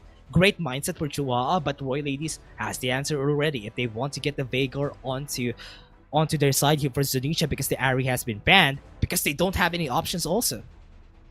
Yeah, and that's actually really nice because if Royal Ladies picks up the Lee It's Sin, a Corki. Olaf is a direct counter. That's nice. Now Corki though is going to be amazing. That will be placed into the mid lane, and now the jungle is the only one left for Royal Ladies to take. Okay, I was surprised too. I forgot to point out the Galio and the Lulu has been picked, so that just gave away their positions already. Mid lane onto the Galio and Lulu are gonna be on the support role, so that is easy enough for them to pinpoint, and that's why they picked up the Fiora on the jungle. I like because this. they know 9605 played this a while ago, and she was really strong with it. Yeah, it could counter out the stun coming in from Camille. It could counter out some CCs coming in from Chuaa. And also, you don't have to consider about the Olaf having the Ragnarok because you're picking up Lee Sin or maybe a Kha'Zix that your CCs are pretty much going to be useless. So this is actually a great pickup coming from Royal Ladies. But now the Ashe is something unexpected. Yeah. Really surprising for them to get the Ashe here. Because they have... I was expecting them to get the damage. I mean, they have the damage. They have a lot of CC already. And Ashe really fills a role of... more of a CC than a DPS role. And that's why I'm surprised about this Ashe pick also. Because they might have a loss on the damage at the later stages of the game. Because what they only have is the Olaf Camille. But with this just cements the fact that they want to make Chuaa here to get the early game. If they get the early game, don't let the Elder Drake come out again. That could potentially be them getting the second game of their side. Yeah, and going for the same type of strategy, we're in Rogi, and then we'll be consistently roaming around and looking for these pickoffs. And Ashe, having the Crystal Arrow, will be able to help quite a bit when it comes to CC on a long-range engage. Yeah. This engage that they do have, really interestingly, we have a great setup here for Royal Ladies because they have the Corki, Senna Nasus. This is a classic pick that we see a lot in icons. And with the CC that they do have, they don't have a lot, yes, but they do have a lot of damage. As long as they maintain their distance against these members right here, the longer the fight goes, the better it is for Royal Ladies. Absolutely. There's already the game 4 of the grand finals between Royal Ladies and also Chuaa. It's already a 2-1 match point still for Royal Ladies, but just a while back we've seen Chuaa gain the victory. So now we'll see if they could do it once again for us to go to the Silver Scrapes. We'll see. Whenever we get into the Silver Scrapes, that's such a great scene that we're gonna be seeing here in the FSL Wild Rift Open 3, because right now we're gonna be starting the game, everybody, for Royal Ladies and Chihuahua. Still, this is game 4, match point still for Royal Ladies, so Chihuahua needs perfection to be staying on this game. Yeah, look at their padding. It's now going to be 9605, just warding on the river to gain vision if ever Chihuahua goes for an early aggression, because they've done this in game number 2. So having that ward is going to be really important. It's for now, looking at the vision, it's really eye-opening for Chihuahua if ever Royal Ladies went for the red buff first, but then it's not there. So it's really just a play of mind here coming in from Chihuahua for game 4 rather. Great way for them to get the vision. Really good for them to start at the same time, or rather at the same place, because they know that Den and 9605, the advantage is on the Olaf every time. The early game is always on the Olaf, but 9605 did it a while ago that she was able to win against an Olaf. And right now, I think that's what she wants to go for again. Yeah, definitely clearing out the waves is easy. Coming in from Den. And look at the padding from 9605, going for the blue buff right now. And then, on the other hand, is going for the right side full clear jungle. So that's an interesting take. Might potentially be a roam into the mid lane. Okay. Really interesting that they want to go for this mid lane. Den has the right timing. And this is what we're talking about. Valkyrie ready. Flash out from Zanisha. Right out of the gate when Olaf was seen from the river ward. So really great stuff there. That is why vision is important. Because if she didn't flash the way there, she could potentially be dead. Because if the undertow hits just one time against her, that is enough for it to spell her doom. It's a good thing. Very smart for them to go for that. But then, look at the rotation here from 9605. She's denying this. It's really interesting that she's really confident that she can take this red buff down to her side. Olaf is clearing up the Raptors first. Might just be a bait on the red buff. Got the vision already, so they can go for it whenever they want to, but they got the Krugs on their side, so 9605 needs to be careful here. Yeah, it's just so much vision that Royal Ladies have that they know that Gaio is waiting on the pixel brush, that Olaf is going in from the bot side river, and that just puts up a huge importance on vision consistently every single time. And this gives you a lot of benefits, especially in this case wherein Chihuahua has to play for something in this early game. Yeah, Chihuahua needs to play very smart here, because as we said, the early game is in their hands. They're the queens of the early game, so as long as they hold that down in their favor, it would be good. Because in this first 5 minutes, with the champions that they have on the side of Royal Ladies, they are very hungry for items. They're very item dependent, so they would have a hard time at the first fight. Definitely. Although, you know what? Looking at the jungles right now, we talked about this. Since you're a jungler yourself, what's your favorite jungle champion? Really interesting. I mean, what? What's your favorite jungle champion? Ooh, champion? Okay. I thought...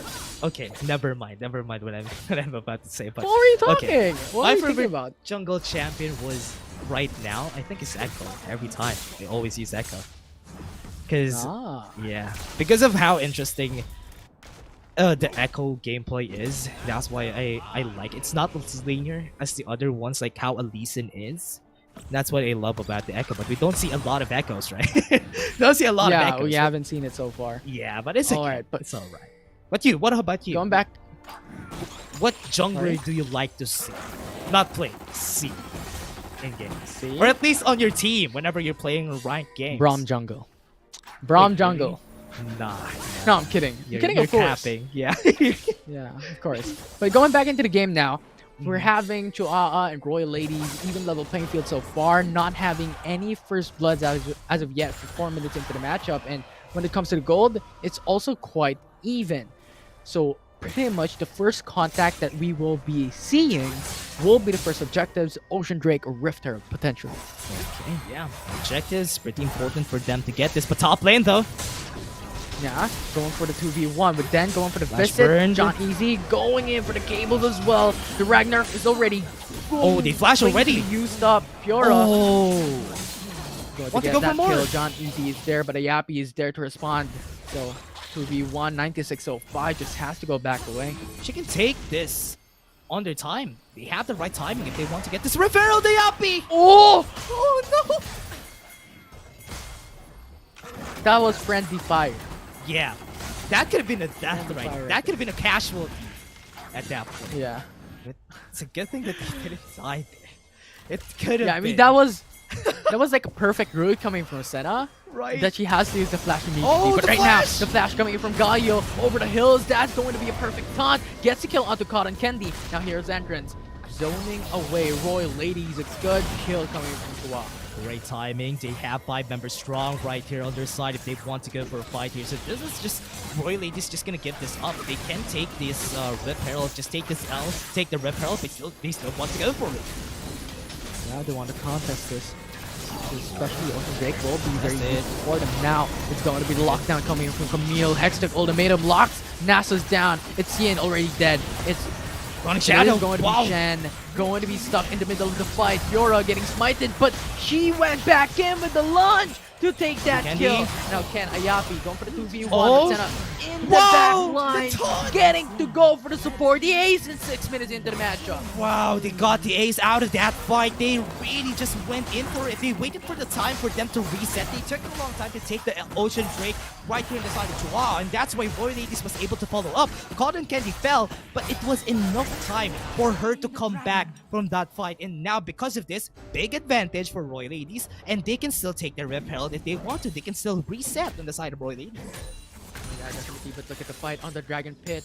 Camille just stuns up onto Senna, forcing out the flash. So good Summoner spell burned. Yeah, burn to summer the spell. That's gonna be important for this next fight, because remember, they have the ultimates now on the side of Chua. They can, and pretty much can contest this fight if ever they want to, but remember, they don't have the 9605 is also here, so they can go for it now. Yeah, that's a taunt coming in from Rogi, going in for the Justice Punch as well. Knock up onto Yin. No damage. Rift Herald already secured by Chihuahua, so they could go back away and just be happy with the objective take. That they do. Take the tower down. They can go for bot lane, top lane together with it. Rip Herald is just there. Enough HP for them to take down the tower, but they want to get a kill here. Yeah. Splitting the manpower of Royal Ladies at a moment. Hero's entrance with the Justice Punch. Knocks up Got the onto hit. 9605. A good punish from Chihuahua. Great punish, great kill. And the start here of Chihuahua is going pretty great. They're picking up one by one the members of Royal Ladies. And because of that, as we said, early game is the power spike here, or the power of Chihuahua. And Royal Ladies, they're having a hard time right now translating to kills. Yeah, and you see the respect that Chihuahua is having onto a lot of these defensive capacity of Royal Ladies, having to build up 2 Divine Thunderers instead of a Triforce. So Shen's not going to be happy fighting against these 2, especially with the HP-based damage that Divine Thunder does have. I'm liking the start here of Royal Ladies, that even though that they have been losing these fights against Chua, they keep as usual. They have been keeping the members of Chua at bay and always not giving big advantages. But Chua knew the answer a while ago. They wanted to go for aggressive plays. They wanted to go for them to get the kills as easy as they can. The second objective is where they start, and that's what they're waiting for here. Yeah, not going to go up anytime soon though. They still have to play for the laning phase for now. So if you're seeing Chihuahua, they're just farming the bottom lane, but they're also dancing around against 9605 and Senna and NASA's alongside with it. Interestingly, the game is slowing down because Chihuahua is finding plays, but Royal Ladies, look at how they are in the map. They're not going away as close, or rather close to the yellow line, the imaginary yellow line, in where you can get killed, you can get jumped. They're always at the back of their towers and they're playing it safe. Yeah, and surprisingly enough, Chihuahua is also giving up the top tier 1 turret. So Yeah. that's a lot of gold being funneled onto Shen. The Stand United immediately could go into support of the 9605. Just as I said that Stand United is going to be casted onto 9605 to just give a lot of this sustainability. Tower in the top lane has been taken down without any contest, and that's a 1-for-1, and that's what Roy Ladies just needed in order for them to get the priority on the next Rift Herald, and it's going great. It's going great for both of our teams that they are slowing the game down, wait for them to get items, because Roy Ladies, as we said a while ago, Infinity, they're very item dependent. If they get their items, their second items at that, that is when they become crazy. That is when they become scary. Yeah. So we'll look at that pretty much very soon. Thanks. Soul5 already has it. Yeah. Something that I'm looking at though is right now the gold is funneled onto Shen. It's a 3-1-3 Shen. Yeah. Chua is going in for the engage. It's the Exec Ultimatum locks on onto Shen, gets the kill down. It's Fiora also gone for the count. And Chua just punished that. In a blink of an eye, they're gone. Great shatter from the confidence of Roy Ladies. They're taking down fights. They're going for 5v5 every time that they can. And that's what I like about Chihuahua. Whenever they find an opportunity, they take it. And that's why right now, even though they don't get the gold advantage, they're going to be taking 2 towers if they opt to go for the mid lane turret. Yeah, they're pushing through, and Cotton Candy's receiving a lot of damage. And she couldn't defend 2 turrets down for Chua. Great way to start for Chua before the Drakes or the Rift Herald even comes in. They have 5 seconds on the clock for the Rift Herald. They have the package on Zunisha, but Chua took down 2 mid lane turrets already. And that's enough for them to cement the advantage that they do have, at least on the members of Roy Ladies. Oh, they're going for the Rift Herald, and I don't think Chua has enough time. Oh, that's too fast. I wasn't expecting him to get that fast though. But Drake, yeah, they can take this. 5 seconds on the clock. Shen is not there, but the ultimate is ready if ever they go for a fight. Now the Drake going to be started with Chua immediately. Okay, great call. But they start this. Mountain Drake, it's ticking. Yeah, we're looking at Amrogi. With the ultimate ready for the hero's entrance, and now it's going to be Camille going for the Hextech Ultimatum, locked in onto the side of the hill with the hero's entrance, going for the CC chain. It's flawless, but Corki is exhausted over the hill. Now John Easy has to go back away to it's just getting decimated, is erased from the face of the earth. Ken and Dan is already dead, and now with Rift Herald spawn in mid lane, they're pushing through mid lane. Ooh, they got the kills, and now they're gonna start it off. Great start for the team here. They got the Rift Herald in the mid lane. They might be able to answer back with another one in their favor. But with what happened with Lalago Infinity, that's just great. The way they started that out, because they weren't able to finish Janisha, they got punished. But now hold to mid lane. Yeah, the taunts onto Galio. Taunt back onto Shen, but 1 HP. The damage is going to be perfect for Roy Ladies to take down Rogi. That's a great one again for Roy Ladies. The way that they go for this, the way that they go for fights. It's interesting how they think about it, right? Because Chua does have a very linear way of going for fights. If they go for fights, they're gonna go in, pop the Hextech Ultimatum, pop the hero's entrance. What Roy Ladies did on those fights is that they separated the fight into 2. And that is when the firepower of Chua wasn't enough already after that. Yeah, especially when you have a Corki with a package that could split up a whole team fight in favor of Royal Ladies. And on top of all that, you also have Nasus and Senna. And Nasus with the AoE that could shred down the armor of Chihuahua, they have to avoid that. So a lot of these disengages and tools and utilities to push down Chihuahua into a disadvantage. Yeah, even without any damage, I like that Chihuahua is still going for fights here, because later on, the longer the game goes, the damage that they do have will dwindle down. Because remember, they have a lot of mid-game champions holding. The longer the game goes, the harder it is for them to deal damage. But now, bot side, they want to go for a fight again.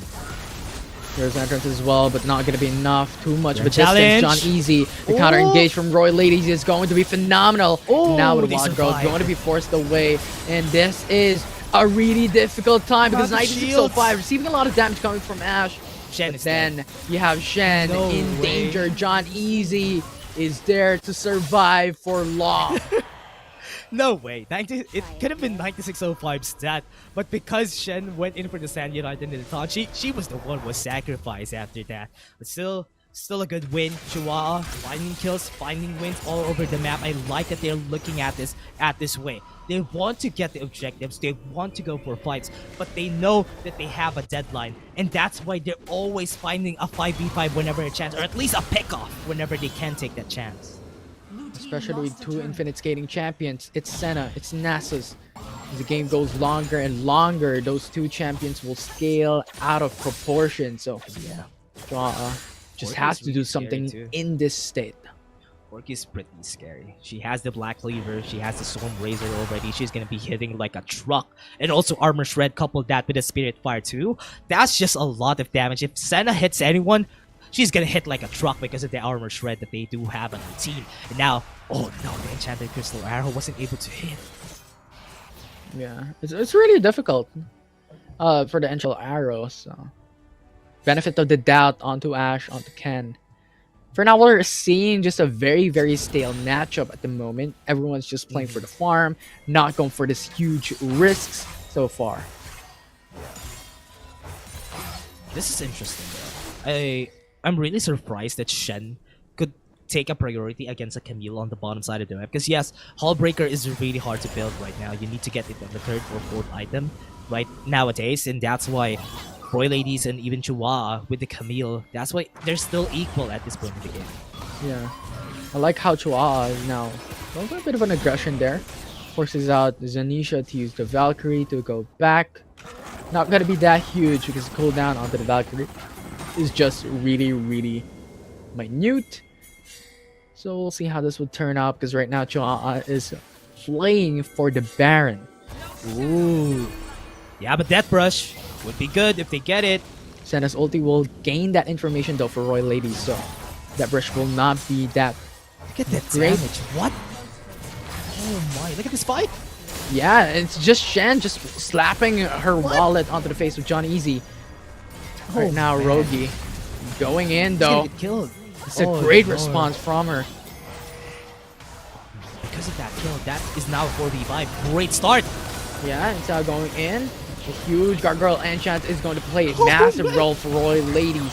And now it's a package coming through to split up the team fight.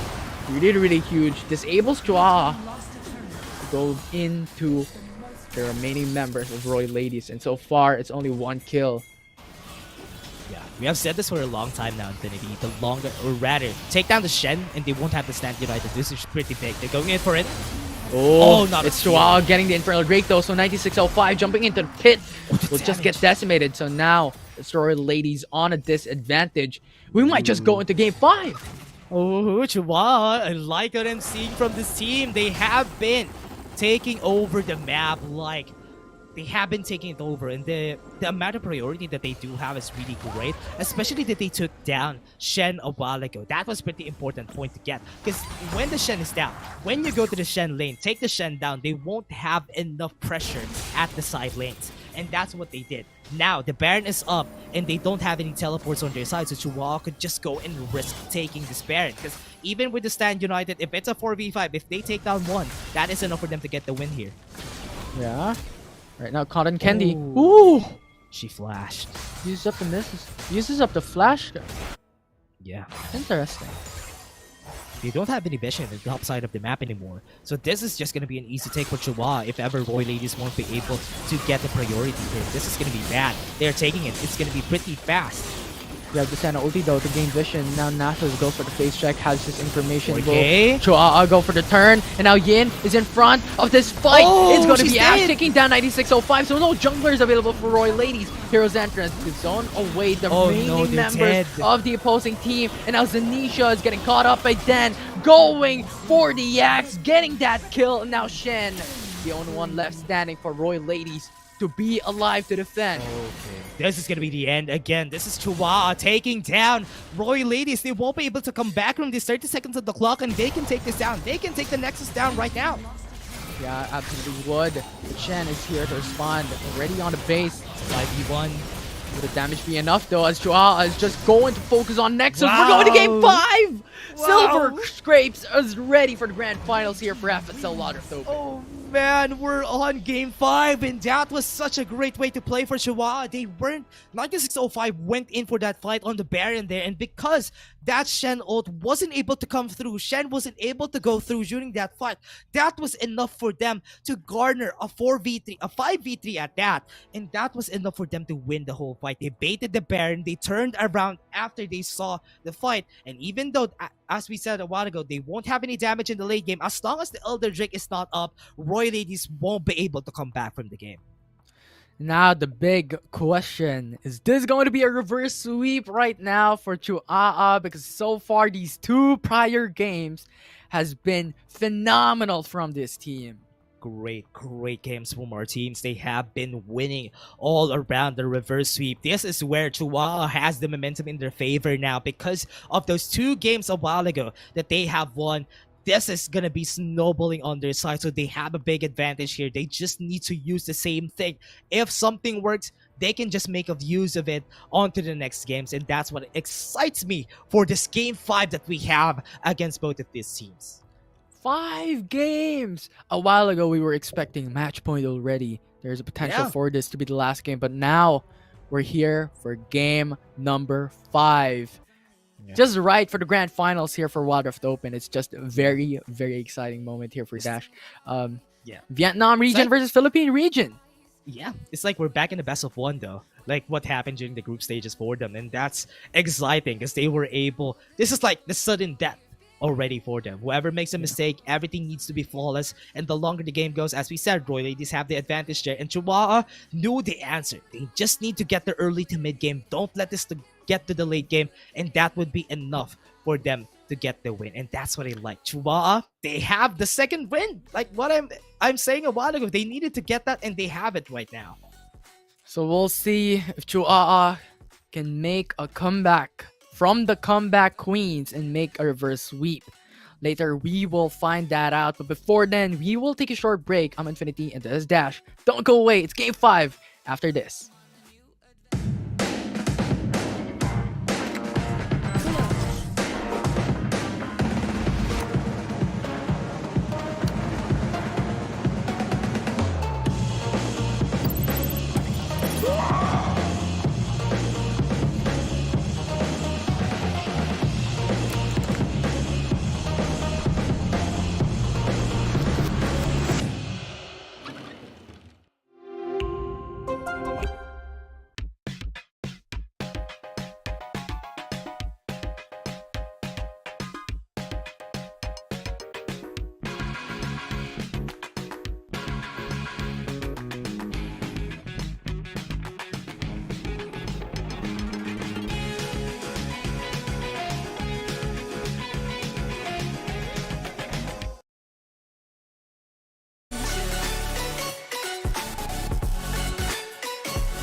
My time, watch me build another life, find another space, explore the world and find my place. Hope you find some peace of mind, hope the night was worth your time. Threw my heart away, we won't see another day.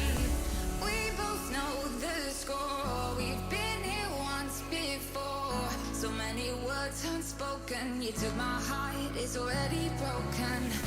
You don't have to wait, I can take the pain. I will surrender, let me go.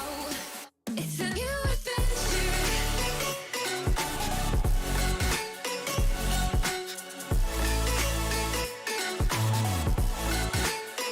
On a new adventure.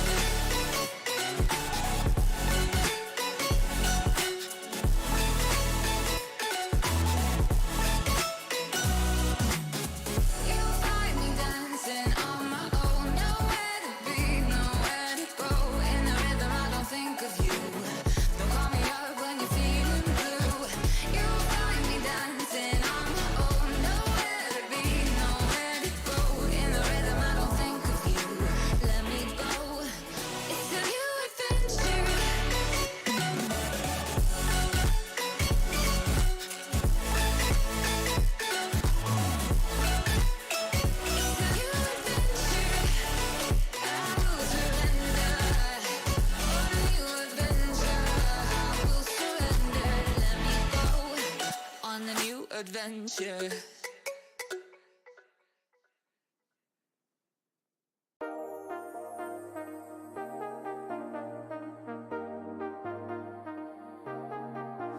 I got you and your vibes in my mind, I can't get them out, no matter how hard I try.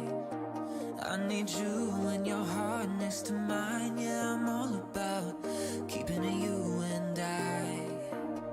When you're here, you spark chemical reactions, your aura strikes like lightning. Got no words, I'm just drowning in attraction. Only one way to describe it. It's electric, can you feel it? You got the only touch that takes me high. It's electric, I'm up in my feelings. Got double vision 'cause of you tonight. It's electric.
There's no doubt, gotta get out of this small town. You took my heart from me, now you're everywhere I see.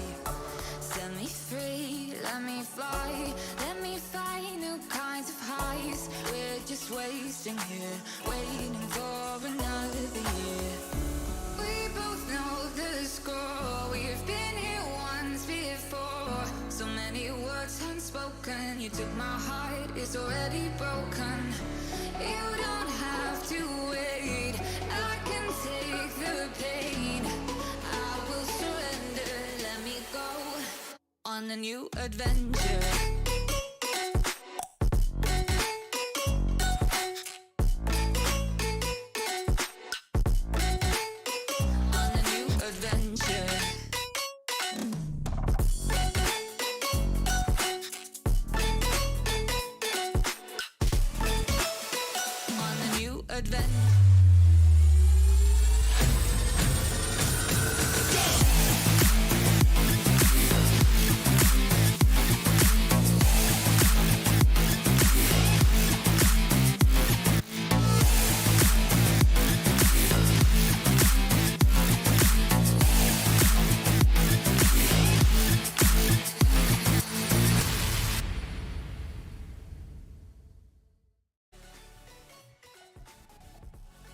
Welcome everyone to game number 5 of the grand finals here at FSL Wild Rift Open 3, presented by Intel and Yahoo. And Dash, 4 games of unexpected battles between these two teams of the best here at Wild Rift Open 3. Now, standing here for the final do or die. Yeah, this is gonna be the last game of this series. We have said it a while ago. It's like a lot of match points already from both of our teams. But again, Tuaa did the impossible and now going for a reverse sweep against Roy Ladies, and they have found the formula. They need to just hold on to that secret formula and don't give it to Roy Ladies, because so far it has been working. They just need to make use of this formula for them to take the crown in their favor. Yeah, and I don't know, Dash. You just said that we're gonna have a reverse sweep, so Caster's Curse? Question mark, yeah. Question mark? I don't know. Let's see. But Yeah. it is the grand finals. It is the last one. And the question is, can Chuaa make this miracle run a reality for the grand finals, be enthroned the Yeah. queens of Wild Rift? And Dash, I am hyped. I am ready. And just prior to this series, prior to this game 5, we were listening to Silver Scrapes, iconic rendition by Mark. Amazing stuff. Cue in the Silver Scrapes, everybody. But still, it's gonna be the game 5 is gonna be an iconic matchup too, and also historic here for FSL, because we're gonna be seeing a new queens to be set up for the FSL Wild Rift Open 3. And this is just gonna be it. I hope that there's gonna be a really long game, or at least an exciting one at that, full of action, full of stories that we're gonna be telling for the people right there watching these games. Yeah, and just imagine, if Silver Scrapes is being played. Mm-hmm. Da-na-na. No, I'm kidding. I'm kidding. Yeah. I can't match up Da-na-na. the iconic one that Mark did from that League of Legends tournament. Just amazing stuff there. But That takes confidence. Yeah. Confidence. Whatever he did there. Oh man, that's do you have the confidence, Dash? Right. Do you have it? I don't have the confidence to Well- do the same thing. I mean, that was a room full of that was a stage full of audience, and he did that. Yeah.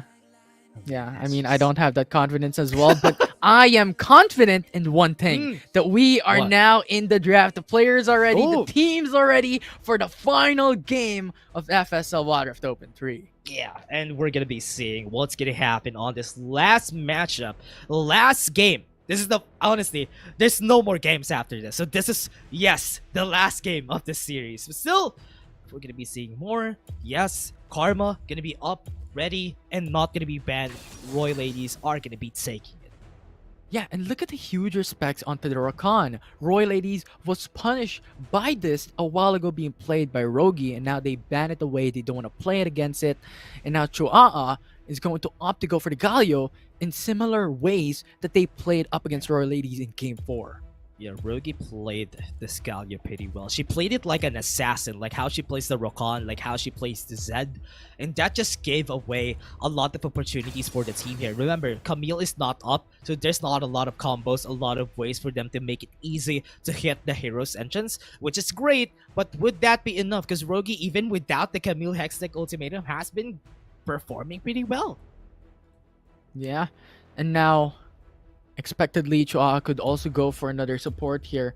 What they did a while ago was pick up Lulu in addition to a Camille as well. And Camille, however, is banned by Royal Ladies, so Olaf will be that left option open for Chuaa to pick up.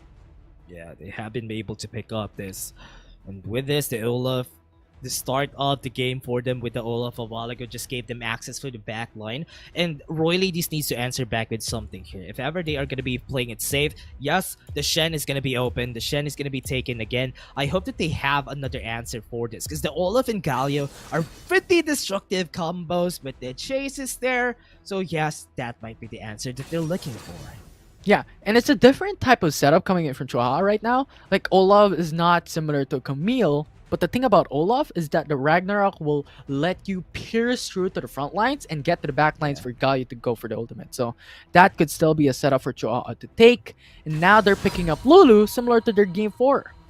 Yeah, usually they go for a Jarvan or a J4 against the Olaf most of the time, but it's really not optimal to just use the Cataclysm just to shut down an Olaf, because the early game is still where Olaf thrives, and most of the time Olaf gets back easily onto the fight, and that's why it's really not ideal to have a Jarvan, especially with the composition that Roy Ladies already have. They need a bit of damage, more damage on their hands if they want to win this. Yeah, and we're looking at the bans right now. You're talking about damage. They're banning away the Corki. They're looking to ban away the Vayne. And if this comes through, I think it's a battle of the bans, battle of champion pool. Like, to what extent could your champion pool go? Because there are a lot of bot lane champions already banned away. Yeah. They have a lot of champions to work with still. I mean, even on the ADC role, they even have the Corki. The Kai'Sa is still off if ever Yin is not going to ban it here. Because Ken played a lot of this ADCs pretty well. Her positioning is just so good.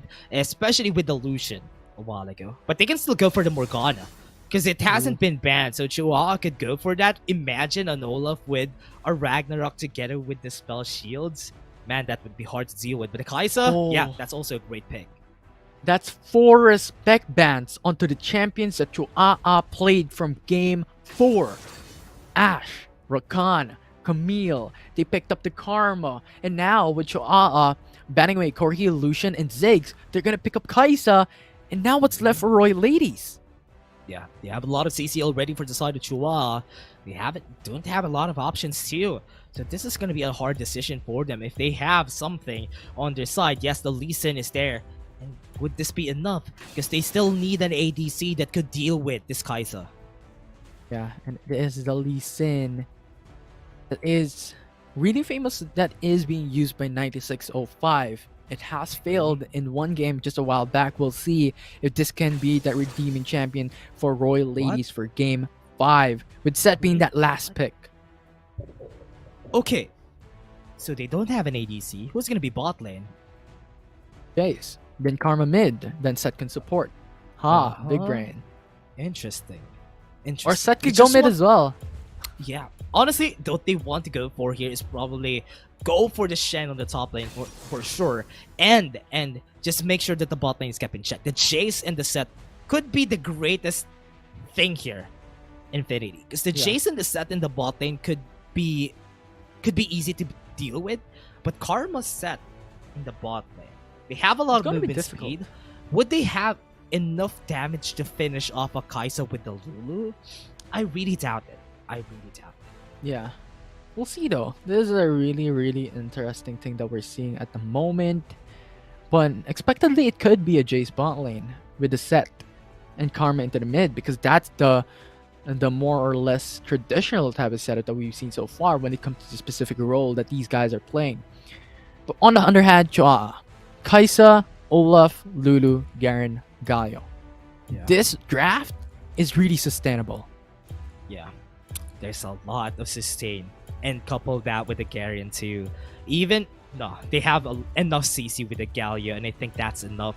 With the move speed that the Lulu would give, man, this is just so big. Chihuahua has a better draft compared to Roy Ladies, because remember, if they don't have any DPS, I don't really think that Jace is a big DPS champion, because yes, the Jace would have the damage in the early game, but it's only one burst of damage and not enough to sustain the whole fight. And Kai'Sa would be dealing damage the whole fight.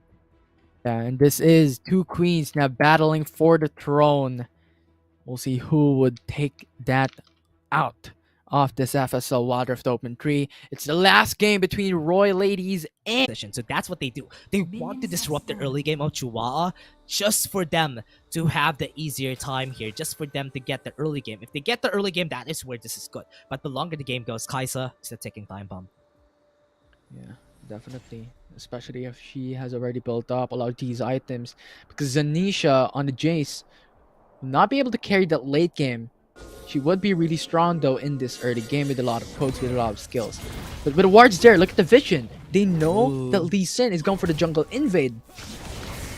Even for the invade, they have vision too. So after this, they can just take the red buff by themselves. But that just disrupted already the Olaf, and that is what they wanted to go for in the early game anyway. For the side of Roy Ladies, they want to disrupt the early game. They just wait for the Karma. Cotton Candy left alone into the bot lane. Yes, she's soaking a lot of XP, but this is just gonna be an easy take for them for the red buff. Yeah, the counter jungle invade will be very important because the red buff is really a buff that you have to have as a jungler because it gives you a lot of these damage when it comes to early game, especially at level 1, at level 2. So those things are really important. And as of yet, you're seeing a full topside clear that Lee Sin is doing with the jungle invade. So really, really good stuff there. But no blue buff. They just disrupted the early game anyway. And that's the mission here for Roy Ladies. But Chihuahua found the answer. And that's what's important here. If ever they start this again, at least both of them are not going to be level 5. And that's what they wanted to go for here for the side of Chihuahua. And it's looking great. Look at this. This is going to be a really fast game, Infinity. They are going to be going fights for fights because they have an Olaf, they have a Lee Sin. Ooh, you think this is going to be a fast game, huh? Action and so far, the caster's curse has been up and high for this grand final. So we'll see if we can reach that mark of a fast game. Like it's so 5. Ooh, Sonic Wave though. No! The Ignite was phenomenal. That was a perfect timing from Garen, and Lee Sin just jumped in onto her death. Oh no, she wasn't able to finish it. If she was able to finish it, it's okay even if she died because she gets the first blood anyway, which is a great advantage. But because of that, she just got punished, and now she's a bit late compared to the Olaf. Because remember, Olaf has a lot of wave clear, and this just gave a head start for the Olaf. Yeah, it's just an over-aggression coming in from Lee Sin, which shouldn't be happening, especially at this stage of the game. It's game 5 already, and yes, it's worth it, but Garen was already under the tier 2 turret. Try to take the risk, which is at least a bit okay. You need to take some risk at this best of 5s, in where you need to at least get a kill if you can. If you get any advantage, that would be good. But they lost that, and on game 5s, you want perfection. That's not what's happening here. Definitely not a perfection so far. Chihuahua already get a first blood with a 1k gold lead, and you a while ago talked about the differences when it comes to farming from a Olaf onto a Lee Sin, and right now it's showing. It's already a 200 gold lead for an Olaf, and now going into a red buff. Lee Sin doesn't have anything. Remember, the Motion Justice is up. The top side fight. Want to go for it more. Not gonna pull through though. Yin is ready to respond on top lane. Going for the responses, and this is what we're looking for. Ooh, however, Rogi is in danger. The taunt is there with the Justice Punch. Tanisha, Stand United is going to just save her life. Okay. Great thing that she was there to heal, and Ayabi, the flash was also popped. But this is good timing for the next objective, but Tanisha also doesn't have the flash of her own. So that is just good traits. It's basically a 2 for 2 when it comes to spells. Yeah, some even level playing field when it comes to that aspect. Although, we'll see how that would affect, because the Infernal Drake will be the first dragon in this game, and that will be really, really huge for both these teams.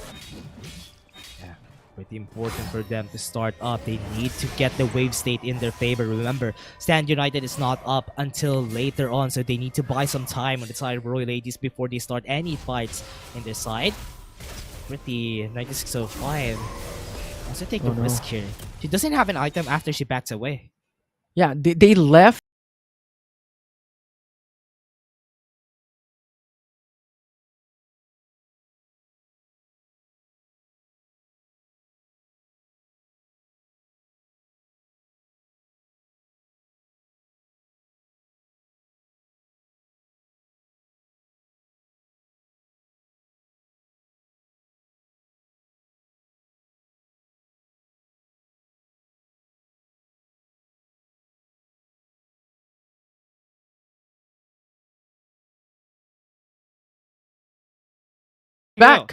We're back. And now Infernal Drake is up and ready, so they're going on to the bot side. Yeah, we time warped into the Infernal Drake, and the Rift Herald now alive 5 minutes and 30 seconds into the matchup. And look at the dance that's happening onto the bottom side river. Like everyone's just waiting for someone to take it first for them to go for the contest. Because here's the thing: if you go in for the Infernal Drake first, you're at a disadvantage because you're using up your spells. You're focusing on the dragon to put its HP down. Mm-hmm. And right now, Infernal Drake, because they had the kerfuffle a while ago, they want to start it up as fast as they can. But now John Easy, go for it. He's a bit late to the party, but she would be up before the Drake falls down. Roy Ladies has this information. 1k HP remaining. Chuaa is going to be able to take it down. Karma with the ultimate. Go for the knockback. John Easy uses up the flash. It's Lee Sin with a Sonic Wave jumping right through Hero's Entrance, zoning away. Roy Ladies stand united onto Yin. Buying a lot of sustainability, but Ola's just gonna get killed out of nowhere.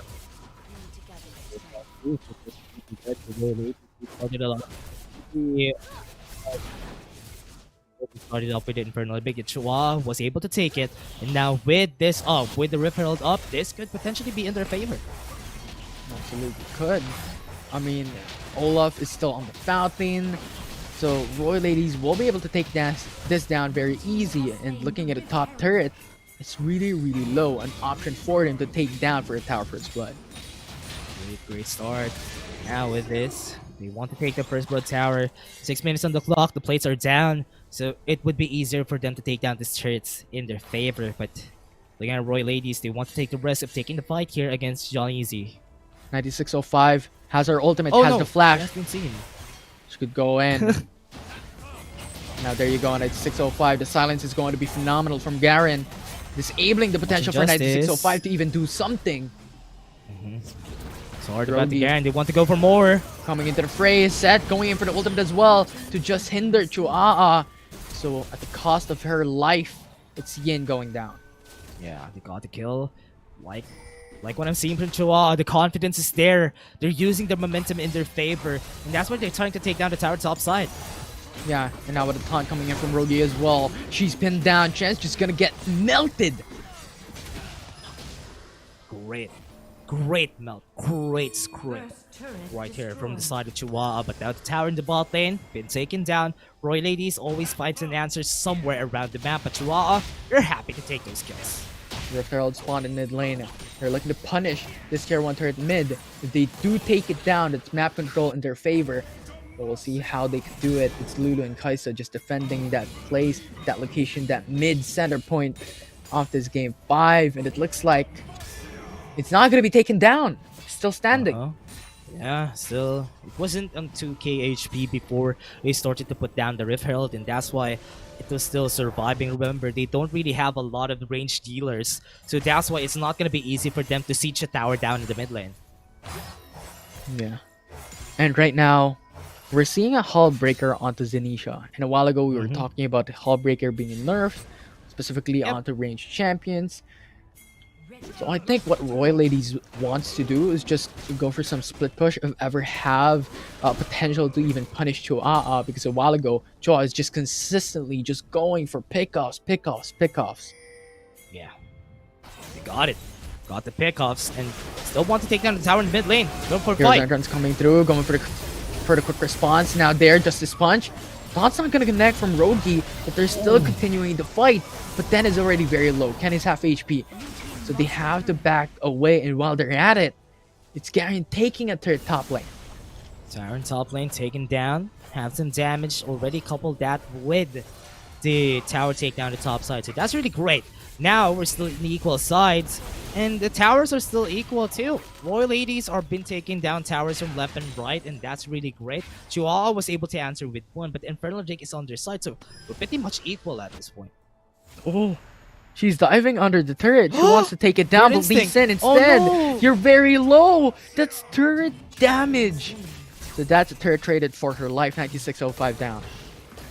He took the towers, and still, even though she doesn't have a lot of kills, she still has a lot of gold. But mid lane, Transcendent Embrace. Karma going in for the knockback. Yin is very low. The Master Justice will secure the kill. Nice finishing blow. Then onto the sidelines, though, we'll be able to see down Shen. Not gonna pull through. Yeah, they're not gonna continue the fight, but the bot lane though, Hull Breaker, remember Zenisha does have a lot of damage though. She's gonna be taking this tower down. Oh yeah, he's there. It's a 2v1. Oh John no, Easy John into Easy. the flank. going through, but Zanisha is just trying to get the kill because she knows she cannot go past these 3 members for Chua. Yeah, Repelled timing, 26 seconds on the clock before Zanisha comes out too. So this is a good time for Chihuahua to capitalize and use the Repelled in their side and take the Drake together with it. They have an advantage when it comes to positioning, so they have the time to take this. Definitely would be.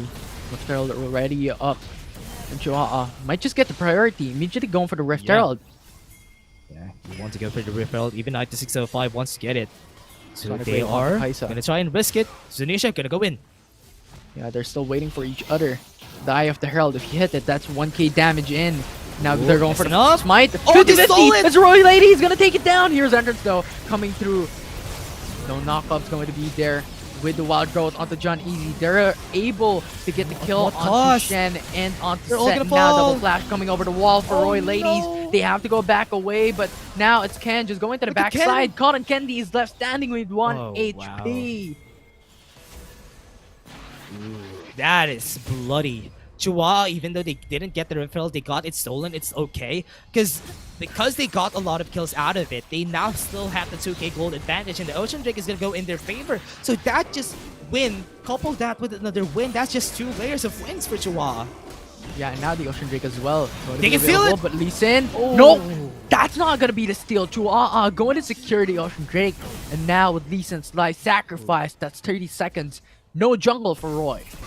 Would have been a great time for 9605, because if she was able to get that timing right, she was able to get the Infernal Drake. Could have been a steal, but good try for 9605. Chihuahua still has the advantage, 3k gold lead, 2 towers down, and this is still big. This is still a big gold lead for Chihuahua, so they just need to hold on to it. Yeah. Now we're at the state of the game we're in. Pretty much, it's just a control on the lanes. Control on the objectives, have visions towards the map, because if you don't, leave you vulnerable into flanks, into pickoffs, into attacks. So we'll see how both these teams will be playing this out, because right now it's already a 3k gold lead for Chihuahua. Great gold advantage for Chihuahua. Have 2 items already, even a Rapid and Stat Cup onto Rogi, so she's just gonna be dealing like a truck with a hero's entrance if she ever has it. She has it right now, so if ever they take the Baron, or at least go for it. They have Ken anyway. That could be a good risk here. Oh, here's a Death Rush immediately right after they drop on the ward. Now following up, Rogi There's the just Baron gets call. the taunt. It's 2-man down immediately. Where did Yeah. they go?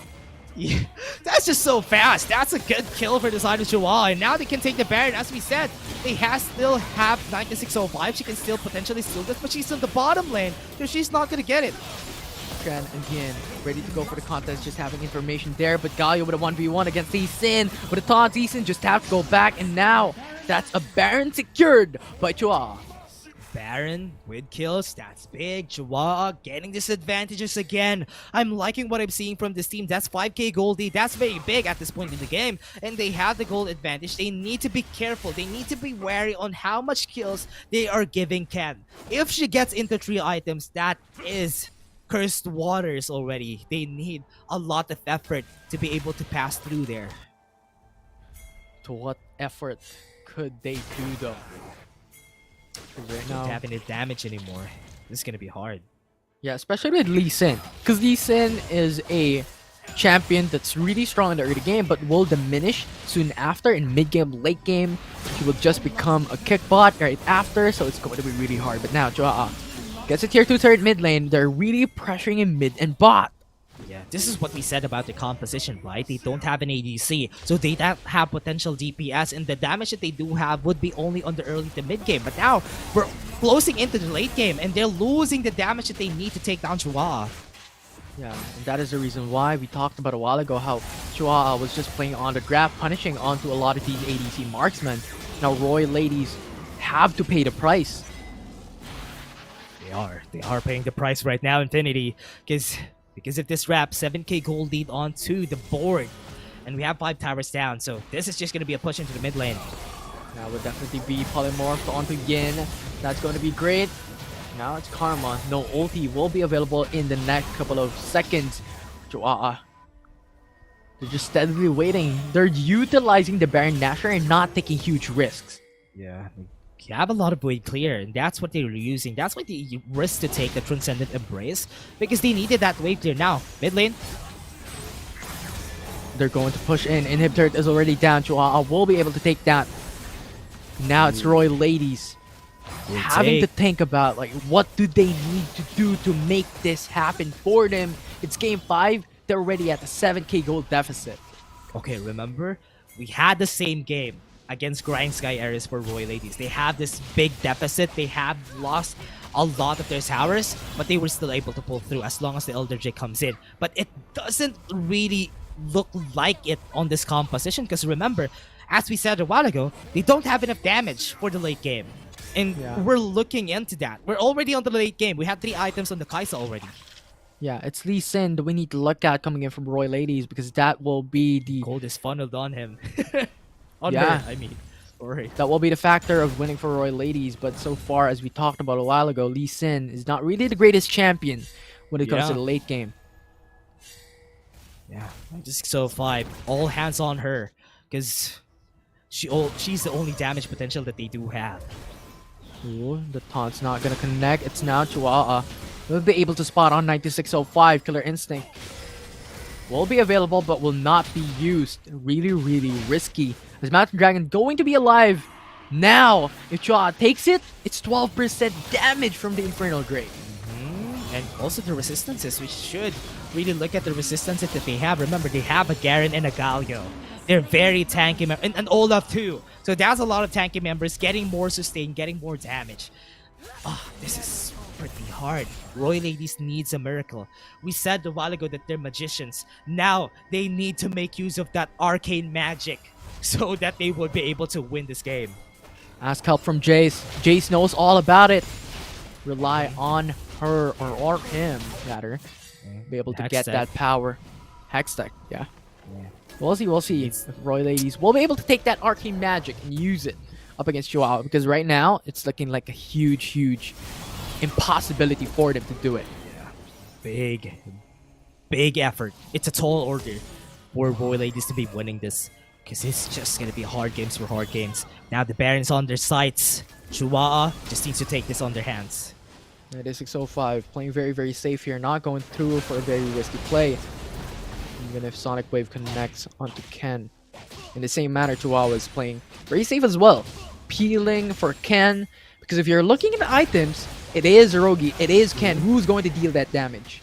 Yeah, they're not dealing enough damage even against Rogi, who doesn't have a lot of armor. So that just says a lot about in what state they are in right now. Even without the TP on the Garen, John Easy doesn't even need it, because if she is just left alone in the bot lane, she can just push it. This could be a bait, Roy Ladies. If you bite it, Chihuahua could just go and turn. This is what we're talking about now. John Easy. Look at what John Easy is doing.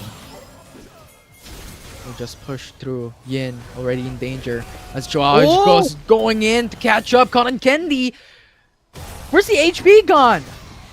Tower's gonna fall. Bot lane. Exactly. She's gonna take it. Natural will be secured by Chihuahua. That's quick. That's fast. And now with Garen onto the bottom lane, the Nexus is vulnerable. They have to go back and defend. This might be the reverse sweep. They got the Baron on their side, so they need to be careful in how they look at this fight. Because like this, they want to end this. Chihuahua wants to go for it. From a 2-game deficit a while ago, they made a comeback. It's time for Chihuahua. It's time for them to make a play. They came back. They reverse swept, and they're the queens of Wild Rift Open 3. Wow, that's a great start. And for the Wild Rift Open 3, Chihuahua just went and win from a 2-game deficit, and they got this on a 3-2. What a great reverse sweep from the team here. As we said a while ago, Infinity, they found the secret formula, and they just held on to it. They didn't give any chances for Roy Ladies to come back. The mental fortitude is insane.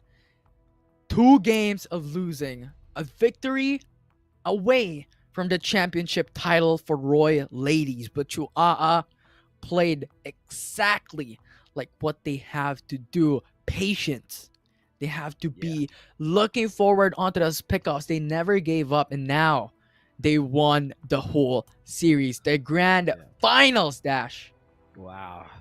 Such a great win from Chua. The way they started this series, I mean, they lost 2-0. That just hit their mental, but because of their fortitude, as you said, Infinity, that is the reason they were able to stay and hold strong until the end. And such a great performance from Chua. And the circuit formula, Elder Drake, as long as the Elder Drake is not up, they're gonna win against Roy Ladies. Oh yeah, those past 3 games we haven't seen the Elder Drake, and Yeah, I guess right. I guess that's a Right. secret. Maybe a Yeah. secret. Yeah. It's not a secret anymore because we know it. So. Open secret. Open secret. Yep. That could be it, but sure. just amazing stuff here for the grand finals for FSL Wild Rift Open 3. And a huge shout outs to our sponsors and partners, Intel and Yahoo, for making this whole thing possible. So thank you very much for supporting this tournament. And of course, for the teams and the players, congratulations onto Chuaa being the champions of this tournament. For the viewers, thank you very much for watching. Now, Dash, anything that you want to say before we end the stream? Yeah, very honored to be here on the FSL Wild Rift Open G. It's such a great scene that we've seen. Great Wild Rift onto Wild Rift patch 3.3. I'm really excited. Honestly, I was so excited to see what's going to happen in 3.3 and what people are going to use. And the Gargoyle Enchant really stayed on my mind. But Chihuahua was able to answer back against the Gargoyle Enchant that Royal Ladies have been using since their fight against GRINDSKY ERIS. And yeah, that's my last message. I hope that we see a lot more from the FSL. I really am excited to how this is gonna develop all of our female players. They're so good at the game. I love this opportunity that I had here for FSL. Absolutely, I echo your thoughts there. Patch 3.3, I think this is one of the first tournaments that we had on this patch, and it's such an amazing sight to see how these teams adapted onto the patch, how these items, new mechanics has been played out. But that is the grand finals already concluding here for this tournament. I'm Infinity, and this is Dash with me, your casters for FSL Wild Rift Open 3. Thank you very much, everyone, and stay tuned for the next one.